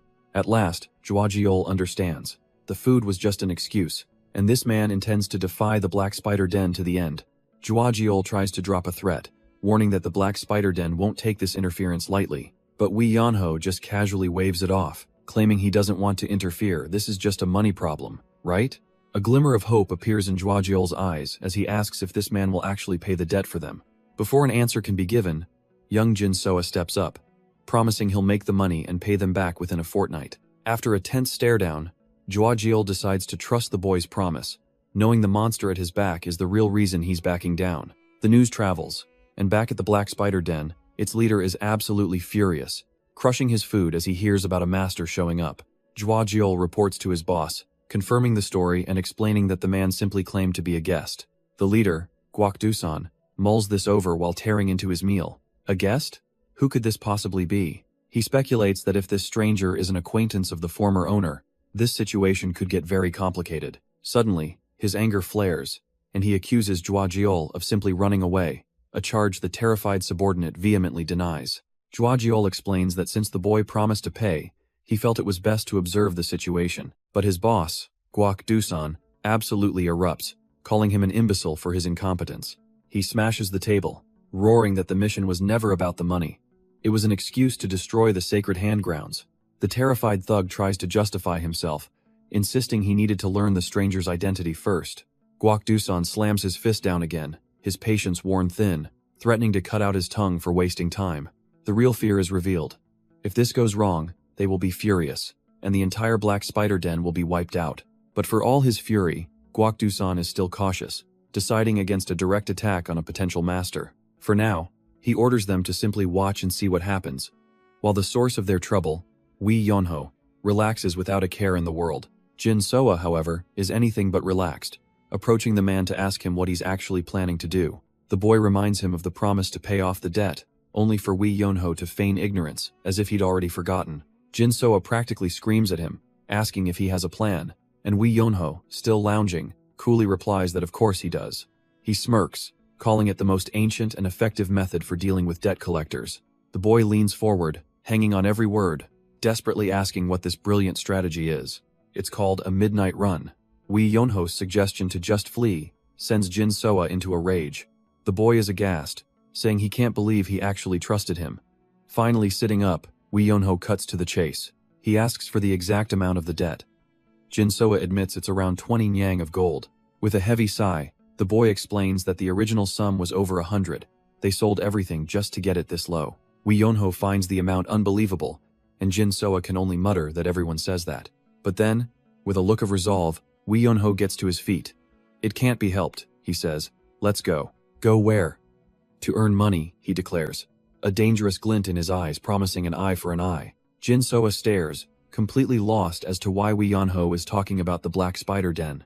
But Wee Yonho just gives him a wicked little smirk. Because, he explains, the place they're going to earn money is the gambling den. The boys arrive at Jumwajang, a secret gambling house buzzing with activity and desperation. In a back room, the master of the house, Kang Chonrip, kicks back, lamenting another slow day. He idly wonders if his reputation for fleecing suckers has finally scared everyone off. Just then, an attendant bursts in, shouting for his master. Kang Cheonrip snaps up, assuming it's the authorities. But the man is ecstatic, announcing they've got one. Down on the floor, Wee Yeonho calmly observes the scene as Jin Soa is told to stop gawking like a tourist. The young boy can't shake his dread. Trying to win back gambling debts with more gambling feels like a path to ruin. An attendant scurries over, practically bowing, asking what brings a young master to his humble establishment. He rubs his hands together with a greasy smile, assuming they're just another valued guest looking for a night of fun. Wee Yeonho, playing the part perfectly, casually asks what kind of entertainment they offer. The man lights up, promising a world of excitement from Pei-Gao to dice if it involves betting money. They have it. He eagerly leads them past the common tables, insisting he has a very special game to show them. Stopping at an empty mat, he presents 2 simple white cups and a few small iron beads. Wee Yeonho feigns ignorance, asking if it's some kind of dice game, as the attendant grins, calling it yin and yang. He explains that it's their most popular game, mostly because the rules are deceptively simple. Picking up the beads, he demonstrates by dropping them into one of the cups. Then he covers it with the other, shaking them together and explaining the beads will split between the 2 sides. The attendant places one of the containers down with a firm thud. The rules couldn't be easier. Simply guess if the number of beads inside is odd or even. Yeonho remarks on its simplicity, and the man grins, confirming that's why it's so popular. He hypes it up as a game of pure 50/50 odds, perfect for a fiery young master who likes to bet fast and win fast. Playing his part beautifully, Yeonho agrees he despises waiting and decides he's ready to play. And so, in a quiet corner of the gambling hall, the trap is sprung. Watching from a distance is the master of Jumwajang, Kang Cheonrip, who nods in approval. The boy is taking the bait. He smirks, mentally running through the classic scam. Hook the sucker, let him win a bit, then bleed him dry. He chuckles, confident that the rich kid is already losing his mind and his money. But his amusement evaporates when he sees a mountain of his establishments. Money being paid out. This kid isn't losing, he's winning everything. Kang Cheonrip's plan is in absolute shambles as silver ingots pile up for his target. While the gambling den staff sweats bullets, Yeonho feigns boredom, calling the situation merely odd. But that confident smirk reveals the truth. He knows exactly what he's doing, and he's enjoying it. The story then cuts to Jong-il, who was recently celebrating the end of his Wee Yeonho problem. He'd been having a great day, even finding a discarded door to brace for the coming winter. He was feeling so lucky right before his world came crashing down. A cold voice suddenly shattered his peace, asking him if the rumors he'd been spreading were true. Before him stood the demon-slaying sword, Wee Sanho, none other than Yeonho's older brother. Jang-il's blood runs cold, his lucky day instantly turning into his worst nightmare.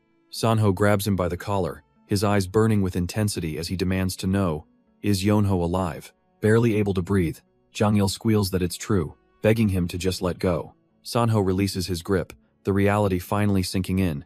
His brother is alive. The only question now is where. Thinking fast, Jang-il deflects, telling him the Hao clan has that kind of information. But Sanho isn't letting him off the hook, yanking him up by the collar to go pay the clan a little visit. Jang-il can't believe his luck. First one lunatic brother, now the other one is dragging him to his doom. They arrive at the Hao clan's Kaifeng branch, a den of intrigue where its beautiful leader is waiting.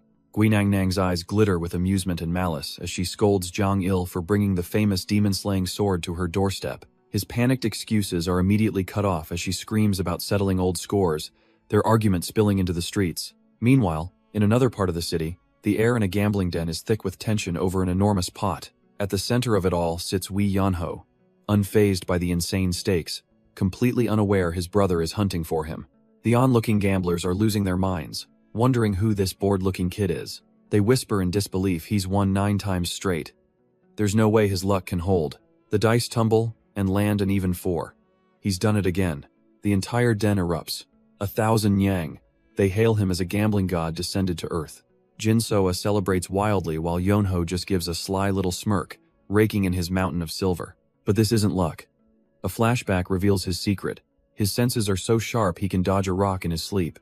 For him, this is child's play. He can tell the outcome just by the sound of the shaking stones.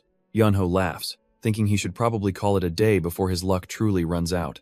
But just as he's about to cash out, a new challenger approaches his table. The room quiets as the owner himself, Kang Cheonrip, arrives to greet the man who's emptying his coffers. Yeonho leans back, coolly dismissing the owner's praise. He's no esteemed guest. But Kang Cheonrip just laughs, saying a big winner is always a guest before adding that frankly, he wasn't entertained. The owner's smile is strained. This kid pocketed a fortune and had the nerve to call it boring? Unbelievable. He tries to entice him, suggesting a game more worthy of his status. Something bigger. Not this tiny match, but a real high-stakes game, where the thrill would be on a whole different scale. Yonho seems to consider the offer for a brief, calculated moment, before completely shutting him down. "No, I'm good," he says, turning to leave while Jin Soa gathers their winnings. The friendly facade drops. He can't believe this punk thinks he can just walk away after taking his money. So he changes tactics, putting an arm around Yonho and offering him 5 gold nyang just to play. Yonho cheekily demands 10, and to his surprise, the owner agrees but with a catch. The game isn't over until one side loses it all, so for 10 yang, Yonho agrees to play right now. The owner's friendly mask shatters, revealing a triumphant smirk. The boy fell for it. He calls for his secret weapon to come out. A figure emerges from the darkness, his ominous presence silencing the room. The crowd erupts in panicked whispers. It's Dokbi, a name that carries heavy weight in these dens.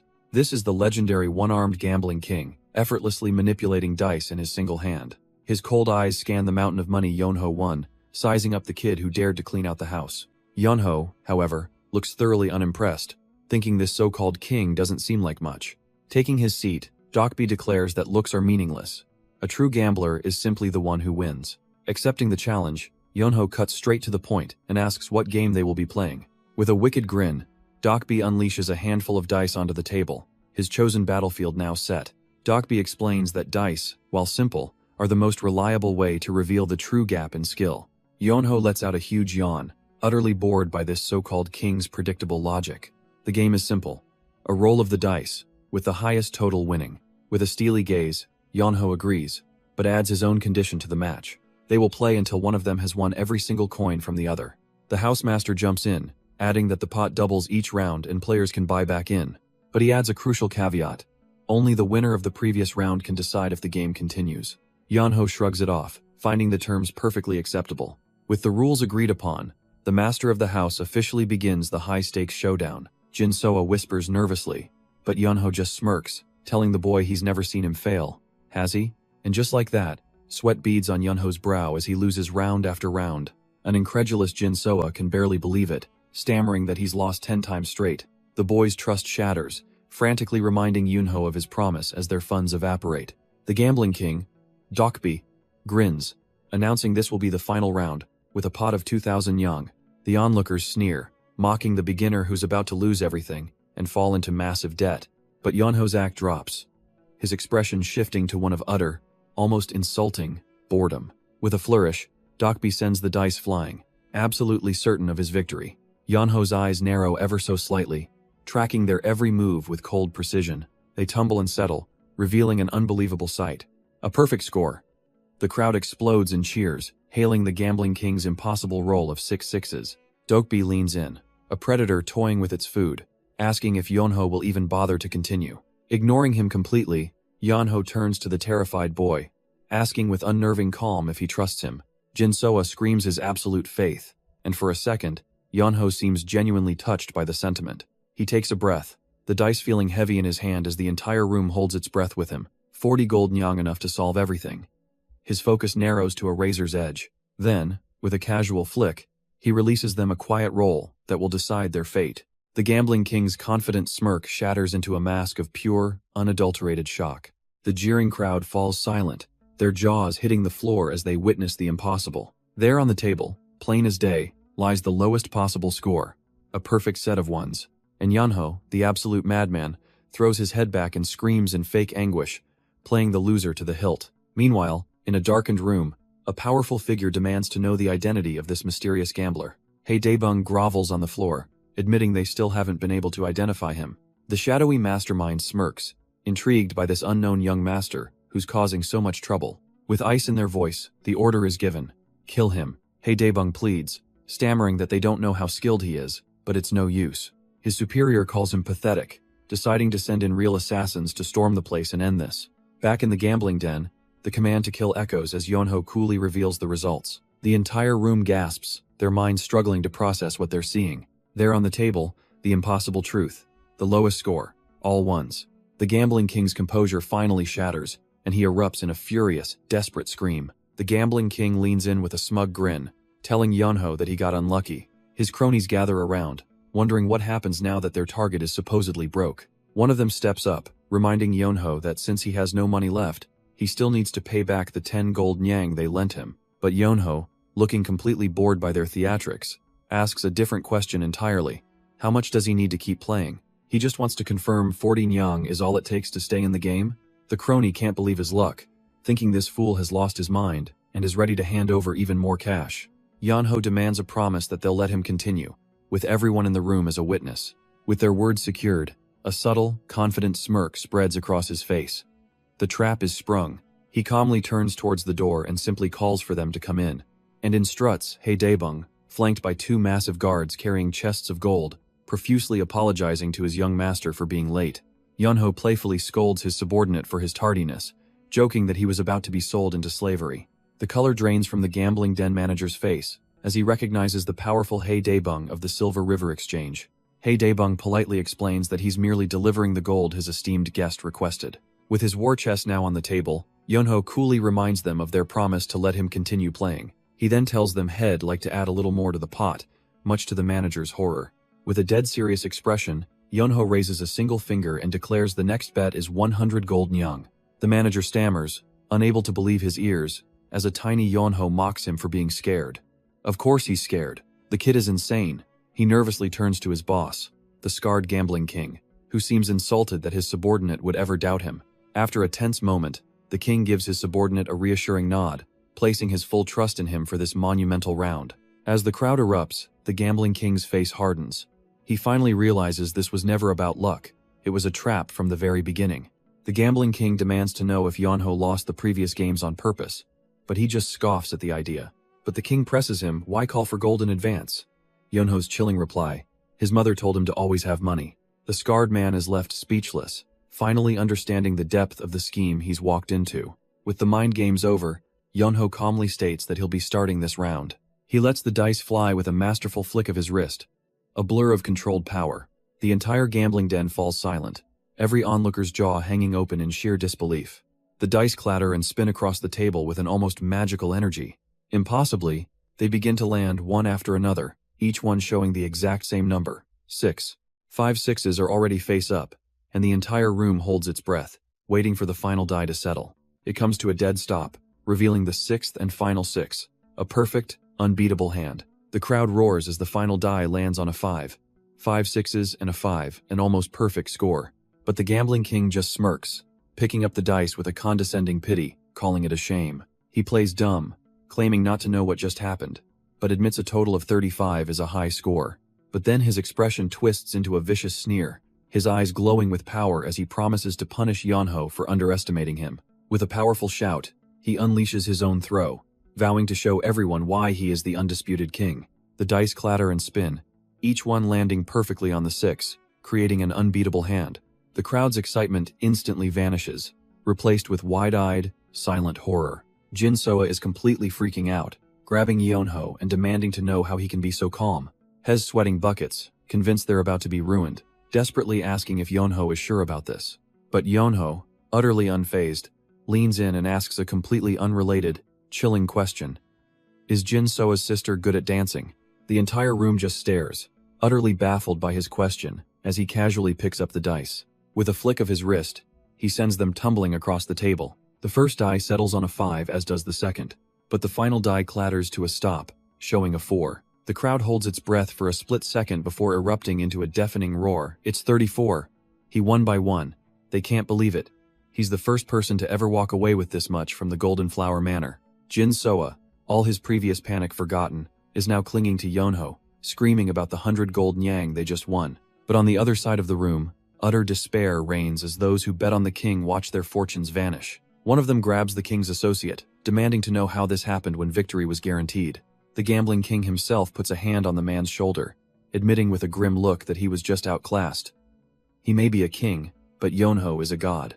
While the crowd celebrates, the gambling den manager is having a full-blown meltdown, realizing he just lost all the manor's money. But the branch manager, He Daebung, puts on a grand performance, loudly declaring their business with Yonho officially concluded. He asks the roaring crowd to bear witness to this legendary match, and they happily oblige. The now dethroned gambling king approaches Yonho, not with malice, but with a quiet admission that it was a good game, and Yonho, ever composed, simply returns the gesture with a respectful bow. Hei Daebong offers to keep the massive chest of winnings safe at the manor for now, and Yeonho casually agrees. With the excitement over, Jin Soa is utterly drained, admitting he's not cut out for this level of stress. Yeonho just wants to get some food and sleep, but Jin Soa, bouncing back instantly, knows the perfect place to go. Rushing ahead in his excitement, the boy suddenly collides with an unmoving obstacle. Their exit is blocked by a group of imposing figures, and it seems winning the money was the easy part. Yeonho's eyes narrow slightly, completely unfazed by the wall of muscle before him. Hei Daebong leans in, identifying them from their symbols as the Dark Earth Branch sect. The hulking leader's voice booms out, demanding to know who among them is Wee Yeonho. But his question echoes into the past, where a young woman is stunned to meet Yeonho's older brother. Wee Sanho confirms his identity, asking where his brother is, only to learn he's left for Hubei. With a curt word of thanks, he and his companion immediately turn to leave. Sanho simply says they're going, but his companion is already looking ragged, asking where to now. The destination is Hubei, a single word that drains all the color from his friend's face. The poor guy collapses, throwing a full-blown tantrum about being dragged on another impossible journey. Watching the dramatic display, Moon Yoonji lets out a long, weary sigh. Moon Yoonji pleads with them to rest before they go, but Wee Sanho refuses, intent on leaving immediately. She insists, saying her family's reputation would suffer if they turned away guests so late at night. His companion's theatrical tantrum on the floor finally breaks Sanho's resolve. He has no choice but to agree. With a reluctant thanks, they accept her offer, and are soon led to a grand, steaming bathhouse. Both men sink into the rejuvenating heat, the long journey's exhaustion finally beginning to fade. The companion muses that his beggar sect leader would probably disown him for enjoying such luxury. Sanho, however, remains silent as he rises from the water, his back a canvas of hardened muscle. He turns, revealing a physique so perfectly sculpted it looks like it was carved by the gods of war themselves. His friend is blown away, pointing to a vicious scar and asking if it's from his fight with the tailless phantom demon. The memory hangs in the steam as he recalls the rumors that it was a battle that almost claimed Sanho's life.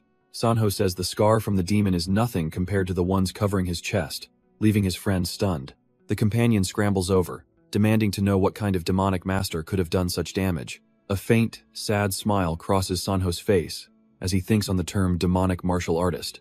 He reveals it wasn't a demon, but a scar made by his own little brother. It was a wound from a young Wee Yeonho, back before he knew how terrifying a sword could truly be. And in the past, we see a hulking man from the Silver River Exchange demanding to find that very same Wee Yeonho. Without a hint of fear, the young man raises a hand and calmly identifies himself. The leader stares down, momentarily speechless at the sheer audacity of this kid. He turns to his men, questioning if this is really their target, and gets a firm yes in return. He erupts in fury. He was promised an expert, but all he sees is some arrogant brat who's wasted his time. The leader sneers that kid or not.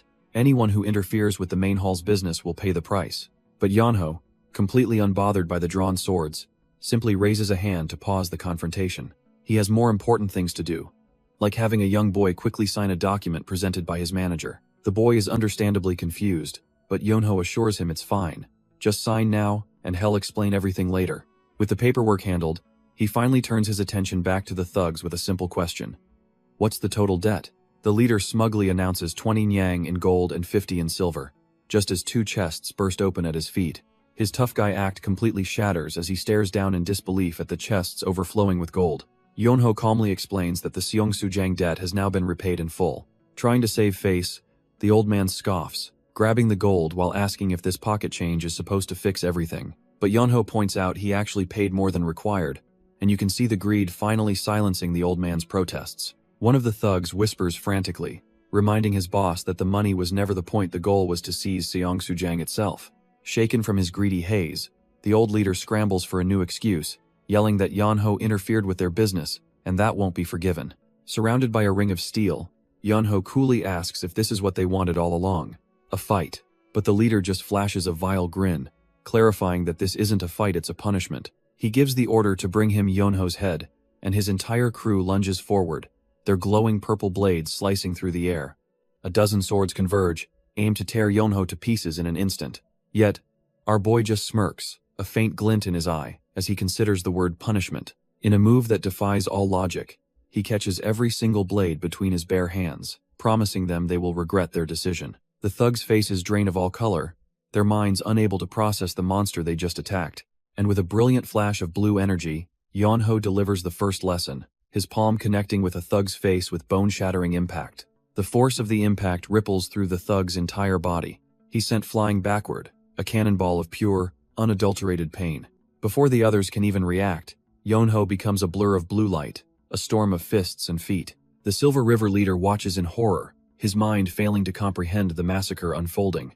Annoyed, Yonho calls him out, telling him to stop wasting time and bring out the assassins hiding in the back. The leader's bravado completely shatters. How on earth did he know they were there? He reluctantly gives the signal, admitting he needs help from his esteemed guests. And just like that, 5 silent figures in black robes emerge from the shadows, their presence chilling the air. Yonho's eyes narrow on one of them. There's something familiar about him, a nagging sense of déjà vu, but he's snapped back to reality by the whistle of a sword inches from his throat, forcing him to dodge. He lands with a smirk, sarcastically telling the assassin they almost scared him, but he knows this is serious. The dark, malevolent energy radiating from their blades is unmistakable. His mind flashes back to a lesson from his master about sword arts designed purely for assassination. The ethereal form of Baekmuhan poses a question to his younger self. What must be done in this situation? The answer is simple and brutal. Never show mercy or take these killers lightly. Back in the present, Yonho's eyes narrow with slight annoyance. The old man's words mean he can't hold back anymore. With his decision made, he turns to the terrified manager and calmly asks for a sword. His hand wraps around the hilt as he warns that things are about to get a little loud. A wave of raw energy erupts from him as he tells everyone to keep their distance. The assassins can only watch, their confidence shaken. Just dodging that first attack proved he was no ordinary target. Realizing their mistake, the assassins coordinate, shouting that their opponent is an expert. They must attack all at once. Yonho grips the sword, his hands steady, his posture perfect. He closes his eyes, tuning out the world to find his center. As they lunge, a violent eruption of blue energy blasts outwards, stopping them dead in their tracks. The sheer pressure is overwhelming, shocking the assassins who thought this would be an easy kill. The spectral image of his master appears behind him, a voice in his memory telling him not to cling to forms. Yonho's blade moves like water, intercepting their strikes. The first principle, an unmoving heart. He stands perfectly still, a calm eye in a hurricane of flashing steel. Even as their blades close in, his mind must not waver. Only with an icy cold focus can he react to everything. And with that, he takes a single, deliberate step forward. He lunges forward, his energized blade clashing with the 2 assassins descending upon him. A brilliant flash of blue light explodes outwards from the impact. His master's voice echoes in his memory, urging him to put his heart into the sword. Their blades are nothing but metal, grinding uselessly against his own. And with a sharp crack, the assassin's swords shatter into pieces before his overwhelming power. He stands in the center, a maelstrom of blue energy swirling around his blade. A sword infused with one's heart, his master had said, could cleave a mountain. With a single, devastating slash, Yonho cuts right through their formation. An assassin can only watch in horror as the glowing blade passes through him. The final lesson: to let his power flow like water, distributing naturally through every strike. The last assassin stands frozen, a flicker of raw terror in his eyes. But it's too late for fear. A flash of movement, and his head is simply gone. Yonho calmly steps over the bodies, his master's wisdom echoing in his mind. What he was taught wasn't a technique, but a seed that could sprout into anything. The remaining assassins are utterly paralyzed, bathed in an aura they can't even comprehend. As countless blades of pure energy materialize from thin air, they know their fate is sealed. His master had told him a perfect sword is created by the heart alone, so Yonho unleashes it all, a universe of starlight and blades erupting from his very being. This is his sword, a style that belongs only to him, born from his own will. With a final look of cold focus, he prepares to wipe them from existence. A maelstrom of sword energy explodes outwards, a galaxy of destruction. The very floor shatters as blades of light erupt, cleansing the area in a flash. Nearby, the manager and the boy can only shield their eyes, screaming in terror. When the light fades, all the assassins are down, their bodies smoldering with blue energy. Yonho stands calm amidst the devastation, the spirit of his master watching over him. He didn't kill them. He severed their meridians, sealing their martial arts forever. Looking down, he feels a strange sense of familiarity with these assassins. But he dismisses it for now, turning to leave and bumps right into the Silver River leader. The old thug is sweating bullets, his face a mask of pure, unadulterated fear. Yonho casually places a hand on his shoulder, and the man nearly jumps out of his skin. With a chilling grin, Yonho asks if someone was just talking about punishment. The Silver River leader stammers, his bravado completely shattered. calling him young master. Yeonho explains that his own master taught him a simple rule: anyone who messes with him is personally insulting his master. And just like that, the old thug hits the floor, prostrating himself and begging for forgiveness, promising to live a good life. But Yeonho isn't buying it for a second. Changing for the better is great, but who's gonna believe him now? He clarifies that killing him is a bit much, so he'll just settle for an eye for an eye. The leader's eyes dart over to the crippled assassins, and the horrifying implication finally sinks in. He asks in a trembling voice if Yeonho means to seal his martial arts just like he did to them. Yeonho simply gives him a wide, cheerful smile, crossing his fingers as if to say, "Nope, no other way." A gut-wrenching scream of despair erupts from the leader as he realizes his fate is sealed. A massive explosion of pure energy erupts, tearing the sect's headquarters apart. With the leader's broken body lying behind him, Yeonho calmly addresses a trembling survivor. The order was simple: take him to their base. And that day, the Dark Earth Branch sect met its downfall. Elsewhere, at the Seong-Sujang, a young woman stands on a balcony, soaking in the evening air. A quiet thought crosses her mind as she wonders where her little brother has run off to. Right on cue, a boy's excited voice calls out for his sister as he rushes into the courtyard. Hez practically bursting with energy, asking if she knows what incredible feat Hez just accomplished. Unfazed, she asks what he's so worked up about, and he declares that they've repaid all their debts. She just scoffs, telling him he must be dreaming, but he frantically insists that it's all true. As night falls under a bright full moon, the reality of this impossible news hangs in the air. She can hardly believe it, her eyes wide with shock as she asks if he's telling the truth. He throws his arms out, confirming that they're finally free, all thanks to a man named Mr. Y. Relief washes over his sister. She's just glad they owe their freedom to a person, not a vice.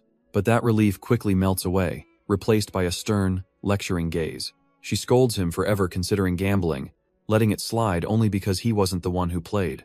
He looks down, quietly wondering if the method they used to escape their fate is really that important. She reminds him of their father's downfall, warning that those who don't walk the proper path are doomed to fail. He snaps back, pointing out that he would have been sold off otherwise. Can she really say his choice was wrong? Without a hint of hesitation, she answers yes, stating a physician must always walk the orthodox path.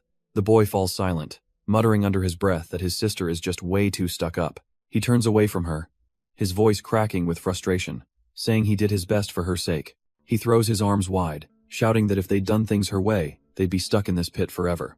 The name of the bathhouse lingers in the air, a symbol of the fate he so desperately avoided. Clutching his chest, he declares that he learned from Wee Yeonho, and he refuses to live a life like hers. His sister can only watch, stunned into silence, as he proclaims his desire to live his own life. The two siblings stand apart under the cold moonlight, a silent chasm now between them.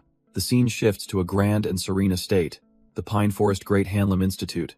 A well-dressed man steps out with a welcoming smile, greeting his new guests. It's Wee Sanho and the young boy, now dressed in proper martial arts attire, bowing respectfully. The host acknowledges Sanho as Wee Yeonho's brother, assuring him that such an important guest is always welcome. Sanho quickly apologizes for the boy's brashness, but the host isn't concerned with manners. He has a more important question, leaning in with a knowing look. He asks Sanho if he understands the nature of someone with truly great potential. It's not something that can be restricted. Trying to shape it to your own expectations will only ruin him. You must let him be free, like a rope snapping under the strain of a wild spirit. Only then, given the space to run, can he become a magnificent horse that gallops across the plains. The words strike a deep chord within Sanho, his expression softening with a profound understanding. He bows, thanking the man for his wisdom and promising to consider his advice carefully. With their business concluded, Sanho and the young boy depart from the institute. The boy wonders aloud why Sanho looked so troubled when they were treated so well, completely unaware of the heavy thoughts now weighing on his guardian's mind. As they walk, the boy asks Sanho what he thought of his brother. He then launches into a tirade, saying he only treated Yeonho well because of Sanho. To him, Yeonho is a lazy, cunning, and annoying brat who he wouldn't even consider human otherwise. Sanho listens, his expression unreadable as the boy's petty insults continue. So that's how others see him. The thought crystallizes in his mind, and everything suddenly makes sense. He understands now. Most normal people are completely blind to Yeonho's true, immense talent. Meanwhile, that very same talent awakens with a massive yawn, his consciousness returning to his body. Yeonho stumbles to his feet, wondering how long he was out. That sleep training was brutal. He feels like he was actually beaten up in his dream, but he's immediately met with the tearful gratitude of a woman he doesn't recognize, leaving him utterly confused. She's on her knees, insisting she can never repay his kindness, while Yonho just wants her to get up. Ignoring his pleas, the woman lowers her head and asks for one more favor. Yonho sighs, wondering if he's being cursed as he cautiously asks what she needs. She needs him to change someone's mind, a man who is wavering in his duty. This man must inherit the Sacred Hand Manor and restore its honor, but his spirit is currently broken. Our boy is completely lost, questioning if becoming a great physician and reviving a manor are different goals. He asks what's more important, and she confirms they are two entirely separate paths. With a dead serious look, she gives him the answer. The revival of the Sacred Hand Manor comes first. Even if one becomes a legendary physician, it's all for nothing if the family's legacy isn't restored. However, if the manor is revived first, producing a great physician later is always a possibility. Yonho smirks, finally seeing her point clearly. The revival of the Sacred Hand Manor comes first. The woman watches him, wondering what he could possibly be planning to achieve such a lofty goal. With a confident glint in his eye, Yonho assures her there's actually a very simple solution. Meanwhile, across the city at the Housect branch, the atmosphere is far from simple. The branch leader, Gui Nongnong, bites her lip in fury, seething that she should have just killed that beggar. She's still enraged that he dared bring the demon-slaying sword here, while Jang Il just laughs beside her. But her tirade is interrupted as a subordinate rushes in, stammering about a problem. What now? She snaps. Before him stand two unexpected guests, an imposing old man and his quiet attendant. The elder's gaze sweeps the room with authority as he asks who's in charge. Gui Nongnong sighs, annoyed at the constant interruptions, but confirms that she is indeed the leader here. The old man announces his name with the gravity of a legend. Wei Zhongan. Gui Nongnong's eyes widen in utter disbelief. Wei Zhongan, the righteous chivalrous swordsman? A proud smirk crosses Zhongan's face. Ah, so his reputation precedes him. This will be easy. But before he can even start his speech, his wife Han Sanga grabs his face and shuts him up. She scolds him for showing off when they're in a hurry, much to his flustered embarrassment. The Housect leader just stares, baffled. This bickering old man is the legendary hero? Han Sanga clears her throat, instantly regaining her composure and taking charge. She explains that their son, Yonho, sent a letter from this very branch, and she demands to know what happened. One of the subordinates connects the dots they're looking for, young master Wei Yonho. A sly smile returns to Gui Nongnong's face as she smoothly lies, saying he should have already reached the Divine Hand Manor. Divine Hand Manor? The words hang in the air, and Zhongan is already processing them. He asks if his son is sick, since that's a medical sect, but he's heard nothing of the sort. A thoughtful frown crosses his face. Something about this story just isn't adding up. His eyes narrow, a sharp glint in them as he points out a fatal flaw in her tale. His son is far too lazy to keep in touch with anyone on his own. Gui Nongnong flinches, a bead of sweat tracing down her temple. Crap. She realizes she got swept up in her own performance and said way too much. A wave of pressure suddenly floods the room as Zhongan demands a straight answer, his patience completely gone. The scene then shifts, revealing the truth of what Yonho was actually up to, the swift reconstruction of the Divine Hand Manor. They repurposed the old Black Earth Sex building, funding the entire operation with the money they looted from them, and with his new power base established, Yonho began making moves, using a paid-off debt to threaten a young boy to get to someone named Jin Soa. Yonho casually unrolls a promissory note for a staggering 20 gold taels, pointing out the boy's own signature. The kid is flabbergasted, stammering that he thought Yonho was paying the debt for him. Ah, but nothing in this world is free. Yonho explains this was an investment, offering a job with a salary that would take exactly 20 years to pay off. 20 years?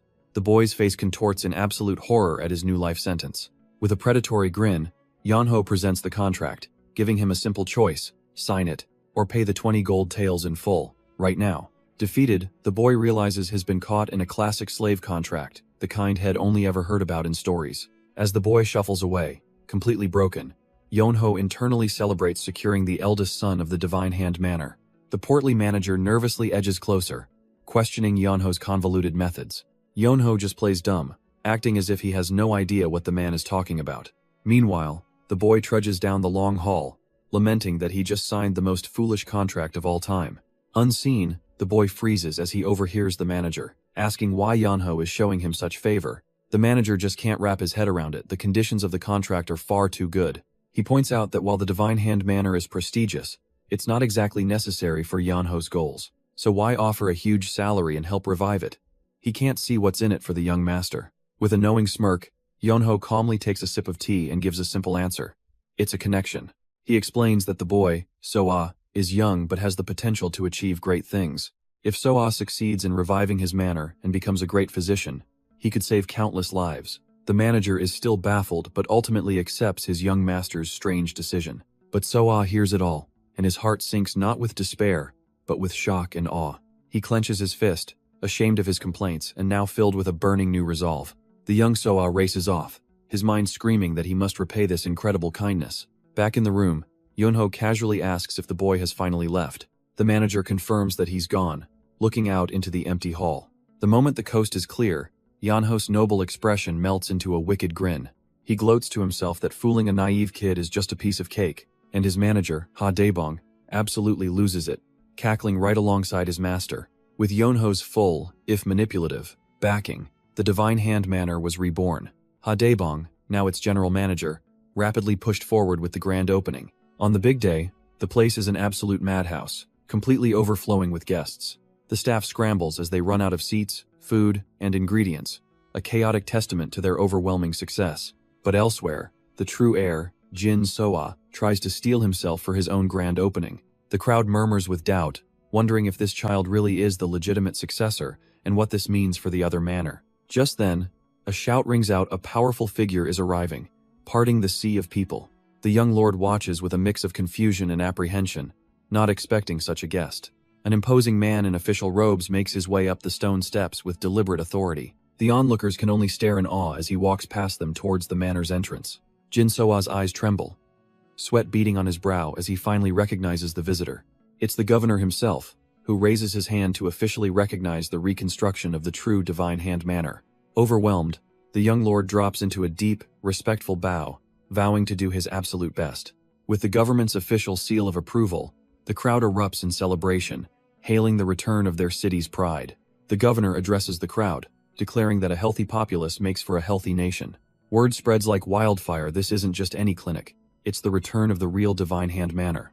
His work now complete, Wee Yunho quietly leaves the city, waving a final goodbye to the chaos he orchestrated. Elsewhere, an underworld boss gets the news and grimaces. With the Black Spider Gang's ledger in official hands, it's time to lay low. The very next morning, the young Lord Jin Soa looks out his window, his eyes wide with utter shock. An impossibly long line of citizens has formed, stretching far beyond the manor gates, all seeking treatment. He and his attendant can barely comprehend the scene, but the portly man suddenly smells something in the air. It's the sweet, intoxicating smell of money, and he can't wait to suck every last patient dry. But over at the fake Divine Hand Manor, the halls are silent and empty, a manager screaming in frustration. His subordinate can only report the grim truth. Their business is finished, as everyone has flocked to the real deal. The manager of the fake clinic can't believe his ears. The real Divine Hand Manor is back in business? He slams the table in a rage, yelling at his subordinate about the sheer audacity of it all. He fumes, wondering where that kid got the money, especially after his father was buried in gambling debt. After all, his hard work getting the original lord addicted and ruined, his perfect plan was unraveling. The subordinate panics, reminding his boss this was a task from their young master, and failure rests on his shoulders. But he sees no way out, sighing that it's too late to fix this mess now that the news has spread. The manager's eyes gleam with a dark resolve. If a knot can't be untied, he decides, you just have to cut it. From a nearby rooftop, Wee Yonho watches the young lord working. Such a tragic tale, he muses. To think the boy who just got back on his feet might meet a violent end from a robber in the night. The manager smirks, ordering his man to prepare a generous sum for the funeral, all while his target remains blissfully unaware. Meanwhile, at the formidable headquarters of the Muram Alliance, the leader, Sima Chansei, receives a startling report about an unholy alliance. His subordinate confirms it. The Green Forest Bandits are working with the Iron Blood sect, a fact discovered by a young man named Pang Dogyuk. Chansei smirks. The fact they sent the 10 swords means this is serious. The alliance is already a reality. In a world simmering with tension between the demonic and orthodox factions, any spark could ignite a full-scale war. He then asks about the Heavenly Medical Union, but they've made no official moves yet. His subordinate warns him of their ancient, friendly ties to the Iron Blood sect, a connection that could make this situation far more dangerous. Chansei grows serious, contemplating the sheer amount of blood that would be spilled if they had to fight the medical union. But something else catches his attention. He heard Pang Dogyuk escaped the 10 swords with help from a boy named Wee Yonho. The name is unfamiliar. His subordinate explains. He's the second son of the Wee clan, who vanished 5 years ago and has suddenly reappeared. A manic grin spreads across Chianse's face as the pieces click into place. Wei Zhonghan, the sword of justice. He realizes his old friend wasn't just hiding for 5 years, he was busy raising a dragon. His subordinate adds, that's not all. The eldest son is the famous demon, slaying sword, Wei Sanho. With 2 prodigies like that, he predicts the Wei clan could become the strongest in the world within a decade. Chianse can only laugh, absolutely delighted by the news. It seems a true dragon has risen from the Wei family.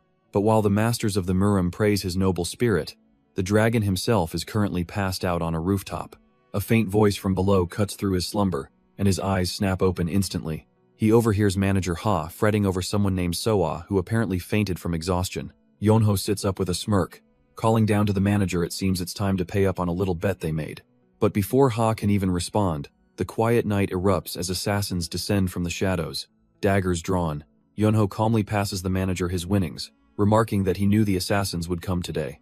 He leaps down with nothing but a broom, furious that these thugs would dare touch his precious money source. The assassins swarm him from all sides, their blades glowing with a faint, deadly energy. But Yonho just smirks, winding up a powerful swing with his humble weapon. A crazed, bloodthirsty look fills his eyes as he prepares to unleash absolute carnage. Meanwhile, at the Hao clan's Kaifeng branch, a much more tense meeting is underway. The branch leader, Gui Nangnang, is suddenly caught off guard by an unexpected question. Her guest, the formidable Wei Zhonghan, points out that his son is far too lazy to keep in touch on his own. She freezes, realizing she's talked too much, and he's basically asking if she's been spying on young Master Wei. His voice booms with authority, demanding she give him a straight answer, right now. Internally, Wei Zhonghan winces. He knows one wrong move here could spell disaster. It's a familiar feeling, like the time his wife Sangha twisted his arm for interfering in her business. He tries to press his advantage, questioning Gui Nangnang's obvious interest in a grown man like his son. But before he can go further, Sangha smoothly cuts in, steering the conversation exactly where she wants it. Gui Nangnang, recovering her composure, agrees to help, but slyly notes that her target doesn't tend to stay in one place for long. She then offers one of her own informants to guide them, a clever move to turn the tables. Wei Zhonghan is taken aback, genuinely impressed by her confidence and quick thinking. He accepts her offer, making it clear this is a personal favor he'll repay to her, not the Hao clan. But when he asks who the guide is, his wife gives him a look that just screams, "You idiot." Sangha takes Gui Nangnang's hands, completely disarming her with personal questions and seizing total control of the meeting. Sangha comments on how frail Gui Nangnang looks, questioning if she can even handle the long journey to Hubei. The Hao clan leader is stunned, completely blindsided by this sudden, thinly veiled insult. But in a flash, she understands. This isn't about the trip, it's a test, a proposition. She quickly weighs her options, realizing an alliance with the Wei clan and their 3 monstrous sons would be an unparalleled opportunity. A sly smile creeps across her face as she makes her decision. She turns to Sangha, addressing her as mother, and assures her that she's quite sturdy and will get ready immediately. With the deal sealed, she walks off, leaving the Wei clan couple alone. Zhonghan is utterly baffled, whispering to his wife that he didn't sense any affection from Gui Nangnang for their son. Sangha whirls on him, her patience gone, asking if he honestly believes Yonho could find a wife by himself. She spells it out for her clueless husband. Their son is back and of age, so they have to secure his future now. She lays out her logic with a chilling smile, explaining that affection can be forced if they travel together long enough. Her maniacal laughter echoes as Zhonghan realizes with dawning horror that his wife is a terrifying schemer. And so, their journey begins with the rumbling of carriage wheels.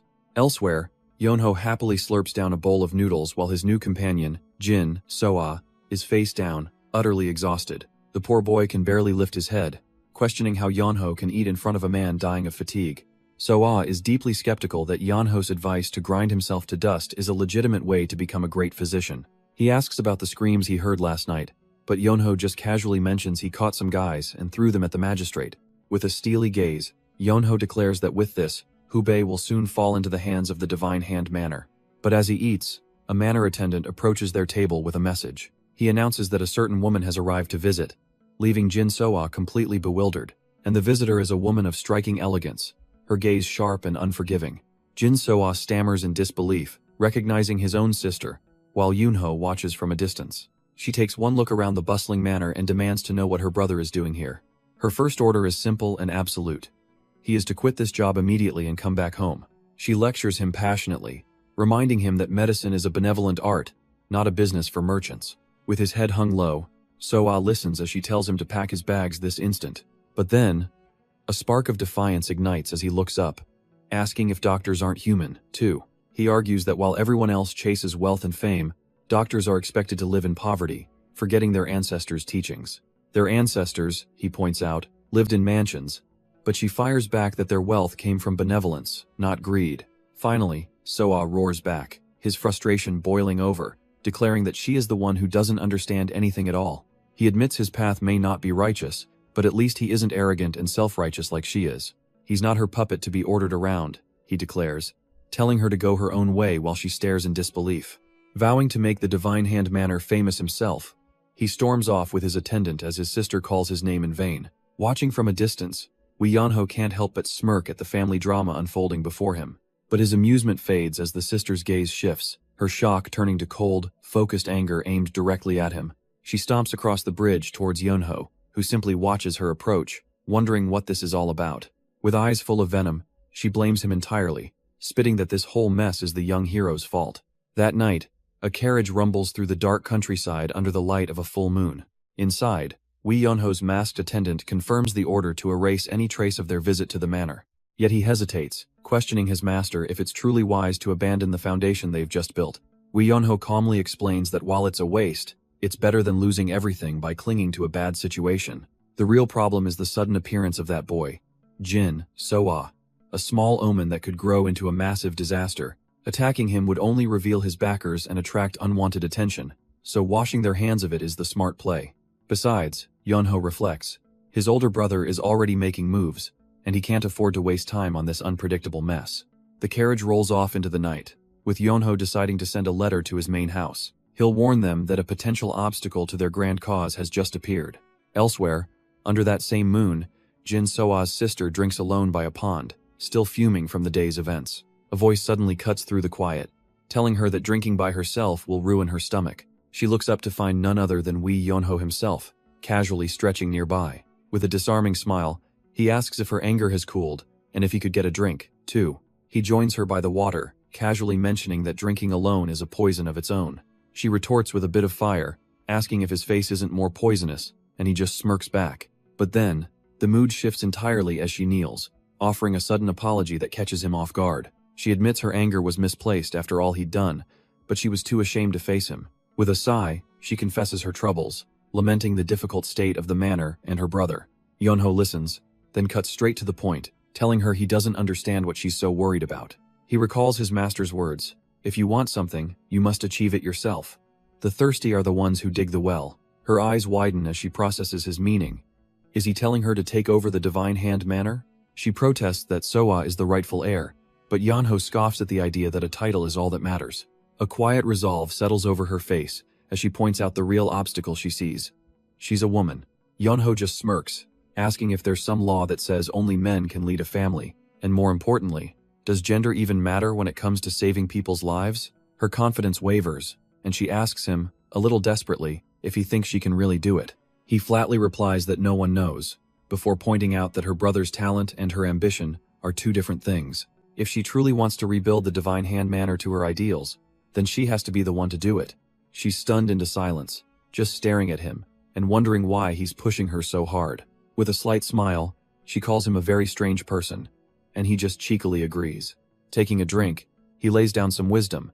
People who don't act, who only think, can never achieve anything. When she asks if he's talking about himself, he just chuckles and admits that yes, he is. He claims he's perfectly happy with his lazy life, but even so, he bets he's happier than she is right now. He explains with a sly smile that he's happy because he does what he wants, though his master's orders are a different story. Pang Dojuk finds that charming, musing that his master must be a fine person to make him move.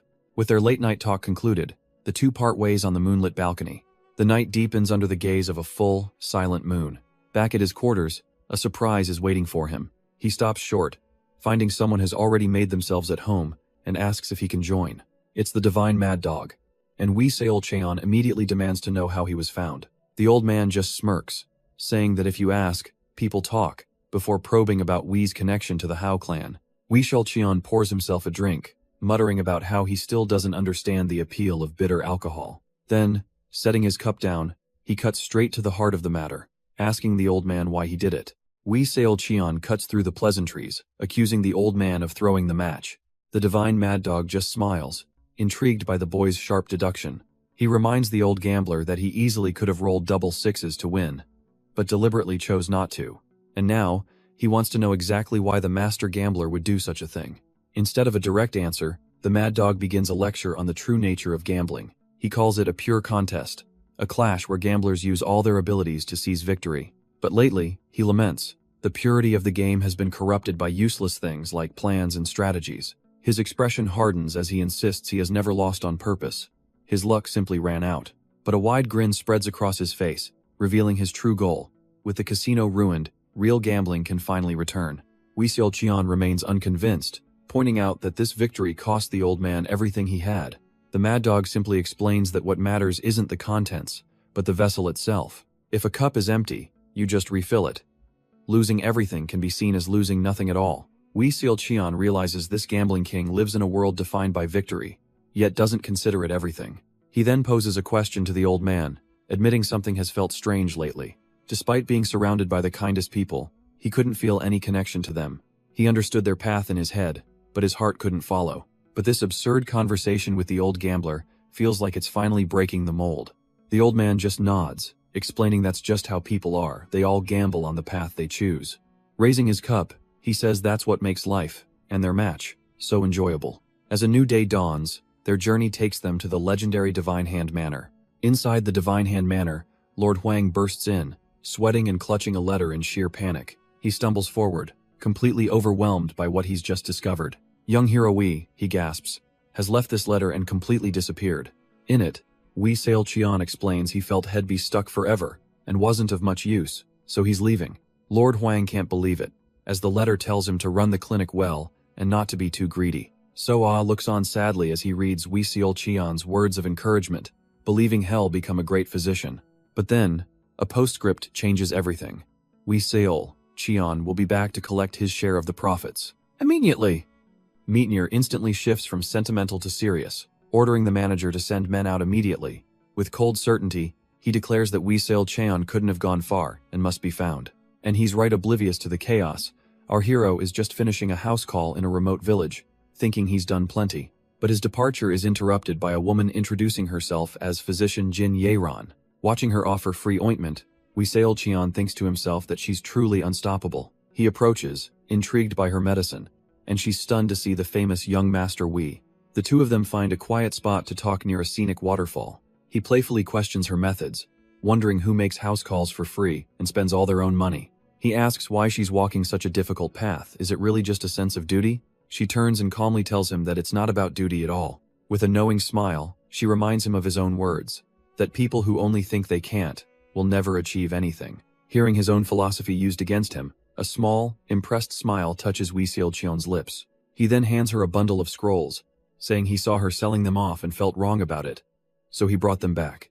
But as she opens the bundle, she realizes it's more than just scrolls, it's filled with expensive hairpins. With a knowing look, he asks her to promise not to sell these gifts off again. Deeply touched, physician Jin Yaeran agrees, clutching the bundle tightly to her chest. Just as quickly as he appeared, Wei Xiaoqian announces it's time for him to leave. He explains his master's dying wish forbids him from staying put, but hopes fate will reunite them. Before he can walk away, she stops him, offering a small gift in return for his kindness. He immediately takes the blue ribbon she offers, and ties back his long, dark hair. With a soft smile, he promises to make good use of her thoughtful present. She waves goodbye, shouting out a final, cheerful thank you as he departs. Watching her go, he reflects quietly that she truly chose this arduous path for herself. With everyone else on their way, Wei Xiaoqian decides he too should start his journey. That noble resolve lasts about 5 seconds before he's whining about his legs hurting. But just as despair sets in, he spots his salvation, an old man with a horse-drawn cart. With a burst of desperate energy, he sprints towards his newfound hope. He dives and slides to a dramatic halt, throwing himself at the driver's feet. The old man can only stare, utterly bewildered by this strange young man. With absolutely no shame, Wei Xiaoqian begs him for a ride, just for a little while. The driver finds the request strange, but surprisingly, he agrees to help him out. Wasting no time, Wei Xiaoqian gratefully scrambles onto the back of the cart. The sheer convenience of automatic travel, earned through pure shamelessness. And so he travels in style, basking in the moonlight without a care in the world. His peaceful nap is cut short when the old driver finally shakes him awake. It seems this is the end of the line. Their paths diverge here. Wee Seol Cheon sits up with a start, realizing he must have been out for quite a while. The kind driver worries for him, but he just jokes that he can sleep anywhere. He hops off the cart, genuinely thanking the old man for his kindness. With a final farewell, the driver wishes him well and continues on his way. Wee Seol Cheon stands alone on the road, watching the cart rattle into the distance. Left once again to his own devices, his journey continues under the vast night sky. But from the shadows, the old driver watches him go, musing on what an interesting kid he is. His eyes narrow. This man is no simple cart driver, but a member of the fearsome Red Moon. In a flash, a subordinate with a red eye patch appears, kneeling and awaiting his command. And then, the old man reaches up and begins to peel away his own face. The kind, wrinkly visage was just a mask, hiding a much more severe and calculating leader beneath. He reveals that the boy somehow noticed his subordinate's hidden presence, a fact that shocks the underling. Intrigued, the leader gives a new command: investigate that child thoroughly. Meanwhile, Wee Seol Cheon, completely oblivious, just finds a nice tree to camp under for the night. But his rest is about to be interrupted as a shadowy figure silently lands right before him. This mysterious woman is on the run, her stamina and inner energy completely drained. She desperately scans the dark woods, realizing she needs to find a place to hide, and fast. Her eyes land on a massive, secluded tree that'll have to do. With a final burst of energy, she leaps into its shadows, landing without a sound. Crouching low, she activates the turtle breathing technique to completely erase her presence. But even with her stealth active, an unnerving feeling creeps in. She's not alone. Her eyes narrow with suspicion as she cautiously peers around the side of the tree. And she's met with the absurd sight of Wee Seol Cheon, already hanging from a branch, tied up in his own bedroll. Before she can even scream, he's suddenly on the ground, looking up at her in confusion. Before he can even process what's happening, a hand clamps tightly over his mouth, stifling his surprise. The mysterious assassin is now on top of him, frantically gesturing for him to stay silent. She whispers that she's being chased, and if they're found, he's dead too. Just then, one of her pursuers walks by, thankfully unable to find any trace of her. The leader of the group isn't satisfied and orders his men to spread out and keep searching the area. As their footsteps recede into the night, the immediate danger seems to have passed.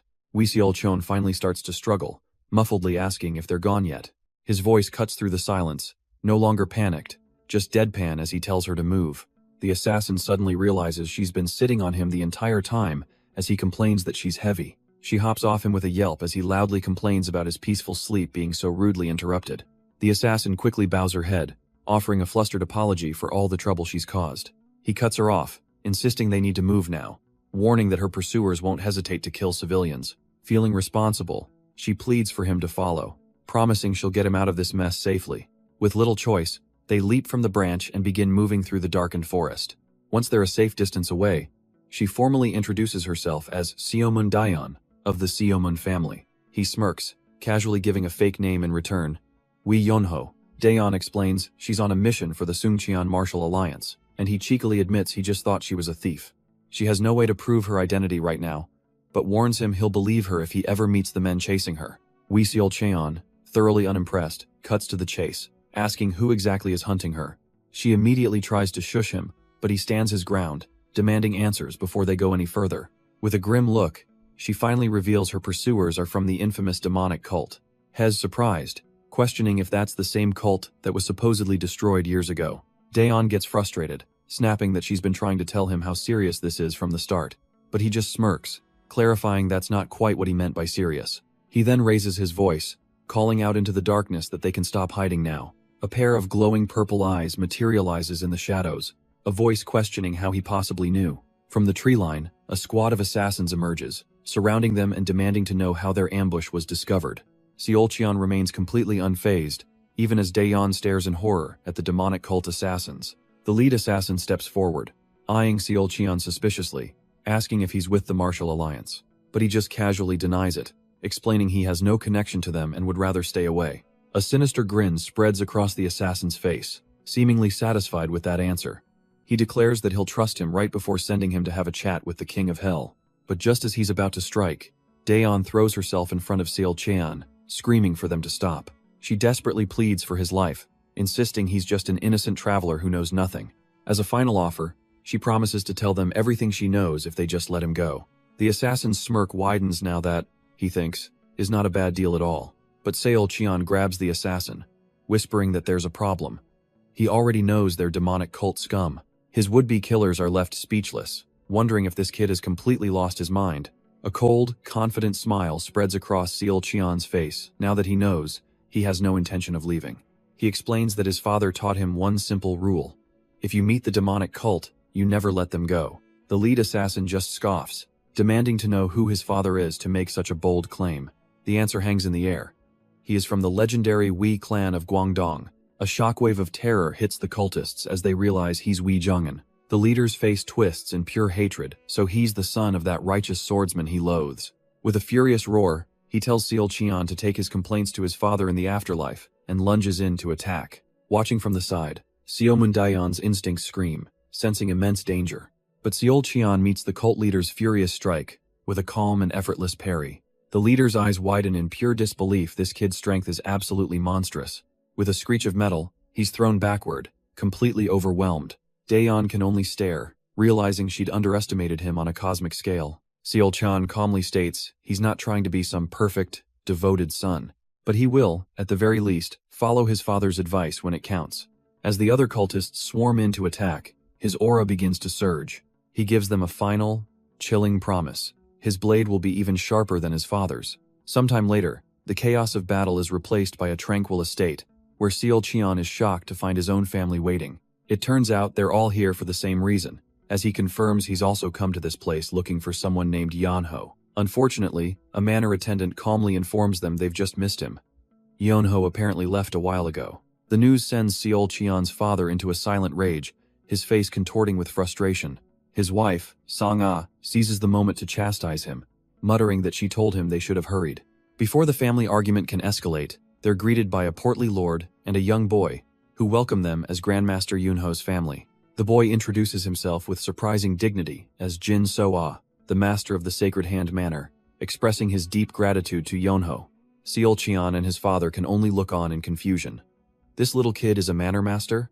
And Grandmaster Yeonho? Brushing aside their shock, So-ah insists they come inside for a meal, refusing to let them feel like they're imposing. The lord backs him up with a wide smile, declaring that Grandmaster Wei's family is like their own family, so they must accept their hospitality.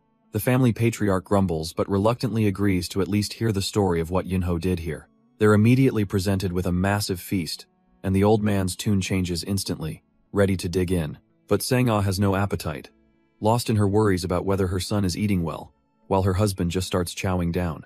Unbeknownst to them, two powerful factions, the Beggar Sect and the Hao Sect, have now been hired, pitting them against each other in the race to find Yeonho. Seol Cheon gently tries to reason with his mother, reminding her that they need to keep their strength up to be of any help.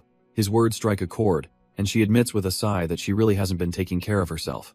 This declaration sends young So-ah flying into action, scolding her for such talk and immediately calling for the manor's manager. When Lord Huang appears, So-ah explains with grave seriousness that the Grandmaster's mother is unwell. The Lord instantly offers to call a physician, but So-ah sternly tells him not to prepare just any random doctor. With a determined look, the little manor master gives his final order.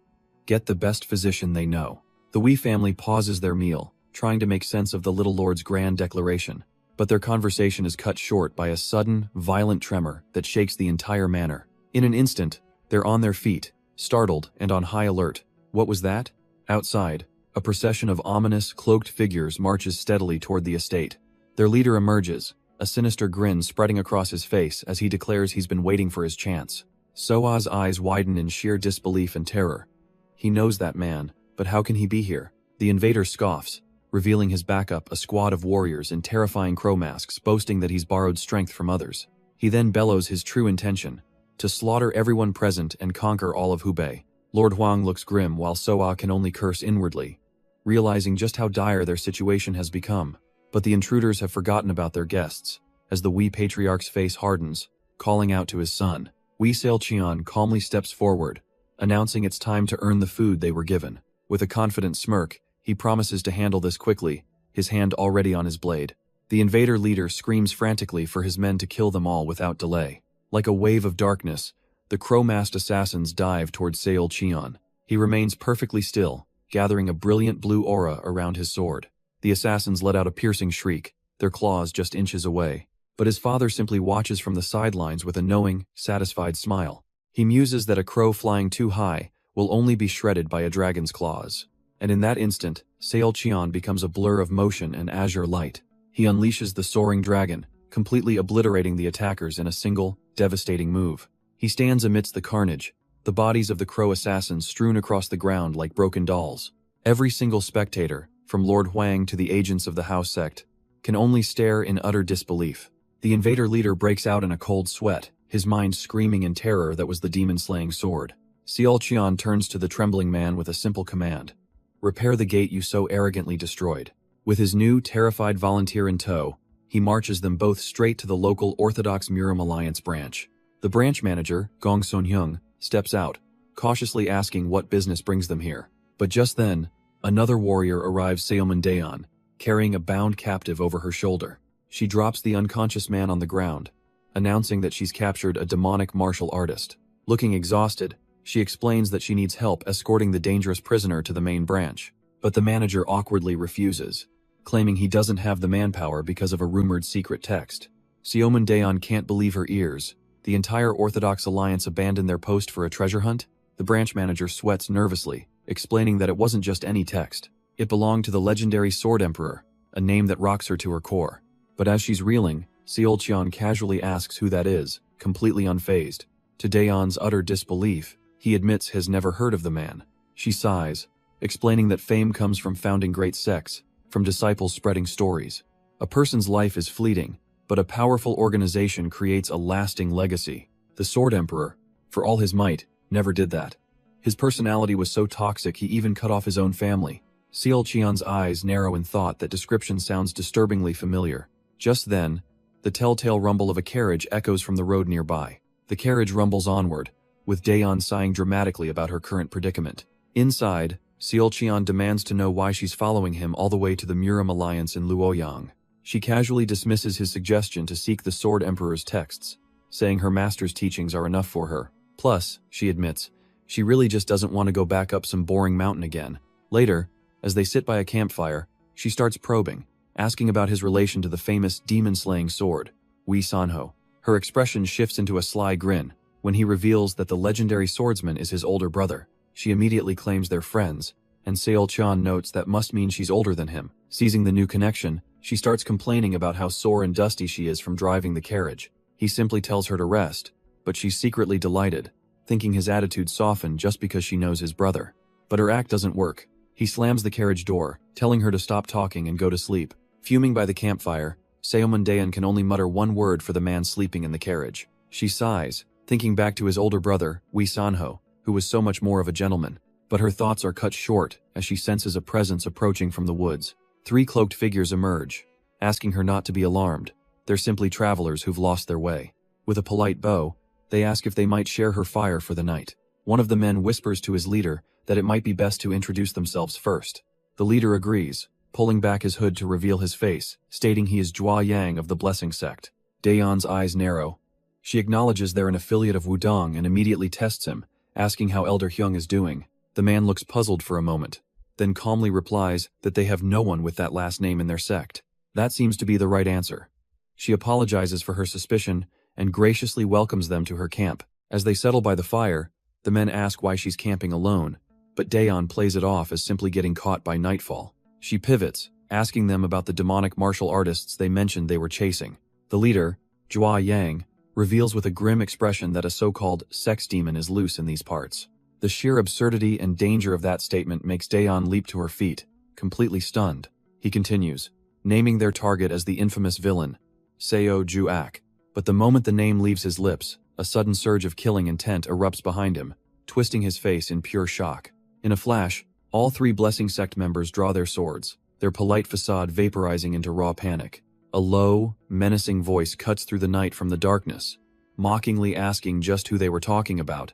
The name Seo Ju-ak conjures violent images, a trail of bodies, and a grotesque bloody flower blooming from a corpse. And then, a completely different face emerges from the shadows, wild and manic, screaming that very same name with a terrifying obsession. This newcomer, Wi Seolcheon, ignites with a furious aura, his entire being consumed by rage. He clenches a fist, revealing that even after 5 long years, He has never forgotten the man who wronged him. A memory surfaces of his master, Wei Zhong'an, targeted by a sinister, otherworldly power. He remembers his younger self, helpless and screaming as he was caught in the attack. The traumatic vision of his master's fall and his own desperate cries still burn in his mind.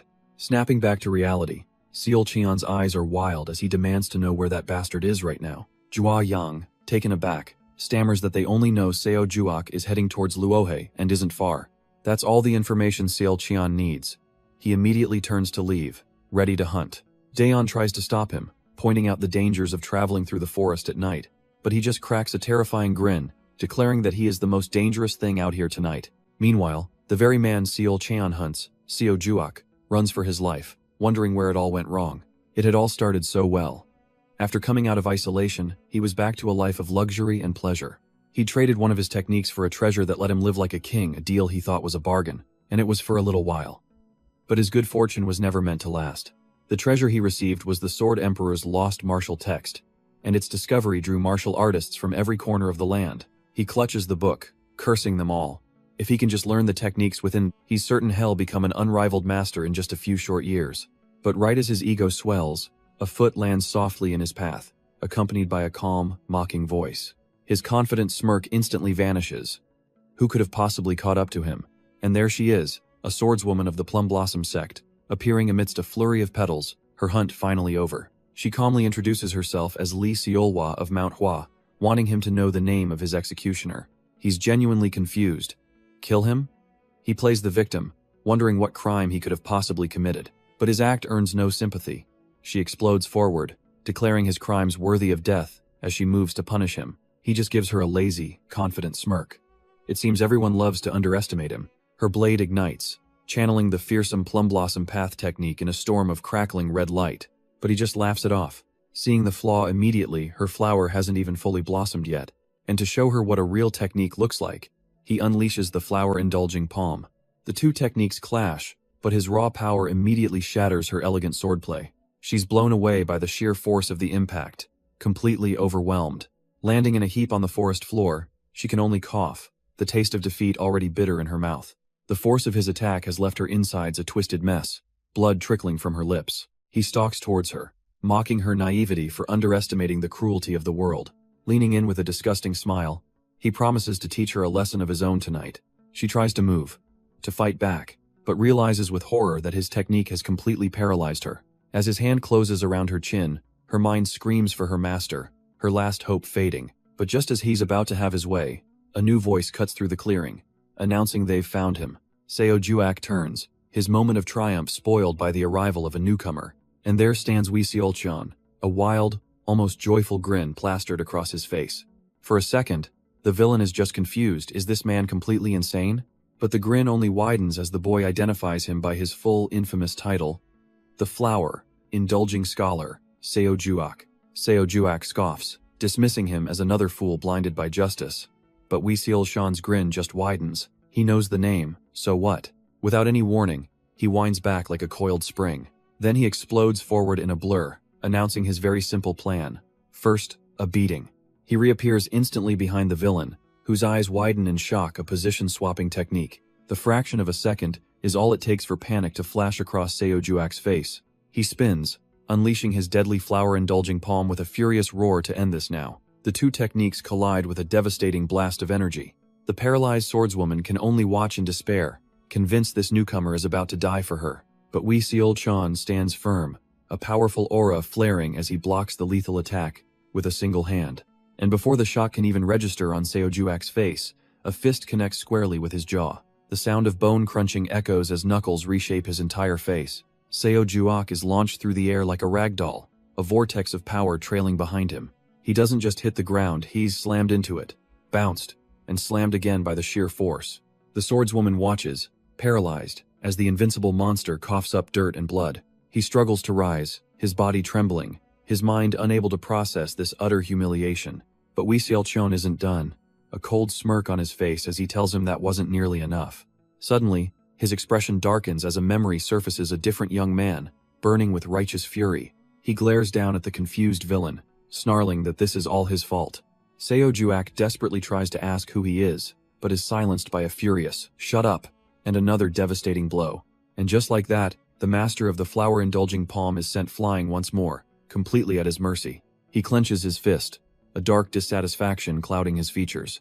This isn't right, a simple beating isn't enough revenge for what he's been through. His eyes scan the ground frantically until they lock onto the perfect instruments. Looming over the broken man, he speaks of a profound truth he learned over 5 years of suffering. Seo Juak looks up, battered and confused, bracing himself for some grand martial revelation. Instead, he's met with a psychotic grin, as Wee Seol-chon reveals his hard-earned wisdom. Rocks hurt way more than fists. Just then, Seo Moon-daeon and her allies rush toward the commotion, drawn by a series of sickening thuds. She stops dead in her tracks, her face a mask of utter disbelief at the scene unfolding. There's Wee Seol-chon, straddling the villain, relentlessly smashing his face with the 2 rocks. Daeon grabs him from behind, screaming for him to stop before he kills the man, but he's lost in a frenzy, roaring for his enemy to die. Even as he's held back, Wee Seol-chon seethes, telling them that remembering his suffering makes him furious. Daeon can hardly believe it, asking if this broken man is really the infamous flower-indulging scholar. He coldly confirms it, and the man's face is a testament to that rage, a swollen, unrecognizable ruin of flesh, barely whispering for help. With a sigh, Seol-chon agrees to their plan. They'll take him to the Muram Alliance before he's beaten to death. The night deepens as the group makes their way through the forest. They finally set up camp, their captive tied up nearby, the others quietly acknowledging the sheer brutality of what Seol-chon did. Suddenly, the Plum Blossom swordswoman breaks into a fit of coughing, her face pale. Daeon rushes to her side, full of concern, while Seol-chon watches the scene unfold from a distance. But his eyes aren't just watching, they're analyzing, a flicker of recognition in his sharp gaze. He approaches, offering to check her wrist, but the swordswoman quickly pulls away, insisting that she's fine. But Seol-chon isn't asking. He grabs her wrist, insisting she's not fine at all and needs immediate help. So-ah watches. Stunned, he thought this guy was just a brawler, not some kind of hidden medical expert. The swordswoman is confused as Seol-chon dismisses his own lack of expertise as unimportant. He then casually drops a bomb. She could lose all her martial arts prowess, but hey, at least she'll live. Her world shatters. The thought of being unable to wield a sword is a fate worse than death itself. Seol-chon smirks, clarifying that there is a way, but since he can't use needles, he'll have to place his hand on her dantian. She flushes, shocked. His hand directly on the core of her energy? An unbelievably intimate act. He leaves the decision entirely up to her, his expression cold and unreadable. She weighs her options, a moment of humiliation with a stranger, or a lifetime without her sword. With tears of resolve in her eyes, she rips open her robes, exposing her stomach, and begging him to begin. Her body gives a violent shudder as she coughs up another mouthful of poisoned blood. Wasting no time, Seol-chon lays her down, announcing the treatment will begin immediately. His hand hovers over the grotesque flower mark on her skin, glowing with a soft blue light. She lets out a pained groan as his energy makes contact, a strange mix of agony and relief. Then, a torrent of brilliant blue ki erupts from him, pouring directly into her dantian. She arches back with a sharp cry, overwhelmed by the sheer power coursing through her body. He calmly instructs her not to speak, warning her not to waste a single ounce of energy. But in her mind, a single thought screams, how can a person possess such pure, immense power? Just as suddenly, he pulls his hand away. The mark completely vanished, and declares it's done. She's left breathless and sweating, staring up in dazed disbelief at her own miraculous survival. Wiping the sweat from his brow, Seol-chon assures her that as long as she's careful, there won't be any problems. The swordswoman can only manage a weak, dazed reply, still processing the miracle he just performed. The long night finally passes, and a new day dawns over the mountains. Back at their camp, Daeon stretches out her sore muscles, while their captive, Seo Juak, remains neatly tied up on the roof. She peeks in on the recovering swordswoman, asking if she slept uncomfortably. The swordswoman sits up, insisting she's fine, but Daeon isn't buying it, knowing she was still injured. With a playful jab, Daeon teases her for being so dramatic, saying she has no right to be her disciple. Then, a calm, masculine voice cuts in, asking if she agrees with that sentiment. Both women immediately stand and bow deeply, the swordswoman formally greeting her master. Daeon's eyes widen in realization this man is the master of a second-class disciple from the famous Manhwa sect. Daeon respectfully introduces herself, acknowledging him as the Plum Blossom Sword Ghost, Gong Mujin. The master's interest is piqued. He recognizes her family name and asks about her father, Zeman Chanza. With a slight smile, he then questions if she was the one who saved his rather lacking disciple. She quickly denies it, but his curious gaze drifts towards the still unconscious Seo Juak on the cart. Meanwhile, in a bustling town, a young scout bursts in, shouting that he's found his target before the house sec did. The man he reports to is none other than Wee Seol-chan, who calmly advises him not to be so rash. The scout pouts, grumbling under his breath that it was he who found someone named Yeonho. That name instantly brings the Wee clan patriarch and Sang-ah rushing into the room, demanding confirmation. He clarifies that he saw a man who looked very similar to Wee Yeonho in the city of Sinyang. For the old patriarch, that sliver of hope is enough. He clenches his fist, declaring their immediate departure. But the patriarch's outburst is interrupted by a new arrival, a woman asking what all the commotion is about. So, seeing the head of the house, immediately tells him they've found traces of Yeonho. Before he can even process this, Sang-ah gently places a hand on the boy, chiding him for being rude to their guest. The patriarch and his wife turn their attention from the urgent news to the woman standing before them. She introduces herself with a respectful bow as Jin Ye-ran, eldest daughter of Nature's Hand Manor, here to greet her savior's family.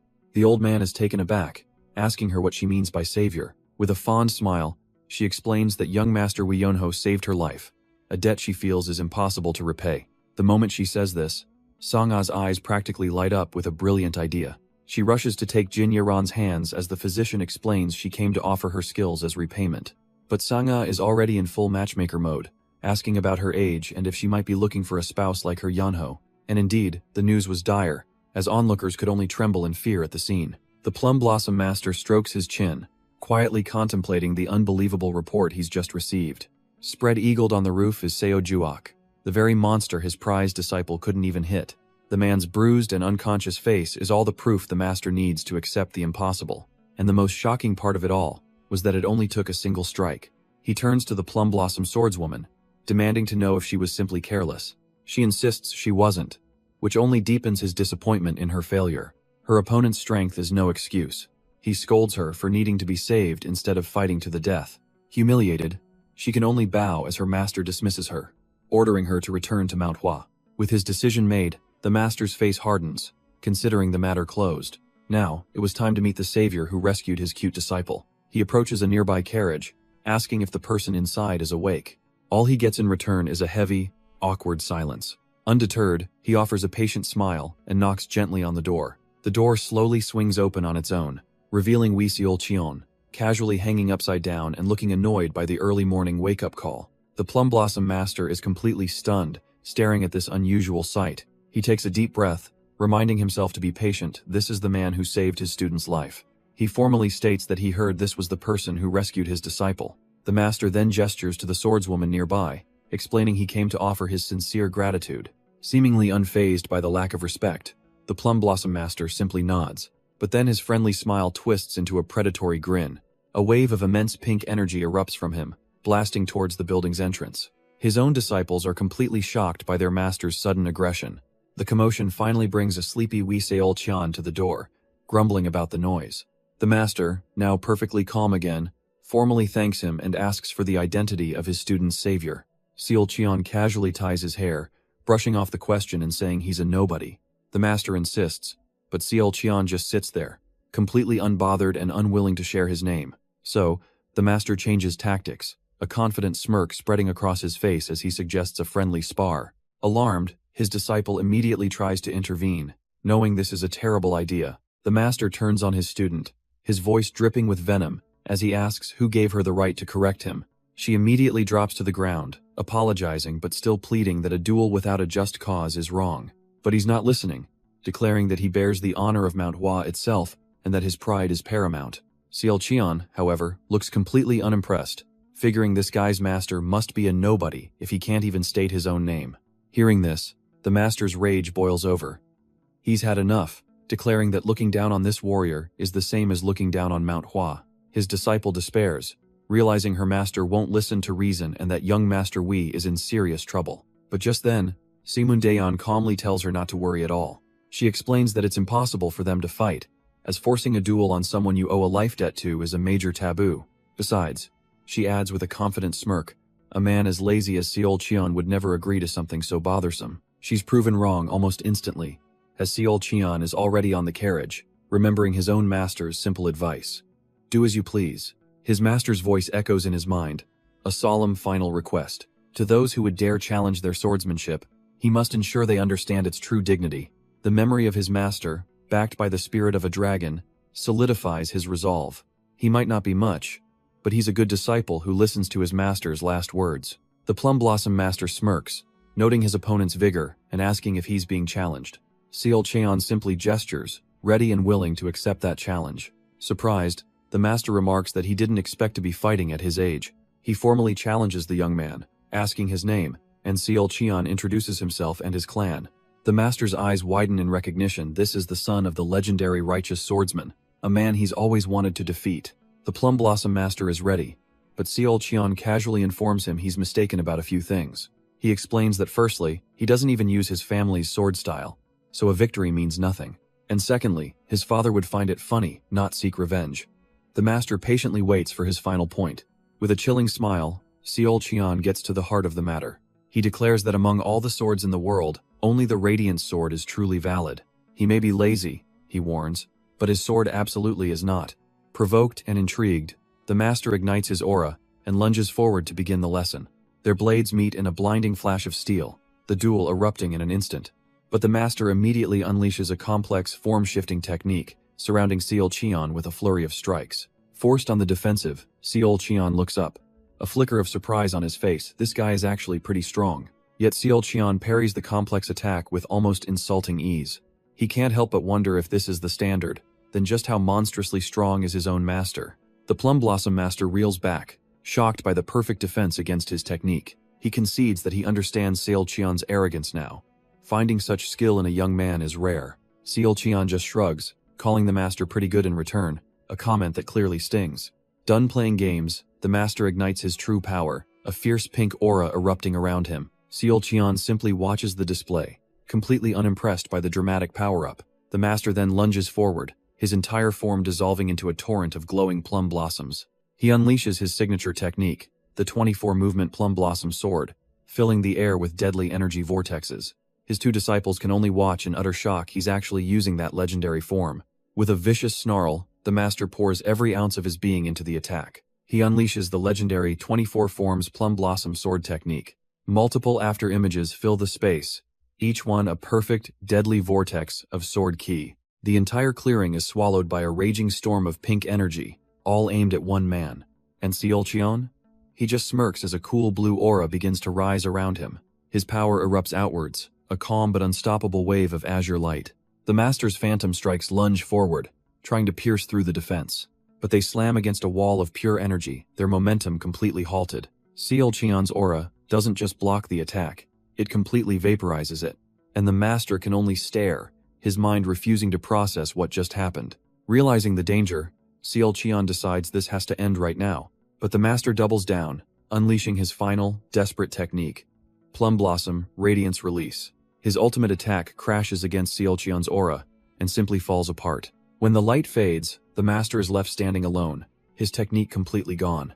He stares into the empty space, his mind refusing to accept what just happened. A hand flies to his chest. Hez alive? After taking that head-on, Hez completely unharmed? His disciples cry out his name, their voices a mixture of terror and utter relief. The master slowly turns, the shock on his face hardening into a dawning, dreadful realization. He falls to his knees, utterly broken, while Seol Cheon stands over him, having won without moving. Elsewhere, within the halls of the Murim Alliance, a critical discussion begins about the Sword Emperor's martial texts. The Murim Alliance's divine strategist, Jo Hyun, strokes his beard, a deep frown creasing his brow. The Sword Emperor's grave, the Poison King's vault, all these legendary sites are surfacing at once. His sharp mind dismisses coincidence, sensing the deliberate hand of a master puppeteer behind it all. The pieces click into place, forming a picture he does not like one bit. He demands an intelligence report, only to learn the major sects are all gathering in the same two locations. It's a perfect diversion, using the allure of power to create massive blind spots across the land. His subordinate, Jaegul Seonggi, naively asks why they don't just expose the plot. But the strategist knows the truth. In a world consumed by greed, no one would listen. Hoping he's just being paranoid, he nevertheless orders his men to remain on high alert. Far from the grand halls of power, Seol Cheon's party continues their journey, their prize tied securely to the roof. Seol Cheon tries to get some much-needed rest, but a persistent voice keeps nagging him. It's the swordsman he defeated, now following them and lecturing him on the virtues of fresh air. The man launches into a long, condescending speech about how a true martial artist wastes no time on sleep. Internally, Seolcheon is screaming. He desperately wants to beat the guy senseless but can't, since his father knows him. But then, a sly look crosses his face. He's got an idea, a special request for his new stalker. Before he can make his move, however, their progress is halted by a new arrival. A squad of 5 elite-looking warriors stands in their path, their uniforms sharp and purposeful. Daeon's eyes narrow in recognition they're from the Hidden Dragon Martial Hall, a branch of the Muram Alliance. Their leader steps forward with a formal greeting, introducing himself as Sang Guanhong. Daeon returns the courtesy, acknowledging his well-known title, the Sword Dragon, as the two parties face off. Daeon cuts straight to the point, asking why they're outside their permitted area, her tone implying they've escaped. Sang Guanhong quickly denies it, explaining the situation at Mount Na is dire, and they're moving to help. Ah, so if they're skilled enough to be sent as reinforcements, Daeon realizes they must be the famed 3 dragons, 2 phoenixes. After some brief pleasantries about their hallmaster's well-being, the two share a laugh over his unchanged, brutal training methods. But Sang Guanhong's expression sours as he admits their master constantly compares them to their predecessors, telling them to try harder. Daeon's face softens with a hint of sympathy. She knows all too well what it's like to live in the shadow of a former generation. Seolcheon casually interjects, suggesting if there's anyone to blame for the impossible standards, it's the demon-slaying sword. Sang Guanhong has to agree. The man was a legend, the best their hall had ever seen, a natural benchmark for everyone else. But a fire ignites in his eyes as he declares that while he may not be at that level now, he will definitely surpass him. Impressed by his ambition, Daeon gives a warm, genuine smile, wishing him the best of luck on his path. But just as the mood gets inspiring, a single, dismissive ha cuts through the air from Seolcheon. Daeon's smile instantly freezes, a bead of sweat rolling down her face. Oh no, he didn't. Sang Guanhong's expression darkens. Did that nobody just scoff at his ambition? Sensing the rising tension, Daeon quickly tries to change the subject, glancing at their cart and asking if someone's inside.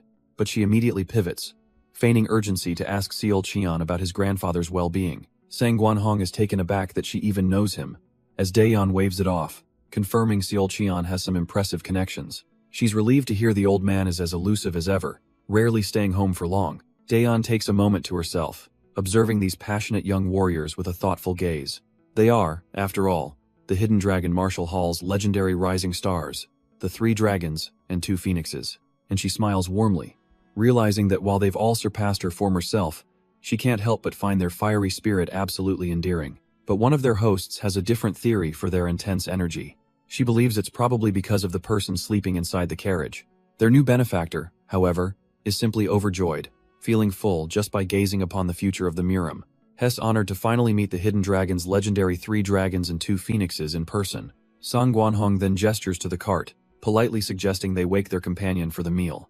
But the host and his companion quickly wave him off, insisting that he's not someone you ever want to wake. Sang Guanhong is left bewildered, wondering what kind of monster Seolcheon must be to warrant such a warning. As the tense quiet settles, the martial phoenix, Jongmiria, rises with a declaration. Her serious expression silences the table, drawing everyone's full attention. The host recognizes her immediately, leaning in and encouraging the famous phoenix to speak her mind. With all eyes on her, Jongmiria asks to witness the legendary Manhwa sword firsthand. Their host, Sang Guanhong, just chuckles, assuming she means to fight Dam Seolwa and advises against it due to her injuries. But the martial phoenix gaze never leaves him. She wasn't talking about her fellow phoenix. A confident smile spreads across her face as she makes her true intention clear. After all, she reminds him, Seolhwa isn't the only one at this table who knows the Manhwa sword. The crowd erupts in shocked whispers, calling her a crazy woman for challenging their powerful benefactor. Sang Guanhong's expression shifts from surprise to amusement. So, she wants to have a duel with him? She gently pushes her companion aside and bows, correcting him. It's not a duel, but a request for a lesson. He stands, his aura filling the space. He admires her passion but gives her one last chance, asking if she's prepared to die. Jongmiria simply lowers her head, accepting the stakes. What better way is there for a martial artist to fall? With a smirk, Sang Guanhong suggests they find more space to demonstrate the true power of the Manhwa sword. They move to a courtyard, where he warns Jongmiria that he has no intention of holding back. She stands her ground, gripping her hilt, coolly informing him that her blade is just as sharp. From the sidelines, Dam Seolwa grows nervous, but Seomundayan knows there's no stopping him now. Daeon realizes he's only putting on a friendly act because of Wee Seol-chan's influence. She then turns to Seolhwa, admitting she can't stop the martial phoenix either. The girl is obsessed with fighting. Sang Gwanhong flashes a condescending smile, holding up 3 fingers, and offering her a handicap of 3 moves. Jong Miria's eyes narrow, her voice dangerously calm as she accepts his arrogant offer. But instead of 1 strike, she unleashes a storm of sword energy, a rapid, defensive technique. His smug expression falters into pure confusion, wondering what in the world she's doing. Jong Miryu calmly informs him that his 3-move handicap has officially expired. His face twists in fury. Is this girl underestimating him? He was just playing along. But now, playtime is over. Sang Gwanhong explodes with pink energy, vowing to teach her why the Manhwa sword is feared. Damn, Seolhwa panics Hes using purple mist, enhanced chi. At this rate, Hes going to kill her. Her desperate gaze searches the crowd, realizing the only one who can stop her master now is Mr. Wee. She and Seoman Daeon try to quiet the escalating situation, but the commotion is out of control. Suddenly, a new voice cuts through the chaos. A very annoyed Wee Seol-chon appears, complaining that he's trying to sleep. In an instant, Sang Gwanhong's killing intent vanishes, replaced by a nervous smile as he timidly greets the sir. The martial phoenix's companion is stunned. Did that arrogant master really just call someone sir? Even Jong Miria can only stare in disbelief. The entire dynamic of their fight completely upended. Elsewhere, a physician concludes her examination, stating the patient will need at least 3 days to recover. She instructs the Y patriarch and his wife, Sang-ah, that absolute rest is critical for healing. After the physician departs, Sang-ah holds onto her husband's arm with a thoughtful expression. She playfully asks if he thought the doctor was pretty, but he gives the classic married man answer, saying no one is prettier than her. He quickly clarifies he was thinking of the physician as a potential daughter-in-law, though he does concede she's beautiful. Sang-ah's mood shifts to concern, worrying about a kind woman like that working alone in the slums, but the patriarch reassures her, revealing their son had already arranged for the house sect to protect her from the shadows. Sang-ah is absolutely delighted. Her lazy son is finally showing interest in a woman. Her husband, however, looks grim, muttering that they should have more conscience about it. He calls their own son dirt compared to the physician's purity, and in an instant, Sang-ah's killing intent fills the room. Meanwhile, Sang Gwanhong loudly defends his student, shouting that it's not his fault she was the one who requested the duel. But the commotion has drawn Wee Seol-cheon's attention, and his opponent, Jong Miria, freezes. She's fighting a kid. He stares her down with utter contempt, asking if she's a child abuser for picking fights with people young enough to be her grandkids. Even damn Seolhwa has to concede he's right. The martial phoenix really did bite off more than she could chew this time. And just like that, the sound of a sword hitting the dirt cuts through the tension. Everyone stares as Jong Miria drops her weapon, her eyes fixed on the boy she just called Mr. Wee. Wee Seol-cheon is completely lost. He's never seen this woman in his life. How could she possibly know him? Ignoring everyone else, she steps forward with purpose, trying to confirm his identity. But the name she uses isn't Wee Seol-cheon. She asks if he is Wee Yeonho. He begins to answer, but before he can say a word, a hand suddenly clamps over his mouth, silencing him completely. And that hand was not there to silence him gently. It was Jong Miria's, and it connects with a brutal slap.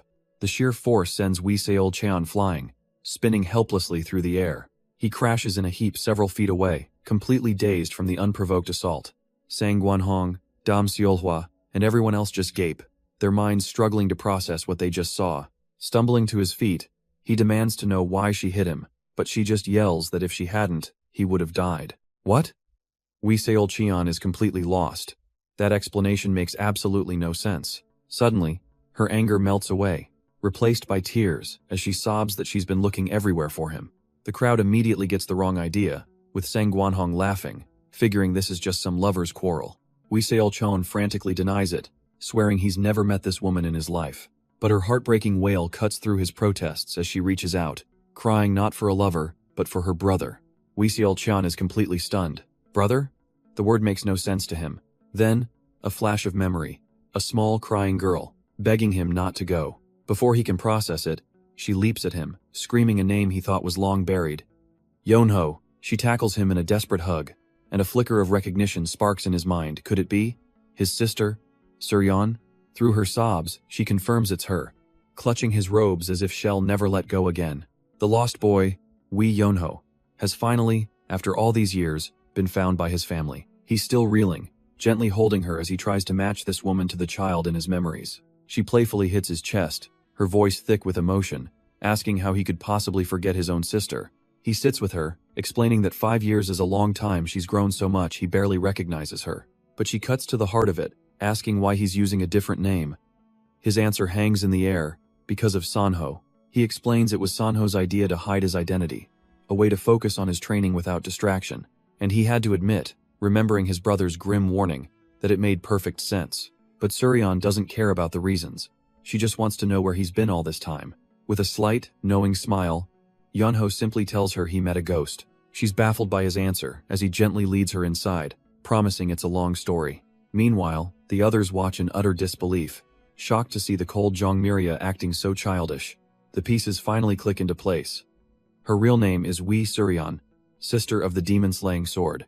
No wonder she was so powerful. Her lineage was among the most legendary in the Murim. But that raises another question. Who is this Wee Yeonho? They'd never heard of Sanho having a brother. Inside, the reunion continues, with Suryan happily piling food on her long-lost brother's plate. She teases him for getting so skinny, a far cry from the chubby kid she remembers, as her companion looks on, utterly bewildered.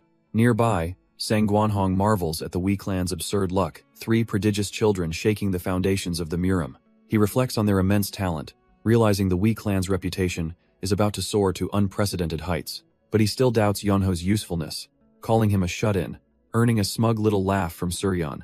Sang Guanhong decides to ask Yeonho directly why a known homebody is traveling so far, and the answer is simple. His master forced him to. He calmly explains his master's philosophy, that martial arts are only completed through real-world experience. The simple, profound logic of it all leaves Sang Guanhong completely stunned. A slow smile spreads across his face as the realization dawns on him. Isolation truly is a dead end. In that moment, something clicks, and a wave of pure enlightenment washes over him, his internal energy surging. The sudden explosion of power startles Suryan's companion, who immediately shouts for the others to guard their master. His followers immediately form a protective circle, ready to cut down anyone who dares approach. Suryan quickly pulls her companion aside, whispering for him to be quiet. Their host is achieving enlightenment. Seated in the center of the room, Sang Guanhong is enveloped in a brilliant pink aura.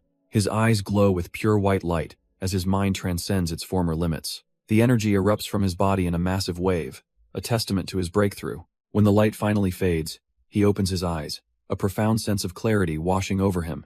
His subordinates bow in unison, their voices filled with awe as they congratulate him. Sang Guanhong rises to his feet, calmly accepting their praise with a simple nod. He then turns to Yeonho, thanking him sincerely for helping him shatter the wall he'd been stuck behind. His follower beams with pride, declaring that his master is now on the path to becoming the best swordsman in Zhongyuan. But Sang Guanhong just laughs, thinking there's no way he's the best when he can't even defeat the kid right there. He admits that with time, Yeonho will only get stronger, and will likely catch up before he can ever claim such a title. Later, the mood lightens as Yeonho and his sister Suryan dig into a good meal. He stuffs his cheeks, joking that he needs to get fat because his back hurts from being too skinny. Suryan is overcome with pity, thinking he must have suffered so much, while her companion just looks confused. She then shifts gears, asking Yeonho what his plan is now that he's back. She warns him that a certain Sanho will probably kill him for being gone for 5 years, imagining an enraged man throttling him. Yeonho just sweats nervously, wondering why violence is the only form of affection that guy knows. He reassures his sister that he won't get beaten up because he plans on beating him instead. A confident smirk spreads across his face as he reminds her that he's pretty strong now. Sang Guanhong tries to downplay the victory, claiming there's no way he's stronger than their own master. But Yeonho just smiles, knowing his own master's teachings transcend the limits of this era. His sister Suryan is in disbelief, asking if he's seriously claiming he can defeat Sanho. The martial phoenix companion steps forward, looking down on Yeonho and confirming that's what he heard. Suryan starts smacking him silly, yelling that he's lost his mind over the last 5 years. Yeonho just calmly takes the hits, wondering why his body doesn't even react to her attacks. But the companion isn't laughing. He tells Yeonho he can't just let that statement go. He reminds everyone that the demon-slaying sword, Sanho, is considered the peak of their generation. So, he asks, if Yeonho can beat him, does that mean none of them are even a match for him? Yeonho just stares back with a blank, almost bored expression and asks, yeah, so what? That casual dismissal has the Martial Phoenix's entire crew looking absolutely thunderous. The companion steps forward, demanding to know how Yeonho can be so sure of himself without a fight. With a deadpan expression, Yeonho simply states that he can just tell. His sister Suryan completely loses it, smacking him and yelling at him to apologize, insisting he's no martial master. Seeing that words are useless, the companion raises the stakes, challenging Yeonho to prove his claims in a duel. But Yeonho just makes a face, flatly refusing because he just doesn't want to. The companion tries to pressure him, saying a refusal will brand him a coward and shame his family. Yeonho just grins, saying he doesn't care if the world calls him a coward. His brother can handle the family's reputation. So, is he admitting he's a coward? Both he and his sister casually agree, like it's the most obvious thing in the world. Yeonho even adds that being a coward is the secret to a long life, leaving his challengers trembling with pure, unadulterated rage. But Sang Guanhong pipes up, trying to corner him by asking about his promise to accept any challenge to his sword. Yeonho casually waves him off, explaining that this is family business, not a challenge to his sword, so he couldn't care less. The companion's eyes narrow. He's found a loophole. He declares this is no longer a challenge to the Wei clan, but a personal challenge aimed directly at Yeonho. He gets right in Yeonho's face, who just looks back with a completely unimpressed expression. Suryeon, desperate to stop this, jumps in to apologize on his behalf, even offering to fight in his stead. The companion dismisses her immediately, accusing her of just wanting a fight and demanding she stay out of it. Yeonho finally speaks, calmly telling his sister that rules are rules, and she should indeed stay out of this. With everyone watching, he calmly announces that he accepts the challenge. The challenger stands tall, formally introducing himself as Sang Guanhong of the Sang clan, ready for their duel. While Sang Guanhong formally declares his challenge, Yeonho just stretches, completely unbothered. The challenger tries to be intimidating, warning Yeonho that his sword is a terrifying thing to behold. But Yeonho simply raises a finger to his lips, quieting him down. He's tired, he says, and he plans to get this over with very, very quickly. Sang Guanhong, however, is fired up, believing that defeating Yeonho might win him the legendary demon-slaying sword. Tired of all the talking, Yeonho finally draws his own blade with a sigh of annoyance, and in the very next instant, he's a blur of motion, lunging forward to open the fight. Sang Guanhong's eyes widen in panic. The speed is unbelievable, and he barely has time to think about dodging. He realizes in a flash of horror that Yeonho isn't aiming where he expected at all. Instead of a blade, a brutal, unforgiving kick slams directly into his gut. The force of the blow is so immense, so utterly unexpected, that the onlookers can only gape in stunned silence. A sickening crack echoes as Sang Guanhong hits the ground, his world exploding in unimaginable pain. His own men stare down, horrified at the brutal, one-sided conclusion. His companion claps a hand over his mouth, realizing in a gut-wrenching instant that the Sang clan's bloodline is finished. Far away from the chaos, a calm hand meticulously trims a bonsai tree with a sharp snip. The Red Moon leader is getting an update. The treasure map has fallen into the hands of the pursuers. They're all gathering at Mount Luo, he's told, walking right into the stage that's been set for them. With a final snip of his shears, he cryptically asks his subordinate if he understands the grander design. Natural beauty is nice, he says, but if left untended, it grows wild and ugly. The same, he declares, is true for the Jianghu. Anything that needs to be eliminated will be. His subordinate bows low, confirming that they will proceed with the plan. The Red Moon leader's eyes glint with violent intent. It's been far too quiet, and it's time to show them how sharp their blades truly are. Elsewhere, Wei Yeonho casually tells the unconscious man tied to his carriage that it's time to get off. Seomun Daeon immediately protests, pointing out that their captive is a patient who can't even walk. With a dismissive shrug, Wei Yeonho watches his men struggle to move the dead weight.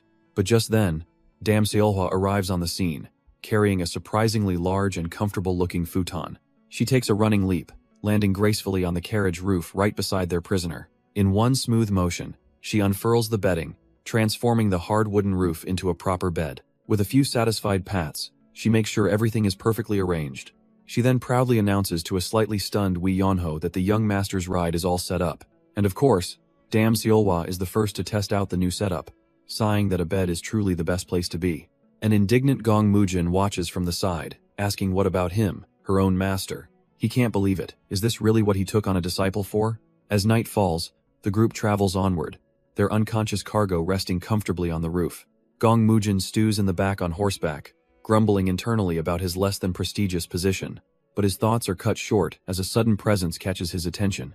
He looks up to see two figures moving through the woods with an unnatural lightness. His eyes narrow, he can feel the immense aura radiating from them. They're not just skilled, they're true martial masters, a fact that's impossible to mistake. A small smirk plays on his lips. It's a relief to know he's not the only expert around if danger strikes. And what is our esteemed young master doing while danger approaches? Sleeping like a log. Gong Mujin's senses scream at him as the two figures draw closer. Finally, they emerge from the trees, two ancient masters with power rolling off them in waves. He steps forward to intercept them, a lone warrior standing before two legends. The scarred elder eyes him with a knowing look, asking if he's with Manhwa. Gong Mujin respectfully confirms, asking for their names in return. But the two masters just share a look of quiet amusement. They find it funny being called elders by a man of Manhwa, and simply bid him farewell. As they walk away, Mujin is left with a deep sense of unease. They weren't hostile, but something felt wrong. Just then, a voice cuts through the night. It's Yahello, sitting up on the carriage, telling the old masters to wait. The two old men pause, turning back with mild confusion. Yahello casually asks what they saw up ahead, where they came from. He hops down from the carriage as they mention a small empty village with only beasts. With a knowing glint in his eye, Yahello presses them further. So, he wonders, did they get those bloodstains on their sleeves from killing animals? The scarred elder glances down, a flicker of surprise followed by a dry laugh at his own carelessness. Suddenly, it clicks for Gong Mujin, an empty village. Bloodstains, they didn't find it empty. They made it empty. His hand tightens on his hilt as he demands their names again, his voice now laced with steel. But the amusement is gone. The elder's tone drops, promising that their foolish curiosity has just earned them a death sentence. A terrifying aura erupts as they introduce themselves. Gong Qi, the ghost demon, and Bia Pang, the blade demon. Gong Mujin staggers back, his face a mask of disbelief. The infamous ghost blade demon duo is back. The two old men just cackle, admitting they're after the Sword Emperor's technique, and the village was simply in their way.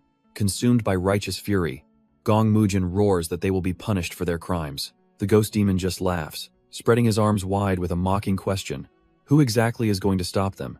Without another word, Gong Mujin draws his sword, his expression hardening with lethal resolve. In an instant, his loyal subordinates flash forward, surrounding him with their own blades drawn. He glances back, a flicker of surprise and gratitude for their unwavering support. His people declare they won't stand by while evil runs rampant. They'll fight to the end. Their courage fuels his own, and he proclaims that together, they are proof that justice still thrives. All the while, Yahello stretches in the background, boredly wondering if this guy even has a clue what he's talking about. The ghost demon laughs, eager to taste some blood as he unleashes his green demonic hand. He surges forward, a blur of malevolent energy aimed directly at the righteous warriors. But Gong Mujin meets the charge head-on, unleashing a flurry of slashes with his plum blossom sword technique. The ghost demon's face twists into a sneer of pure contempt. He finds this display utterly pathetic. A storm of pink sword strikes rains down, yet he carves through the attack like it's nothing more than a gentle breeze. Gong Mujin's eyes widen in disbelief as the monstrous green claw shatters his technique. Without a moment's hesitation, his loyal subordinates leap forward, forming a wall to protect their leader. A wicked, almost ecstatic smile spreads across the ghost demon's face as his surrounded. He powers up, unleashing his green demon ascension, a vortex of pure, crushing energy. And just like that, every single one of them is sent flying, their weapons scattering uselessly on the ground. The ghost demon licks his glowing claws, savoring the thought of all the powerful clans he'll get to dismantle tonight. Gong Mujin grits his teeth, a cold sweat breaking out as he realizes just how bad this is.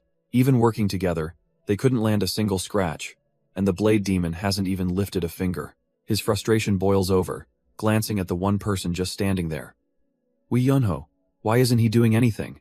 Desperate, he asks if Yahello's master gave him any instructions for dealing with monsters like these. Yahello calmly replies that his master told him to mind his own business and not to meddle in the world's affairs. But, he continues, his hand slowly closing around the hilt of his sword, his master also gave him other advice. A simple, brutal philosophy. He should kill anyone who makes him feel like crap. And as he draws his blade, a cold fury in his eyes, he announces that right now, he feels absolutely terrible. The ghost demon just laughs, mocking the kid's audacity and promising to teach him the meaning of true fear. Yahello raises his sword, deciding they've wasted enough time talking. The ghost demon scoffs, questioning if this insignificant brat even knows who he is. His arrogant smirk suggests he finds this entire situation amusing, but Yahello doesn't bother with a reply, instead unleashing a single, clean slash through the air. For a moment, Gong Qi is just confused. What was that? Did he just swing at nothing? Then, a sudden, chilling realization flashes through his eyes. His demonic limbs are instantly severed, sent flying in a shower of dark blood. A raw scream of agony and disbelief rips from his throat, completely blindsided. Yahello calmly lowers his glowing blade, noting that he missed a bit, but then a cold smile forms. After all, It's better this way, he can't have him dying too easily. The two legendary demons stumble back, completely thrown by Yonho's display of power. The Blade Demon desperately tells his partner to get it together. He's facing a true master. But the Ghost Demon can only stare in disbelief, demanding to know what kind of monster he is. Yonho just gives a cold, dismissive look, asking if the answer would even matter now. He states plainly that he doesn't care about chivalry or meddling in the affairs of others, but his blood has been boiling for a while, so they're going to be his stress relief. Stress relief? Enraged at being called a plaything, the Ghost Demon lunges forward. He unleashes a torrent of killing intent, his Green Demon Serpent Strike coiling for the kill, but Yonho meets the ferocious technique head-on, his blade holding back the wave of energy. With a calm and focused gaze, he prepares to shatter the attack and show them true despair. For a split second, the Ghost Demon is utterly stunned. His ultimate technique just stopped. He pours every ounce of his demonic power into the strike, but the blade holds firm.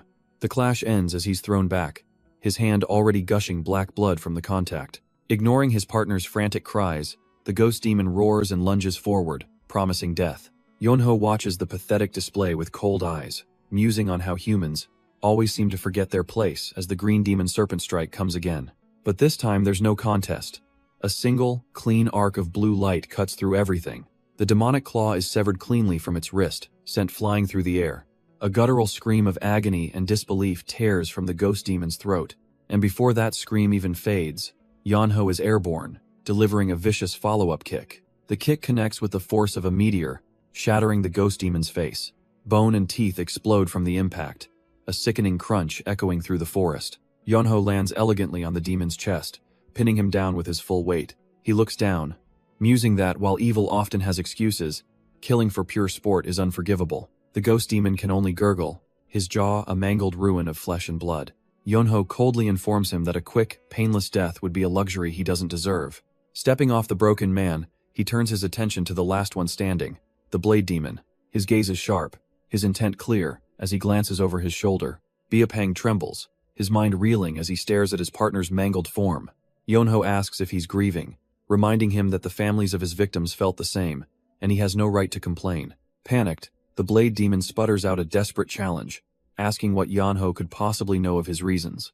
But Yonho doesn't care for excuses, his steady advance a silent, final answer. He simply states that he'll be sending Biapang to reunite with his friend in the afterlife. The bravado shatters instantly, and the old demon begs for a moment, pleading that he isn't ready. Yonho turns his back, knowing that stalling won't change a thing. As a last resort, Biapang screams that he just wants to give it his all. As a true martial artist, Yonho pauses, a flicker of amusement on his face as he considers the pathetic appeal to honor. And with that, he vanishes, a black blur cutting through the air. Steel screams as his blade crashes down with blinding speed. The Blade Demon barely gets his own swords up in time, his arms straining against the immense force. But Yonho isn't here to play games. He puts his entire body into the swing. The resounding clang of steel echoes, a burst of raw power overwhelming the old demon's guard. Biapang is sent flying back, losing his footing and one of his swords in the process. With a furious roar, he lunges back in, desperately trying to regain the offensive. Yonho effortlessly parries the strike, his expression one of pure, bored disappointment. The Blade Demon unleashes a flurry of desperate slashes, a last-ditch effort to land a hit. But Yonho simply weaves through the storm of steel, an untouchable phantom. He sees the opening, a fatal flaw in the old man's technique. One clean, elegant arc of his blade cuts through the air as Biapang shrieks in terror. Yonho looks down on him, mocking the very idea that a monster who kills innocents could call himself a martial artist. Biapang's mind cracks, unable to process the sheer audacity of the young man before him. He roars for Yonho to be silent, lunging forward with a wild, desperate swing. But Yonho just leans back, letting the attack whistle harmlessly past his face. Hess already inside the Blade Demon's guard, blade meeting blade with a sharp clang. A single, brutal kick sends the old man stumbling away across the ground. Yonho continues his lecture, telling the fiend he has no right to speak of martial honor. His own sword flashes in a dizzying series of strikes, completely overwhelming the old man's defense. How? How can he still have the composure to talk while using techniques of this level? Screaming in terror, Biapang unleashes his final, chaotic attack in a swirl of energy. In response, Yonho's sword simply begins to glow, pulsing with an immense, otherworldly power. The Blade Demon shrieks, pouring every last ounce of his life into one final, desperate strike. But Yonho is unimpressed, calmly stating that to be a true martial artist, requires something this old fiend, now screaming in terror, could never understand. He declares that the only thing Biapang has in common with a real warrior is this singular moment, a warrior's death in battle, delivered by a storm of pure, blinding sword ki. The technique hits him dead on, a torrent of energy ripping his very being apart. As his essence begins to fade, a sudden, shocking realization dawns on him. Ah, so that's what this power was, the legendary technique, the 1,000 swords. And with that final thought, the blade demon is completely and utterly erased. The lingering energy washes over the onlookers, leaving them speechless and utterly in awe. Even Sang Guanhong has to admit it, the kid is incredible. Suryan can hardly believe her eyes. Is that really her brother? And in the quiet aftermath, only one person comes to Yonho's mind, his master. His energy still radiating, he remarks that since the blade demon refused to live like a martial artist, he would at least be granted the honor of dying like one. His brutal past as a butcher now just a memory. Elsewhere, the ambitious Gong Mujin asks his aide for an update on their search for the secret manual. The aide reports that things are proceeding, but the competition is getting fierce, with even Wudang and Shaolin making their moves. He isn't concerned with the details, only that the manual ultimately ends up with the strongest warrior. But then the aide adds a critical piece of information. The individual who's been meddling with his young master's plan has been confirmed as the very same person. Now that gets Gong Mujin's attention. The aide identifies the troublemaker as Wei Yonho, a supreme-level master known for being the laziest man alive. Gong Mujin is utterly baffled. All their plans were ruined by one lazy guy? His subordinate confirms the embarrassing truth, adding that the manual's path is now strangely aligned with Yonho's. Intrigued, Gong Mujin muses that this is too perfect to be a coincidence. It's as if heaven itself sent an obstacle. So, the son of the legendary Wei Zhong'an is involved. He decides to wait and see what happens next. Let's see if Yonho can survive the pack of wolves all vying for that same manual. As for his father, the aide learns he's in the garden, meditating and seeking new insight. But even after dismissing his man, Gong Mujin's mind is fixated on that one name. Could the laziest person under heaven truly become the one variable to upend his grand plan? At that very moment, Gong Mujin and his men arrive to survey the absolute devastation Yonho left in his wake. Even seeing the aftermath with his own eyes, Gong Mujin can only call Yonho a monster. He likens the scene to a rabbit killing a tiger, while Yonho just complains about his back aching. Suddenly, one of Gong Mujin's subordinates collapses, having no idea what just hit him. His men are all struggling, their faces contorted in silent, agonizing effort. They can barely keep their eyes open, the residual energy in the air crushing them completely. The aide is utterly baffled, asking why everyone is acting so pathetic. He scoffs at their weakness, telling them to be glad they're alive as they hunch over the cart. But the reason for their suffering becomes clear.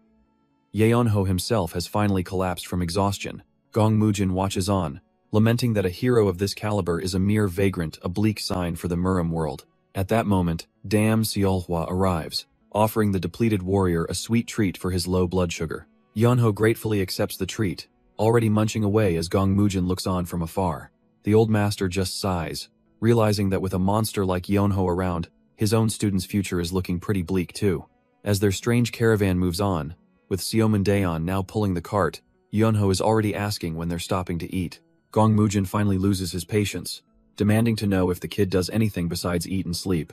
But Yeonho, being fed by Dam Seolhwa, just cheekily asks if great heroes are supposed to be above such basic needs. He stuffs his face happily while Gong Mujin clenches a fist, grumbling about being stuck with dried meat for days on end. Leaning over the side, Yeonho asks Daeon how much longer until Luoyang, and she flatly tells him it's another 3 days. He groans that it's still so far, and she can't help but think, whose fault do you think that is? But then she flashes back to the fight, to that incredible power he unleashed, and admits to herself it was truly impressive. With a small, thoughtful smile, she tightens her grip on the ropes, wondering if maybe she should pick up the pace for him.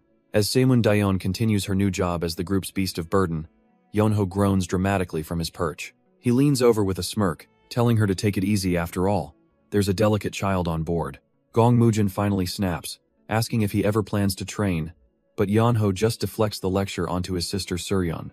He lays back, thinking to himself, yeah, right, like he could ever explain, his training involves getting pummeled in his dreams. Just then, their destination appears on the horizon, a roadside inn, a welcome sight for the weary travelers. Yeonho immediately perks up, ecstatic for some real food, and Suryeon teases him about his newfound appetite. He wistfully recalls how 5 years of eating moss made him appreciate his mother's cooking, only for his sister to shatter the illusion. She informs him their mother can't cook to save her life, and he'd be begging for moss again after one bite, leaving him utterly speechless. But elsewhere, a different cart is tearing down the road, kicking up a storm of dust in its wake. Aboard are two unfamiliar faces, one anxiously asking his stoic companion if they're even going the right way. The stoic traveler, introducing himself as Jang Il, dismisses his companion's doubts about their route. He explains the eerie silence is because martial artists are all chasing a secret manual, scaring off the commoners. His anxious friend still worries their target could get swept up in the chaos, but Jang Il scoffs at the idea. He shakes his head, saying not to worry, though he cryptically adds that his younger sister does have one special talent. A talent for attracting disaster, he states grimly, like she's a walking magnet for every incident in the region. From a nearby doorway, a gruff old man chimes in, completely agreeing that trouble follows her everywhere. The spiky-haired traveler is baffled, wondering if such a person could even exist. Jang Il just sighs, confirming that yes, he's talking about his own daughter, his younger sister. And as if summoned by their words, we see her now, sprinting desperately through the wilderness. She's battered, bloody, and running for her life, the living embodiment of the disaster they just described. She clutches the book with a bloody hand, a single thought driving her. If she stops, she dies. Her chi is completely gone, her body screaming in protest as she pushes past her limits. But this manual, the Sword Emperor's legacy, is her key to becoming the strongest. She can't let it go. Suddenly, through the trees, a flicker of movement catches her eye. A figure stands there, watching her silently from the edge of the clearing. Her instincts scream, believing someone is here to steal her prize. With the last of her strength, she raises her blade, ready to kill whoever stands in her way. But her exhausted body finally betrays her, and she collapses in a heap, coughing up blood. As she lies there broken, the man calmly approaches and asks if she's hurt. The question is so absurd she wonders if she's hallucinating from the blood loss. Even on the brink of death, she can only mutter one thing: she will not give it up. He looks down, thinking it's truly pitiful to see someone die clinging so desperately to hatred. In a surprisingly gentle gesture, he kneels and pats her on the head, trying to calm her down. He assures her that no one will take what's hers, so she can finally rest in peace. His words seem to break through her delirium, a flicker of hope in her fading consciousness. And then, with that final thought, her body goes limp, collapsing lifelessly to the ground. This catches him completely off guard. He didn't expect her to just die on the spot like that. Sighing, he realizes he can't just leave a corpse lying around in the middle of nowhere. With a grunt of annoyance, he hoists her over his shoulder, grumbling that he's not holding a funeral. But in his haste, he leaves behind the very prize she fought and died to protect, the Sword Emperor's legacy. Still carrying the corpse, Yeonho finds the book and can't help but feel a little disappointed. He gives it a closer look, realizing this is the Sword Emperor's legacy she died for. But just as he's processing his strange luck, a familiar voice calls out to him. He turns to see his sister, Wee Suryeon, who has just stumbled upon a very incriminating scene. Her mind jumps to the most obvious, and worst, conclusion, and she lets out a horrified scream. Yeonho deadpans that she should ask if he's alive first, but she just demands to know if he killed him. Utterly fed up, he drops the body, insisting the guy just coughed up blood and died on his own. Of course, the commotion immediately draws a crowd, and soon everyone is staring. Gong Mujin uses this as a teachable moment, lecturing his students on how the strong take what they want. Yeonho's patience finally snaps as he holds up the book, desperately trying to explain what really happened. But amidst the crowd, Gong Mujin's eyes widen in utter shock. He finally recognizes the book in Yeonho's hand. It's the legendary legacy of the Sword Emperor. The very name on the cover is enough to start a war in the martial world. He frantically warns Yeonho that holding onto such a treasure is a death sentence. But Yeonho is unfazed, coolly stating that the book has no owner. A devilish smirk spreads across his face. It landed in his hands, so it's his now. He practically dares anyone to try and take it, much to Gong Mujin's horror. And right on cue, a powerful gust of wind rips through the clearing. 3 figures blur into existence, their arrival silencing the entire crowd. It seems the wolves Gong Mujin warned about have already sniffed out their prize. The elder glances at a mangled corpse on the ground, a fresh victim of this treasure hunt. He remarks that Guok's son, the fast-handed, died for coveting a prize far beyond his station. His subordinate points out the obvious, that the legendary manual is now in someone else's possession.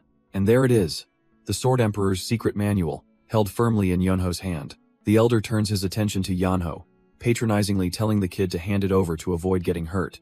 Yeonho just holds up the book, a silent question hanging in the air. This old man wants this? With a mocking smile, he asks why he should give up something that is now his. He leans in, his eyes glinting with challenge, and makes it clear, If they want it, they'll have to take it. All around them, hidden masters scoff at the scene, shocked by this kid's audacity against his elders.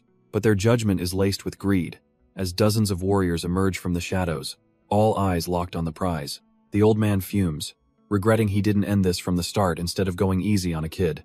But another challenger mocks him, questioning if the manual is his just because he's old and showed up first. The air crackles as every warrior in the clearing draws their weapon, a silent agreement that this is now a free-for-all. Sang Guanhong tenses up, realizing this will be an earth-shattering battle, where he also has to protect Seilhua. He steels himself for the inevitable bloodshed, then stops, completely baffled by what's happening. Because in the middle of this powder keg, Yonho has calmly sat down and started reading the book. He looks up at the stunned crowd and asks what the problem is. He's just reading. Isn't that obvious? One of the new challengers stares in disbelief, wondering why the so-called demons haven't just killed this insane kid yet. He demands to know how Yonho has the nerve to read with a sword practically at his throat. Yonho calmly replies that's exactly why he has to read it now, to see what's inside that makes them all risk their lives. Yonho just waves off the threat, telling them not to worry. His neck is too tough to cut, causing his new companion to facepalm in sheer disbelief. Suddenly, a powerful voice cuts through the tension as a warrior named Jua Jiol, the 9 flashes blade of Henan, steps forward. He addresses the entire crowd, arguing that fighting amongst themselves is pointless when they could just team up and share the prize. The idea quickly gains traction, with the white-haired elder and his group nodding in agreement. A temporary truce sounds far more profitable. Jua Jiol begins to assemble his super team, calling out the strongest warriors present, including a giant named Sok and an archer in the trees. The hulking axeman steps forward, as the masked archer leaps silently from the branches, answering the call. This new council of grandmasters forms a menacing circle around Yonho, who hasn't even bothered to look up from his book. Jua Jiol glares down at him, demanding he hand over the manual if he has any desire to keep breathing. But Yonho just smirks, a silent, mocking dismissal of the combined threat standing before him. So Jua Jiol turns to the traveler, telling him to control his kid, only to be told, if you think you can take it, go right ahead. The traveler finally snaps, shouting that if they want the book, they should just try and take it. Jua Jiol is absolutely livid, ready to kill this insolent brat for his disrespect. But his rage is cut short as another man steps forward, a familiar flower seal on his robe freezing him in place. With an aura of immense power, the man announces himself, Gong Mujin, the supreme sword of Mount Hua. A wave of panic washes over the crowd as they realize who stands before them, the infamous Plum Blossom Sword Demon. Watching from the side, Yonho's sister Suryeon wonders aloud if this old man is truly as scary as everyone says. Her companion quietly confirms it. The master's reputation is legendary, even if he looks quite ordinary up close. Meanwhile, the traveler fumes, insulted that this newcomer's arrival has made him look weak by comparison. Jua Jiol, his arrogance vanished, immediately bows his head in apology and asks if Mount Hua also wants the manual. But Gong Mujin simply waves him off, stating they're just passing through and have no interest in their little conflict. Jua Jiol, sweating with relief, asks if he can really finish his business without their interference. Gong Mujin gives his blessing, swearing on his name that he won't step in even if a head rolls. But a sly grin reveals his true intentions. He's absolutely certain it'll be Jua Jiol's head on the chopping block. With his confidence restored, Jua Jiol turns back to Yonho, sneering that there's no one left to protect him now. Yonho just scoffs, saying he never wanted help, and that the old master isn't the type to save people anyway. Done with the back and forth, Jua Jiol's expression darkens. His patience has finally run out. But it's Yonho who suddenly explodes, screaming that he already said no, and demanding to know why they keep pushing him. He clutches the manual tightly, his voice ringing with defiance as he shouts that he is not handing it over. This blatant disrespect is the last straw, twisting Jua Jiol's face into a mask of pure fury. With a roar of frustration, he finally draws his sword, lunging forward to silence the insolent brat for good. But as the blade slices through the air, Yonho's expression is one of complete indifference. Jua Jiol's men are already celebrating, convinced they're about to witness an execution. The sword stops dead, however, caught effortlessly between Yonho's fingers. He looks up, a feral grin spreading across his face, reminding the fool that he's the one who started this. Jua Jiol's mind short-circuits, unable to process how this kid just stopped his full-force attack barehanded. A single explosive shove sends the big man flying, his own swords knocked from his grasp. He crashes into the ground with bone-shattering force, leaving his followers completely stunned. All Jua Jiol can do is clutch his broken hand, whimpering in pure agony. Yonho now looms over him, his earlier calm replaced with a cold, simmering rage. He stomps down, demanding to know what would have happened if he hadn't been fast enough to dodge that pathetic swing. The sickening crunch of bone echoes as Juajiel's mind reels. How did he dodge so easily? His followers are frozen in disbelief. Their leader, the Nine Flashes Blade, was just broken? Elsewhere in the crowd, Sang Guanhong wipes away a bead of sweat, making a mental note to never cross this kid. Gong Mujin decides to step in, playing the peacemaker by telling Yonho he's going a bit too far. Too far? Yonho scoffs, pointing out that if he were any weaker, he'd have lost his head. He punctuates the statement with a final, dismissive kick, sending the brute flying into the crowd. Yonho calmly picks up his book, wondering who told them to bother someone just trying to read quietly. The entire field is stunned into silence, the onlookers unable to comprehend what just happened. But not everyone is intimidated. From the back, a powerful figure smirks, deeply impressed by the show. This imposing figure steps forward, proudly announcing their name. Yi Ryang, the ghost demonic hand. They smirk, assuming Yonho is just an ignorant kid who doesn't recognize their fearsome reputation. Yi Ryang strolls closer, offering some advice, clearly planning to intimidate or ambush him. But Yonho's patience has run out. He delivers his own advice right to their jaw. Without a second thought, he sends the ghost demonic hand flying with a contemptuous kick. Sang Guanhong is just stunned, asking Yonho why head attacked someone who hadn't even done anything. Yonho scoffs, claiming it was obvious from their face that they were up to no good. And the most ridiculous part? Sang Guanhong actually finds himself agreeing with that logic. Just as Yonho tries to get back to his book, a massive shadow looms over him. Another challenger. This new challenger is Siok-il, the infamous blood-soaked fortress of the mountain.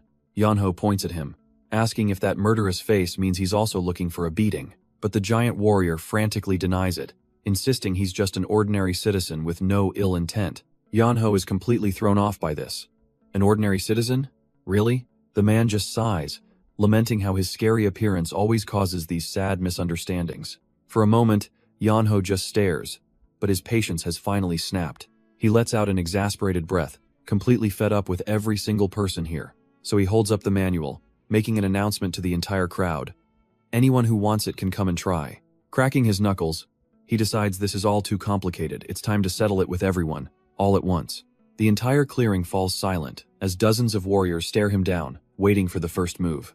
But Yonho just glances back at them, a silent challenge in his completely unbothered eyes. Then, in the most baffling power move imaginable, he just sits down to continue reading. The martial phoenix's successor, Dam Seolhwa, even walks up and offers him a sweet. And he just casually munches on it, completely absorbed in the book like he's in a library. Watching from the sidelines, even his own sister Suryeon can only admit that no one here stands a chance. He calmly turns another page of the blood-soaked manual, ignoring the world around him. Finally, Sang Guanhong approaches, breaking the silence to ask if the text is too complex for him. He assumes Yonho is struggling with the profound martial arts theory within. But Yonho looks up, a strange light in his eyes, and explains it's not the technique, it's the price. Sang Guanhong can only stare, dumbfounded by the word price, because with a glint of pure, unadulterated greed, Yonho declares that he's going to sell copies for 2 golden yang each. The crowd erupts in disbelief and fury. How could he price such a legendary treasure so cheaply? He holds up the treasure of the Sword Emperor, announcing it's first come, first served. And just like that, the entire valley descends into a mad gold rush, a mob of warriors trampling each other to be first. But just as the chaos reaches its peak, a new faction descends upon the scene, a disciplined group of monks. Their leader, Master Gong Ryong, knows exactly what this means. The Sword Emperor's treasure will cause a bloodbath. He cannot allow that to happen. Mobilizing his elite 18 Arhats in perfect formation, steeling his resolve, he decides that if blood must be shed to stop this, he alone will bear the sin. Landing atop a cliff, the master roars, commanding the foolish martial artists to stop their descent into madness. He declares that he will not tolerate any more killing, only to stop dead in his tracks. Because instead of a bloodbath, he finds dozens of warriors frantically scribbling on scrolls. The great master is utterly baffled by the bizarre, studious scene before him. A familiar face, Gong Mujin, approaches and offers a respectful greeting. After a brief reintroduction, Master Gong Ryong finally gets to the point. He looks around at the chaos, demanding to know what in the world is going on. Gong Mujin calmly explains that, as he can see, they're copying the Sword Emperor's treasure. The master's mind short-circuits. They're what? Copying the legendary artifact? He's told the owner permitted it for a fee, prompting him to ask just who this owner is. But Gong Mujin leans in with a grave warning. For his own sake, never associate with that bum, he's a demon.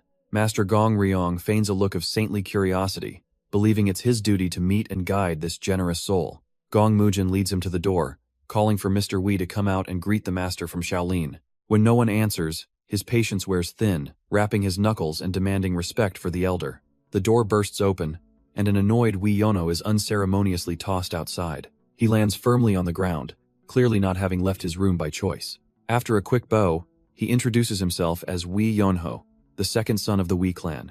The Shaolin master praises his supposed Buddhist mindset, admiring his detachment from material things. He and his monks strike a holy pose, bathing the area in a righteous glow. But then the mask slips. For the sake of peace, he insists Wei Yonho hand the treasure over to them. Wei Yonho just shrugs it off. He gets the self-righteous speech, but it's his item, and hell decide what to do with it. With a sly look, Wei Yonho clarifies his offer. It's not free. Hez keeping the original but selling copies for 2 golden yangs each. A warrior sheepishly interrupts, saying he was told to talk to him if he didn't have cash on hand. Oh, perfect. Wei Yonho just points him in a certain direction, much to the confusion of the Shaolin master. And there it is, a temporary branch of the Milky Way Manor, offering immediate loans, with a man named Huang Chung greeting him warmly.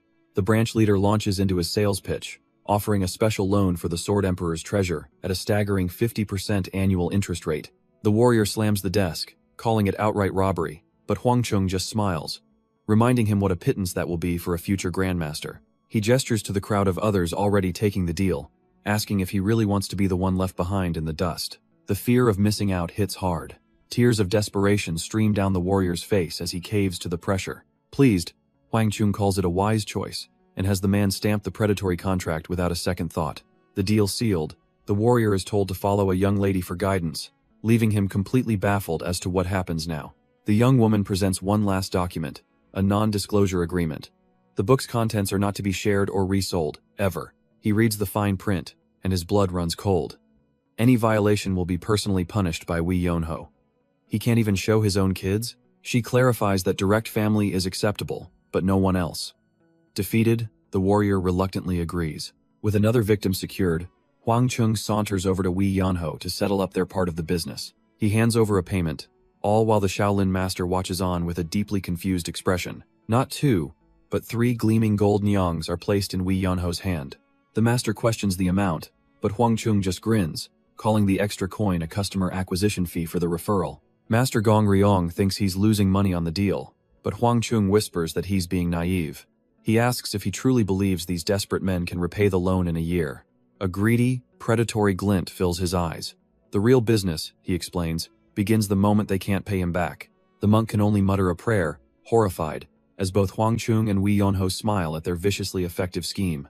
Both Wei Yonho and Lord Huang erupt in a fit of wicked, unrestrained laughter. The Shaolin master can only see them as true demons, but Wei Yonho just waves him off, telling him to get back to work. He casually asks for a progress report, and the monk grimly informs him that 100 people have already copied the book. The monk's mind races, doing the math 100 people and 30 more waiting, that's nearly 400 golden yangs. He realizes with a jolt that this single day's take is more than Shaolin's annual donations, while Wei Yonho just yawns. The master tries to appeal to reason, warning that if the book falls into evil hands, it will surely cause a bloodbath. But Wei Yonho just smiles, confidently stating that when the time comes, someone good will surely stop them. He then turns the pressure right back onto the monk, implying a man of his stature wouldn't just sit by and watch chaos unfold. Flustered, the master stammers that of course he would intervene, trying to regain some semblance of authority. Wei Yonho then gestures to the crowd, explaining that he's actually prevented a bloodbath by giving them this alternative. By his logic, if everyone learns the technique, no one can monopolize it. In a way, he's actually bringing peace. The Shaolin master is left speechless, reluctantly admitting to himself that the young man's twisted reasoning holds up. Even Song Guanhong watches from a distance, amazed that Wei Yonho actually managed to convince the elder of Shaolin. He then wonders aloud what would happen if someone tried to take the book by force instead of paying. But the martial artists just laugh at the silly question, why fight when you can just pay and copy it peacefully? Wei Yonho isn't concerned, casually mentioning he's planning on heading to the major city of Luoyang next. The master immediately assumes he's going there to hide from the fallout of his actions. But with a confident smirk, Wei Yonho clarifies he has no intention of hiding. He's going to keep selling the book. Master Gong Ryong's jaw nearly hits the floor, completely stunned by this shameless declaration. The young businessman just pumps his fist, giddy at the thought of a bigger city with even more customers. Wee Yonho's eyes practically glitter with dollar signs, absolutely thrilled with his business plan. The old master, however, is completely horrified, his mind reeling from the sheer audacity. Wee Yonho casually pats his shoulder, telling him not to worry. He's not handing the book over and can handle things himself. Master Gong Ryong can only stare, disgusted, thinking he's looking at the human embodiment of pure greed. He and Sang Guanhong look on as the crowd, once a chaotic mob, now stands in an orderly line. The old monk just can't believe it. They're all waiting patiently to pay up. He realizes that even the intimidating aura of the Plum Blossom Sword Ghost wasn't enough to quell these greedy beasts. Turning to Sang Guanhong, he demands to know just who this Wee Yonho really is. But the man has no easy answer. So the master cuts to the chase, his gaze sharpening as he asks a far more serious question. How does the boy's power compare to his? And Sang Guanhong's heavy silence is an answer in itself. Master Gong Ryong's mind reels, hesitating. Is the boy's power so immense that speaking of it would be an insult? He glances over at Wee Yonho, who's passed out cold, drooling on the ground at his young age. How is this possible? The old monk can only stare at the absolute mess of a man who just tamed a den of wolves. With the situation resolved, Sang Guanhong politely bids farewell, though the master feels bad for not even offering him a place to rest.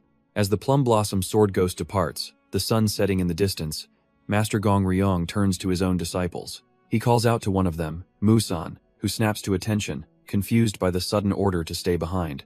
The master explains that true learning can't be found hiding in the mountains. They must first understand the ways of the world, and with a cunning glint in his eye, he gives the order, follow that Wee Yonho, and experience what life is really like. Musan, completely missing the point, thinks his master is being incredibly considerate, and passionately accepts the mission. But just as he's ready to go, the old monk stops him, adding that there's just one more thing he needs to do. Master Gong Ryong leans in, whispering his final, secret instruction to his top disciple. Musan can hardly believe his ears, completely baffled by the absurd request. His mind immediately flashes to the sheer humiliation of the task. He pictures himself at a merchant's stall, trying to get a loan by promising the temple will repay it.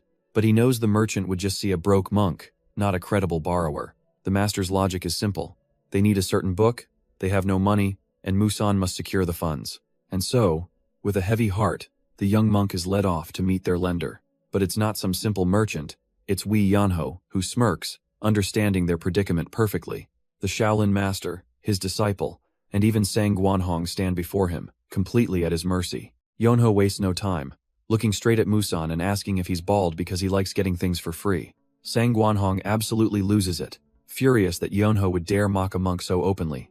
Yonho just smirks back, retorting that the monk is bald, and seems to be living a pretty comfortable life for free. With his ally tapping out, Musan is left to kneel and plead for mercy. But Yonho's game is just beginning. He smoothly presents a contract, telling the young monk to sign over an affidavit of his private possessions. Musan explains that monks have no such things, a confession that plays right into Yonho's hands. A wicked grin spreads across his face as he declares that if the whole temple is sharing the debt, the price is now 500 golden yang. Sang Guanhong chokes, pointing out that the price for the others was only 200.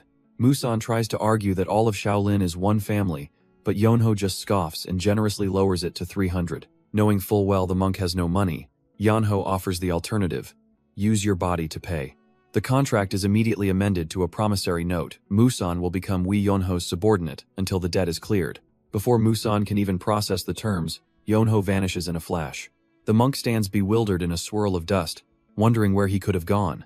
In an instant, Yonho reappears right in front of him, having completed his little errand. He casually hands over a letter, and Musan is stunned. Did he chase down his master already? The message is from Gong Ryong, bluntly telling him to stop making a fuss and just sign the note. It's undeniably his master's handwriting. Musan crushes the paper in his fist, his spirit finally broken. And so, the great Shaolin disciple is reduced to walking on foot with Yonho's procession. He stares at the crumpled promissory note, his mind replaying the betrayal. Did his master just abandon him? Surely not, he thinks, trying to find any other explanation, but the truth feels cold and sharp. Riding beside him, Sang Guanhong shakes his head, realizing the brutal lesson. The master stole the book, but the disciple pays the debt. Later that night, Wee Suryan gently offers her brother a sweet snack. Yonho happily obliges, savoring the taste after a long day of extortion. Sang Guanhong can only watch in silence, thinking this kid is absolutely terrifying, and he's not wrong, because just 2 hours ago, Yonho had a sudden craving. He'd given his new slave, Musan, a simple choice: Find sweets or repay the 300 nyang. Faced with an impossible debt, Musan swore he'd find them and took off like a shot. Yonho chews thoughtfully, impressed.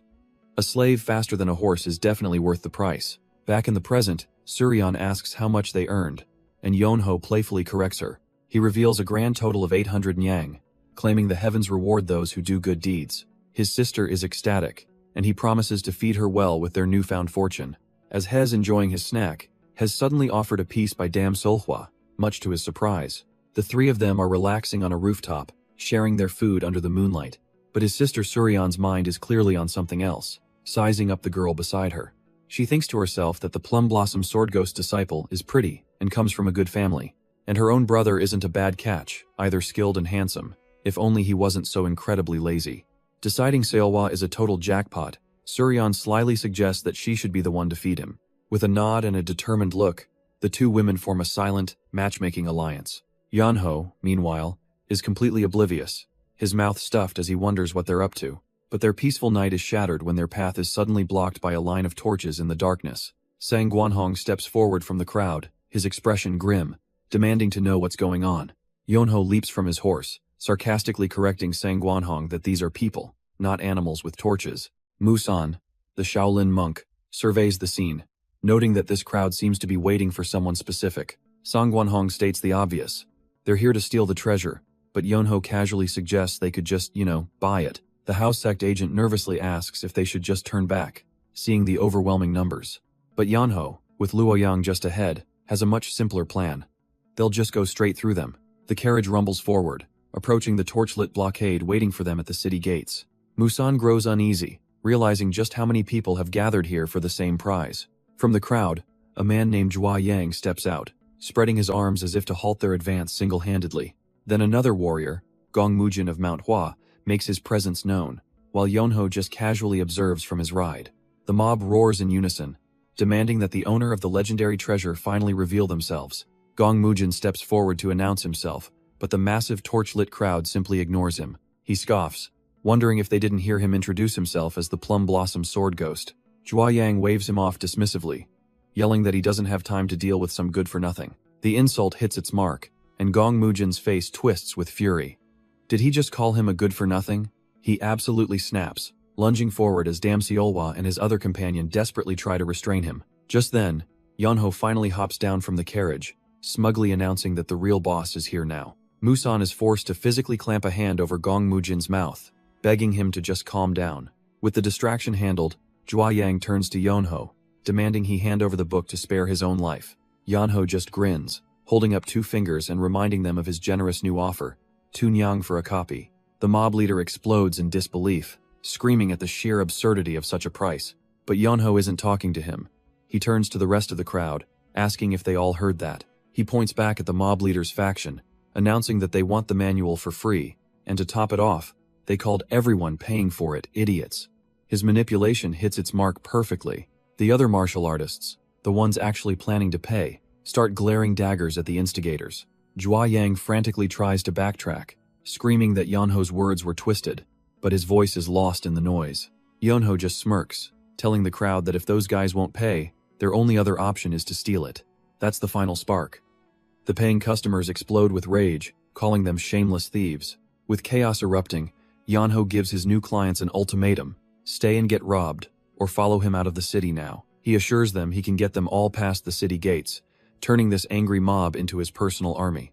Leaping onto his horse with his blade drawn, he declares that the time for talking is officially over. Caught up in the stampede, Seoman Dayan begins to seriously question if this was the right call, but it's too late for regrets, as Yonho leads his furious new army straight into the fray. The instigators, the so-called Crazy Debtors group, can only watch in shock before desperately calling to protect the manual. Yonho gallops ahead of the pack, a one-man vanguard whose charge sends shivers down the enemy's spine. Zhua Yang's men completely lose their nerve, screaming that this was meant to be a simple shakedown, not a suicide run. Yonho's mob even brought a battering ram, shoving a heavy cart to smash through the blockade. And leading this symphony of destruction, Yonho throws his head back with a wild, unrestrained laugh.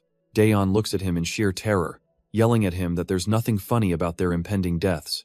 But he's having the time of his life, realizing how much more fun it is to be the hunter instead of the hunted. The two forces are seconds from a brutal collision. and Daeyeon can only brace for the inevitable impact. But just as the lines are about to meet, Yeonho raises a massive, cloth-wrapped weapon into the air. Blue energy crackles and flares around it, gathering into an explosive aura. Jua Yang and his men can only stare in disbelief, wondering what kind of monster they've provoked. With a crazed grin, Yeonho unleashes all that pent-up power in a single, earth-shattering swing. A tidal wave of sword ki erupts from his weapon, tearing through the enemy ranks. The blockade is instantly annihilated, men screaming as they're shredded by the raw force. They're thrown back like rag dolls, completely powerless against the overwhelming assault. The attack carves a massive, glowing crater into the very ground where they once stood. Jua Yang trembles, his mind reeling. Was that even the work of a human being? But Yeonho doesn't stop, laughing as he gallops through the path of destruction he just created. He screams for everyone else to get out of his way. The first poor soul to try and stop him is simply swatted aside like an insect. But up ahead, a new, much larger mob with torches lit stands ready to meet his charge. Yeonho crashes into their ranks, his blade a whirlwind of blue light, deflecting every blow.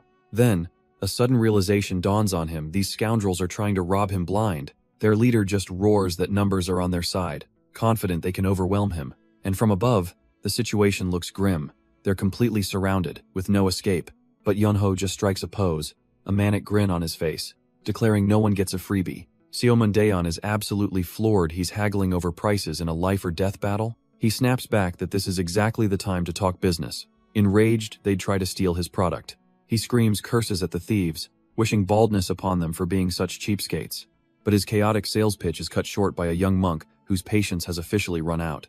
Gathering a brilliant golden light, Musan unleashes the great power of supreme wisdom. A wave of pure energy slams into the bandits, sending them flying backwards. The monk sternly lectures them that taking what isn't yours is a path without morality. But the bandit leader just sneers, wondering what this bald man is even talking about. Oh, that was the wrong thing to say.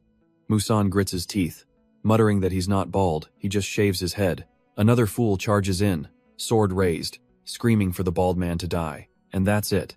The monk's composure completely shatters, his face twisting with raw fury. He unleashes the divine fist of 100 steps, blasting the thug away for his unforgivable insult.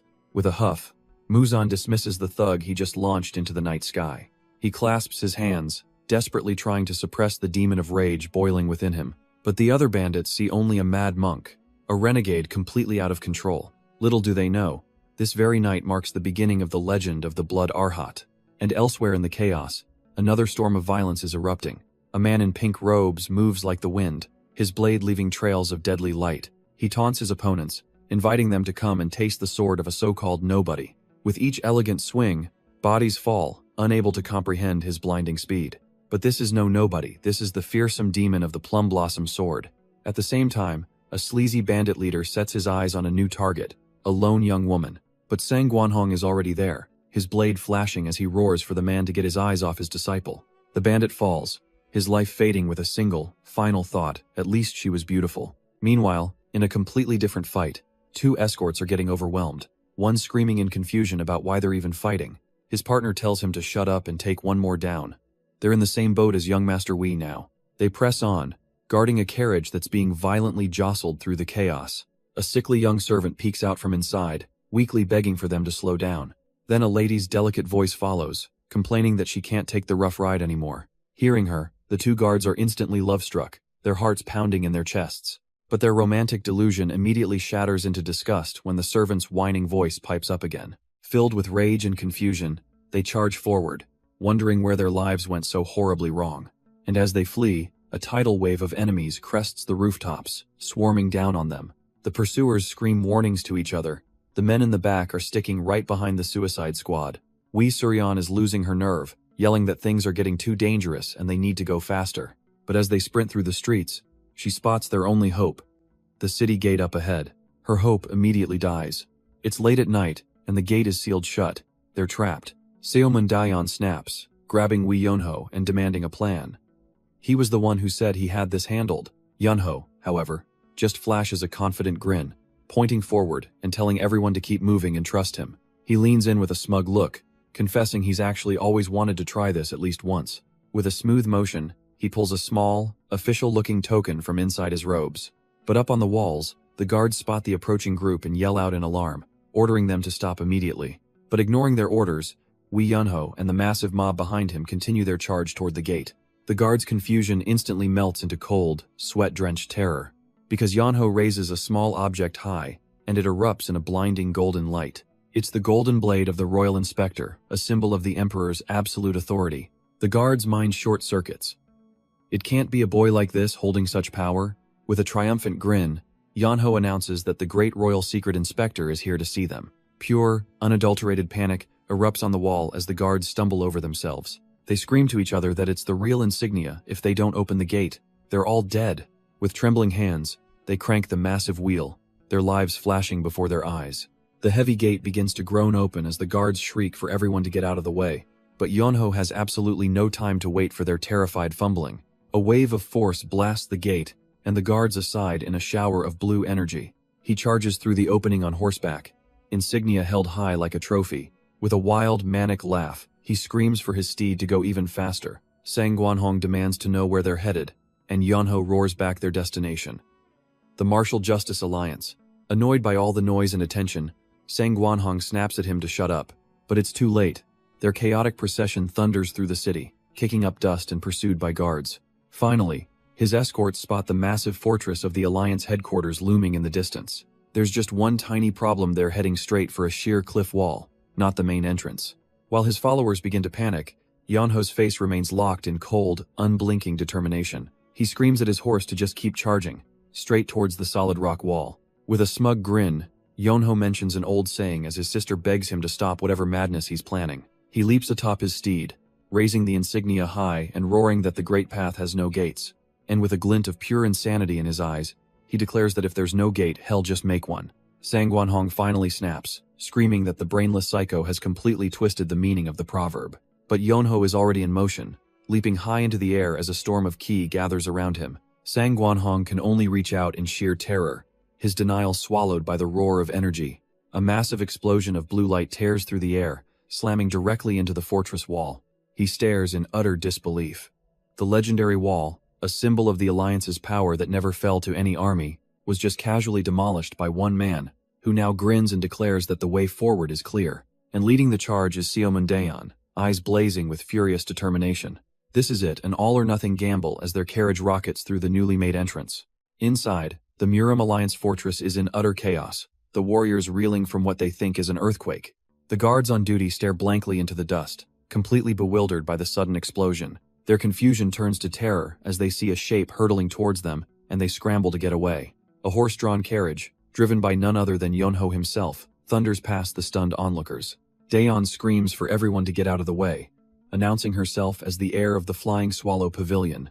Another young warrior, a cadet from the Hidden Dragon Academy, also desperately pleads for aid. The crowd recognizes the Flying Swallow's crest and Daeon's commanding voice, quickly parting to make a path. With a clear route ahead, the carriage speeds through the fortress, a blur of motion on a critical mission.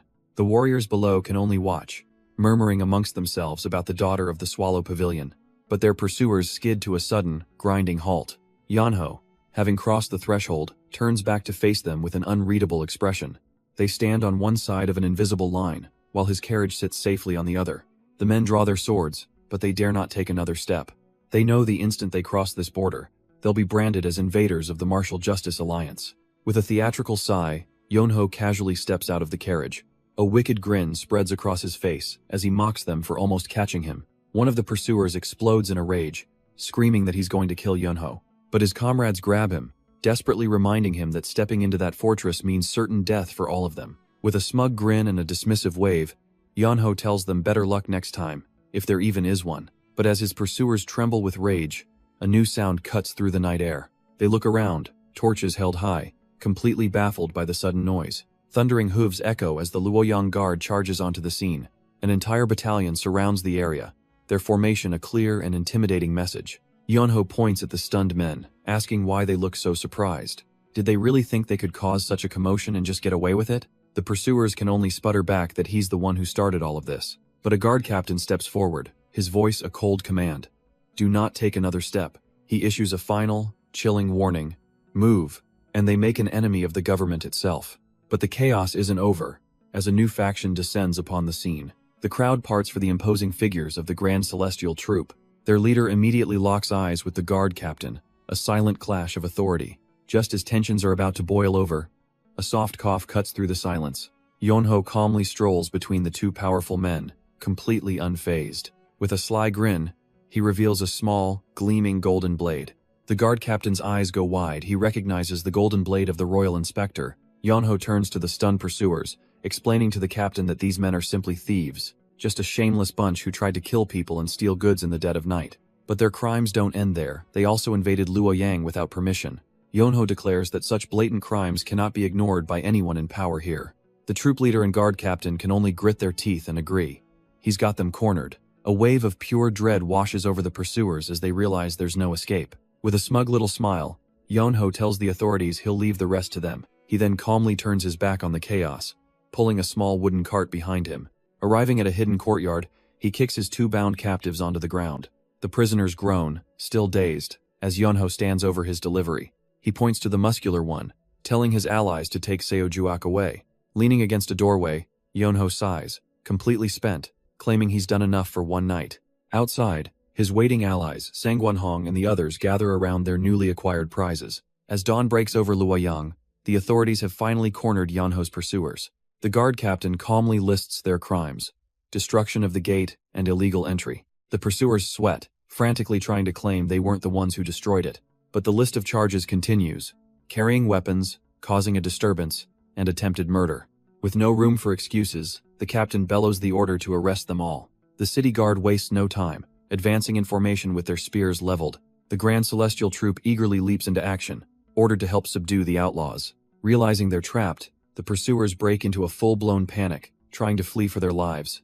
But their desperate escape is cut short as the combined forces swiftly close in. Watching from a safe distance, Sangwonhong sighs, satisfied that the commotion is finally over. His companions collapse to the ground, utterly spent and believing the danger has finally passed. Sangwonhong, however, can only manage a weary, knowing smile, because with Wei Yonho around, who is currently knocked out and snoring, nothing ever truly ends peacefully. Elsewhere, a meeting is underway between Gong Mujin, an agent of the Hao sect, and the divine strategist Zhou Hyun. The strategist is in disbelief, asking if Wei Yonho is truly selling the Sword Emperor's ultimate legacy. Gong Mujin, the Plum Blossom Sword Demon, simply confirms that yes, he is. The old man practically chokes on his drink, declaring the very idea to be complete and utter insanity. He bursts into a fit of wild laughter, mocking the idea of selling the Sword Emperor's remains. Barely containing himself, he asks Gong Mujin what could possibly be going through that boy's head. Gong Mujin calmly explains Yonho's simple logic. He makes money, others get the manual, and no blood is spilled, a perfect outcome for everyone involved. The divine strategist admits the boy isn't wrong, but the audacity of it all is infuriating. After stirring up the entire martial world, that's his reason? The old man's eyes narrow, asking where this troublemaker is now. Meanwhile, the man in question is lost in dreamland, enjoying the most peaceful sleep of his life. He lets out a blissful sigh, thinking this is what paradise must feel like. A soft knock at the door barely rouses him, and he lazily tells the person to enter. It's Dame Seolwa, gently announcing that she's brought him something to eat. But instead of just leaving the tray, she quietly takes a seat right on the edge of his bed. Yonho stares, completely baffled, as she blushes and averts her gaze. What is she doing? She picks up a dumpling with her chopsticks, offering it to him as if it's the most natural thing in the world. After a moment of stunned silence, he gives in, deciding he'll humor her with just one bite. As the dumpling meets his lips, a sudden wave of shame hits Yonho. Is he really throwing away his dignity like this? But nah, screw dignity. A pretty girl feeding him? This is the life. He leans back and decides to just enjoy it. Their cozy little moment is shattered as the door flies open, and Sangwonhong storms in, demanding Yonho come with him. He freezes mid-sentence, his eyes locking onto the scene of his precious disciple feeding this lazy bum in bed. Seolhwa smirks triumphantly at her master, whose face twists into a mask of pure, unadulterated rage. As his followers scatter, Seolhwa stands to confront him, a silent challenge passing between master and student. Yonho, cheeks puffed out like a squirrel, just assumes the man's angry red face means he desperately needs the bathroom. That innocent question is the final straw. Sangwonhong draws his blade with a sharp ring of steel. Still chewing, Yonho glances up at the sword, genuinely confused about why things suddenly got so hostile. Sangwonhong roars that he will never hand over his disciple to a scoundrel, completely misreading the entire situation. The aftermath of his little tantrum leaves Sangwonhong utterly defeated and silent, He's now forced to personally escort Yeonho through the military affairs hall, his pride in tatters. Yeonho, lounging on his back as he's carried, casually mocks the older man for his rashness. Song Gwanhong tries to argue that he's the real victim here, but Yeonho just reminds him who actually got beaten senseless. Shifting gears, he desperately tries to warn Yeonho to be respectful and worthless as they're meeting a great elder of the alliance. But Yeonho just stretches, telling the fuming master that he worries way too much. They finally arrive, the doors creaking open to the advisor's chambers. Sang Gwanhong respectfully announces their presence, presenting Wee Yeonho to the man inside. An imposing elder with a red fan welcomes them, his sharp eyes fixed on the young guest. He immediately identifies Yeonho as the son of Wee Jongin, noting that even the alliance leader holds his father's memory in high regard.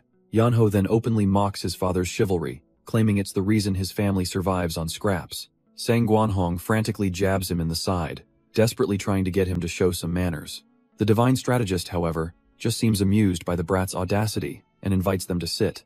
An elegant table is prepared for them, piled high with refreshments. As they all take their seats, the room fills with a tense, unspoken silence. Yeonho doesn't even try to hide his look of utter disinterest. The old strategist observes him for a moment, his eyes sharp and unreadable. He notes that judging by Yeonho's expression, it seems the boy doesn't like him very much. With a casual smile, Yeonho admits it's true, causing Sang Gwanhong to choke on his tea in horror.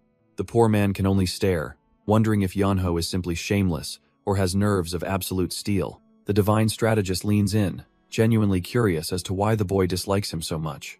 Yeonho smirks, delivering the most backhanded compliment imaginable. It's because he looks too ordinary. The old man is momentarily stunned into silence, unable to process the sheer audacity. Yeonho continues his critique, noting the smooth skin and kind-looking beard features that make him seem far too trustworthy. Snapping his fan open with a flick of the wrist, the strategist asks if this is just a case of jealousy, but Yeonho clarifies it's not envy, it's suspicion. After all, he reasons, the greatest tricksters are the ones who look the most reliable, isn't that right? Sang Gwanhong can't take it anymore, letting out a strangled cry of pure horror. The strategist is completely flustered, tapping his fan against his chin, his composure finally cracking. He demands to know who taught Yeonho such nonsense, only to be told it was his master, prompting a snide remark about his master's looks. Yeonho recalls his master's words, describing him as handsome, with an aura far beyond the advisor's. His master taught him to be wary of trustworthy faces, especially old men, because their appearance often hides their true nature. The strategist, unable to argue with such flawless logic, sighs and decides it's time to get to the point. He lays out the facts. Yeonho's actions have ruined their ties with officials and left them with a massive repair bill.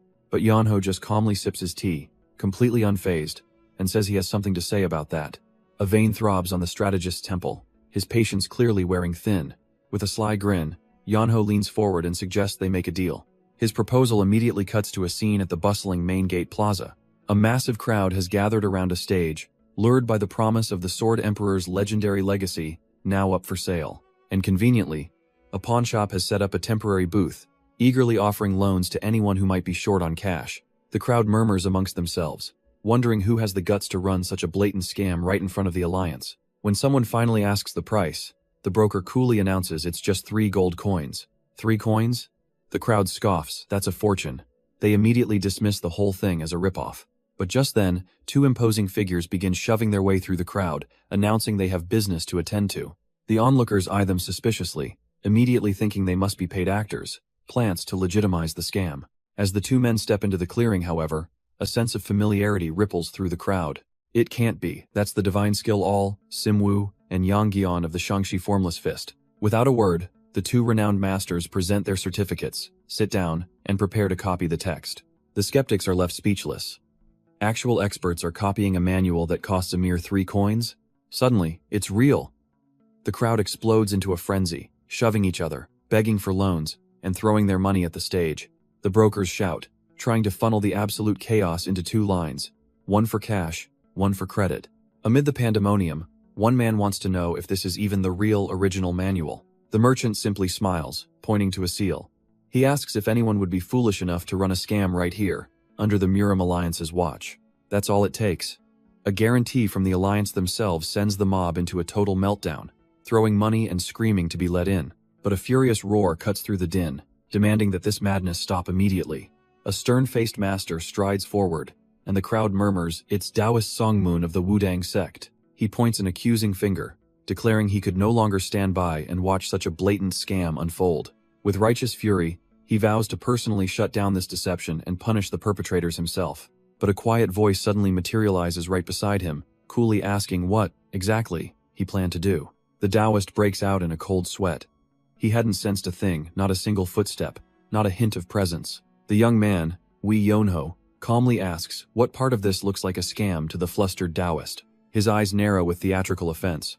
Calling their product fake is an insult he simply will not tolerate. He gestures grandly to the Murim Alliance Hall, declaring they operate with its full, sacred permission. Then, dropping the act, he points a finger and roars that the only outrageous one here is the old horse-faced Taoist. Taoist Songmoon is completely thrown, unable to sense a shred of ki from this insolent youth. Wei Yonho then mocks his face, claiming that in all his life, he's never seen a more ill-humored expression. Deciding he's bored of this, he casually waves over a couple of attendants to bring him something. They rush forward, not with a weapon, but with a luxurious lounging cot, setting it up right there. Wei Yonho promptly lies down, inviting the stunned Taoist to join him since talking while standing is so tiring. That's the last straw. The Taoist explodes, finally realizing this boy is the mastermind behind the fake Sword Emperor manuals. Still lounging, Wei Yonho casually asks if the old Taoist just emerged from isolated training. He mocks him, saying the whole world knows the manual's origin, yet the big-nosed master is clueless. As the crowd murmurs, Yonho piles on, suggesting the Taoist has completely lost touch with the world. Then he sits up, hitting him with a simple question. Would he really be naive enough to sell fakes right here?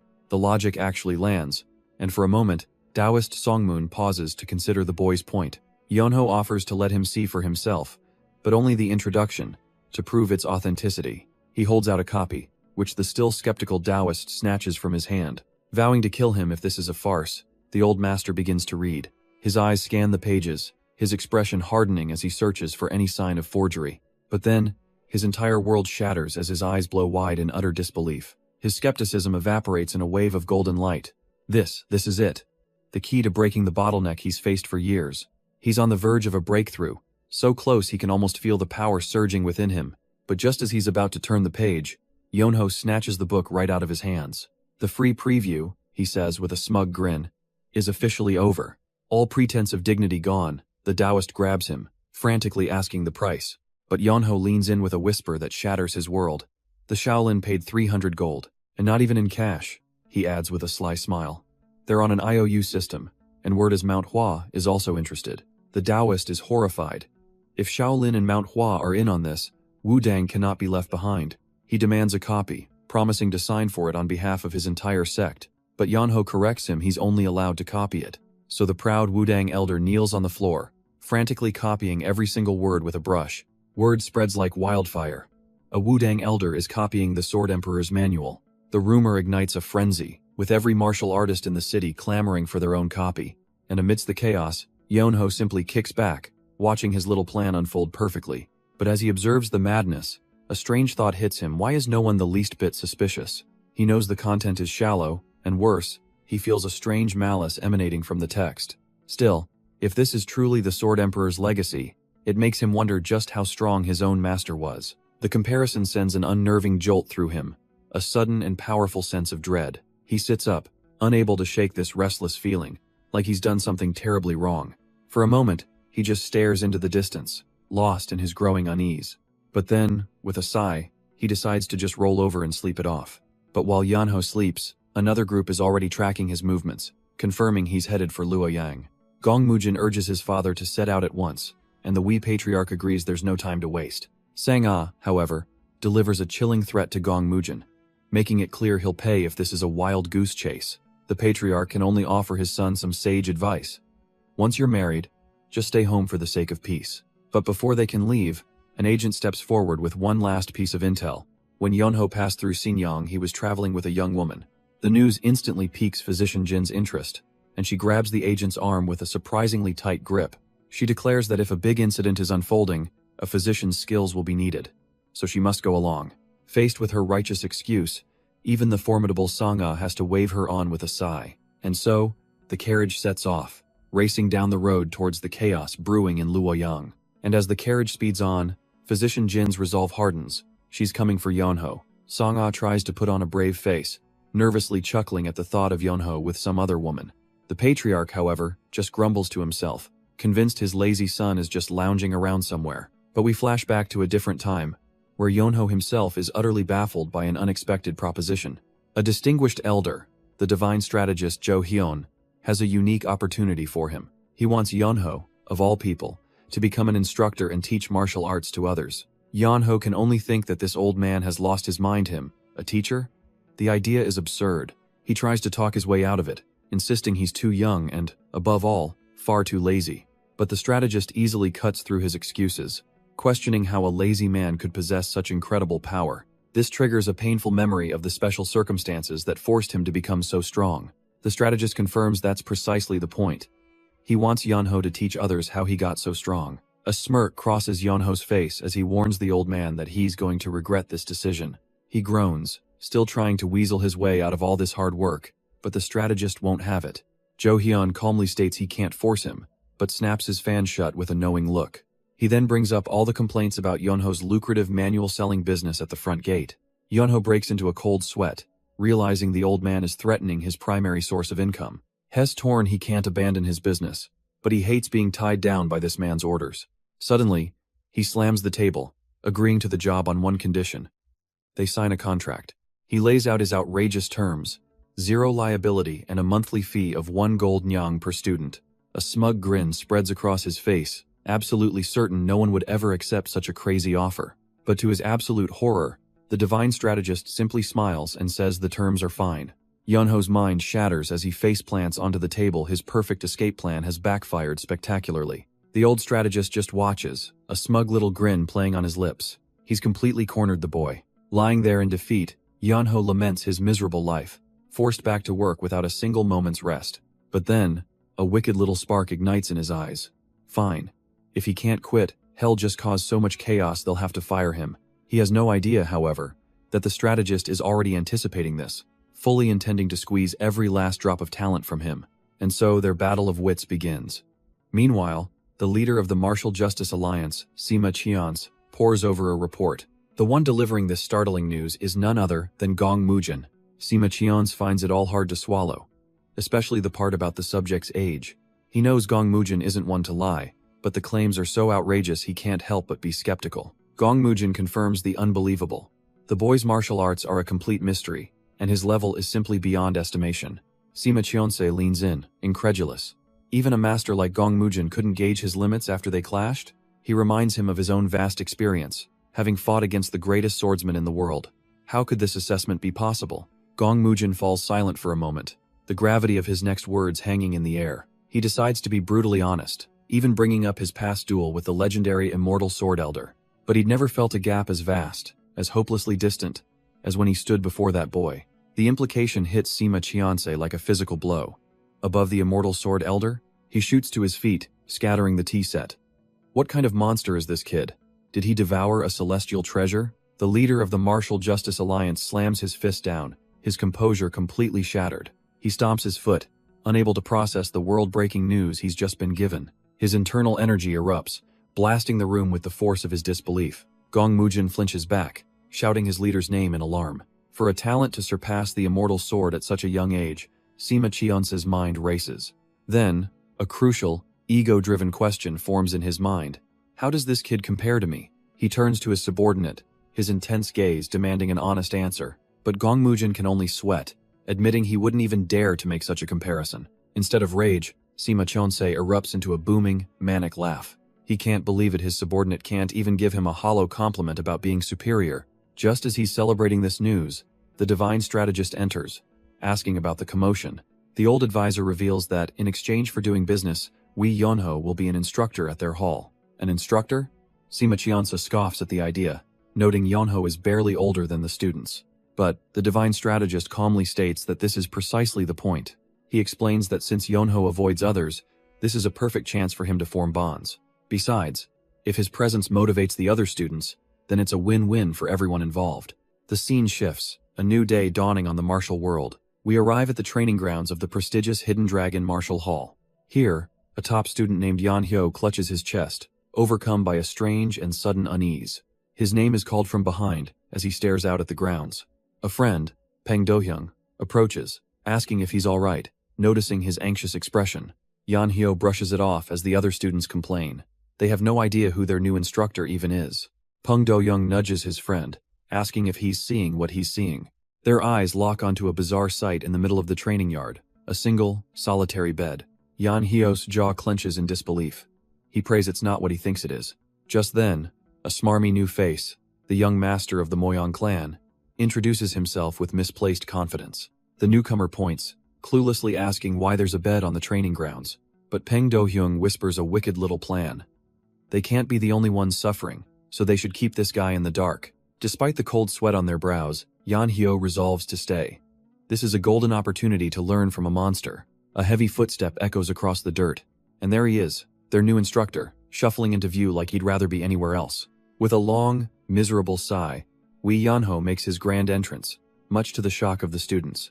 Meanwhile, as the sun sets, a sense of tranquility settles over the city. An old advisor reflects on how the bloody conflict at Luoshan has ended, bringing peace to the land.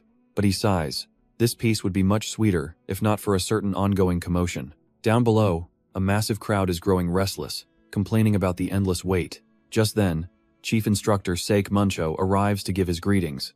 The advisor welcomes him, casually asking how things are faring at the Hidden Dragon Martial Hall. He's particularly curious about Wee Yonho, wondering if the young genius is employing some unique teaching methods. Seok Muncho's expression turns grim. That's exactly why he's here, suggesting the advisor see it for himself. The view shifts to the training grounds, where the students are scattered about, laughing, gossiping, and gambling their time away in utter chaos. The advisor can't believe his eyes. The training hall is a den of slackers and gamblers. He turns to Seok Muncho, demanding to know where the instructor is in all this mess. Without a word, the chief instructor just points towards a secluded spot on the grounds. And there he is, Wee Yonho, the supposed genius, sleeping peacefully under a yellow blanket. Jo Hyun's face contorts with pure, unadulterated disbelief.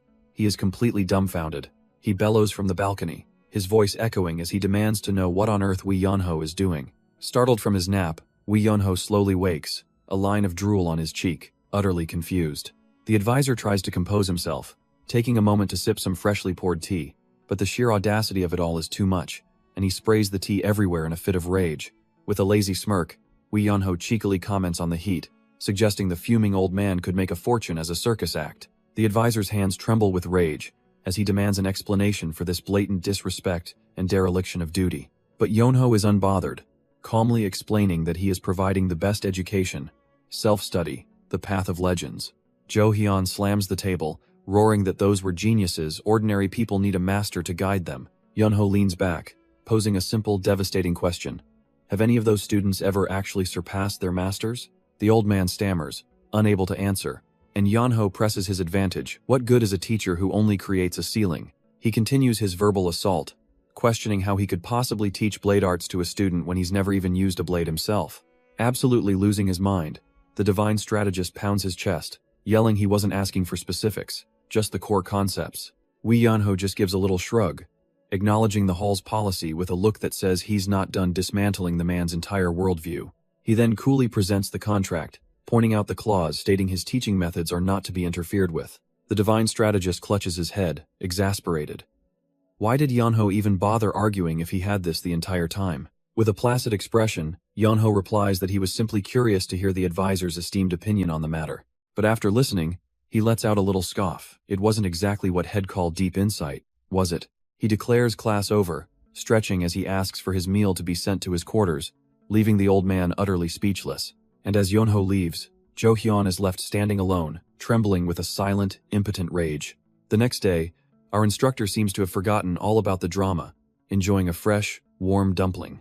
His life here is pretty sweet, with Sang-ah personally feeding him as they relax outside. Looking down at the training grounds, Yonho thinks to himself that this is the life he should have come here ages ago. But not everyone is enjoying the show, as Simwoo uses a top-tier hardening art to deliver a tray of sweets with lightning speed. Seok Muncho can't believe what he's seeing, a world-class mobility technique wasted on dessert delivery. One of the other students, Hwangbo Jungyeol, has finally had enough and decides he's going to complain. His companion tries to stop him, asking what good it will do, but Jungyeol is furious. He shoves his friend aside, yelling that he didn't come here to play around. Stomping forward, He loudly declares that if their instructor won't teach, he needs to let them transfer. He points directly at the lounging Yonho, reminding him that he should act like a proper instructor. Jungale's rage boils over as he screams his ultimatum. Either teach them or give them a refund. Jungale demands a decision, his friend utterly convinced he's just signed his own death warrant. But from his lounging spot, Yonho just watches the two puffed-up students with a blank expression. He slowly strokes his chin, a bizarre, thoughtful look creeping across his face. The sheer audacity of his non-reaction leaves the confrontational students completely stunned. Yonho finally breaks the silence, his tone dripping with mock surprise. So they actually want a lesson? Even the senior instructor Sek Muncho watches with grim approval, thinking this is how it should be. As his attendants draw near, Yonho poses the question again, just to be sure. Then, his voice echoes across the entire training grounds, asking if the other students feel the same. A confident smirk spreads across Jungale's face as the crowd murmurs in agreement. Certain he's won this battle. With a dramatic stretch, Yonho muses that he never knew people would willingly seek out suffering. He warns Jungale he can only teach the way he was taught, and the boy impatiently demands he just start.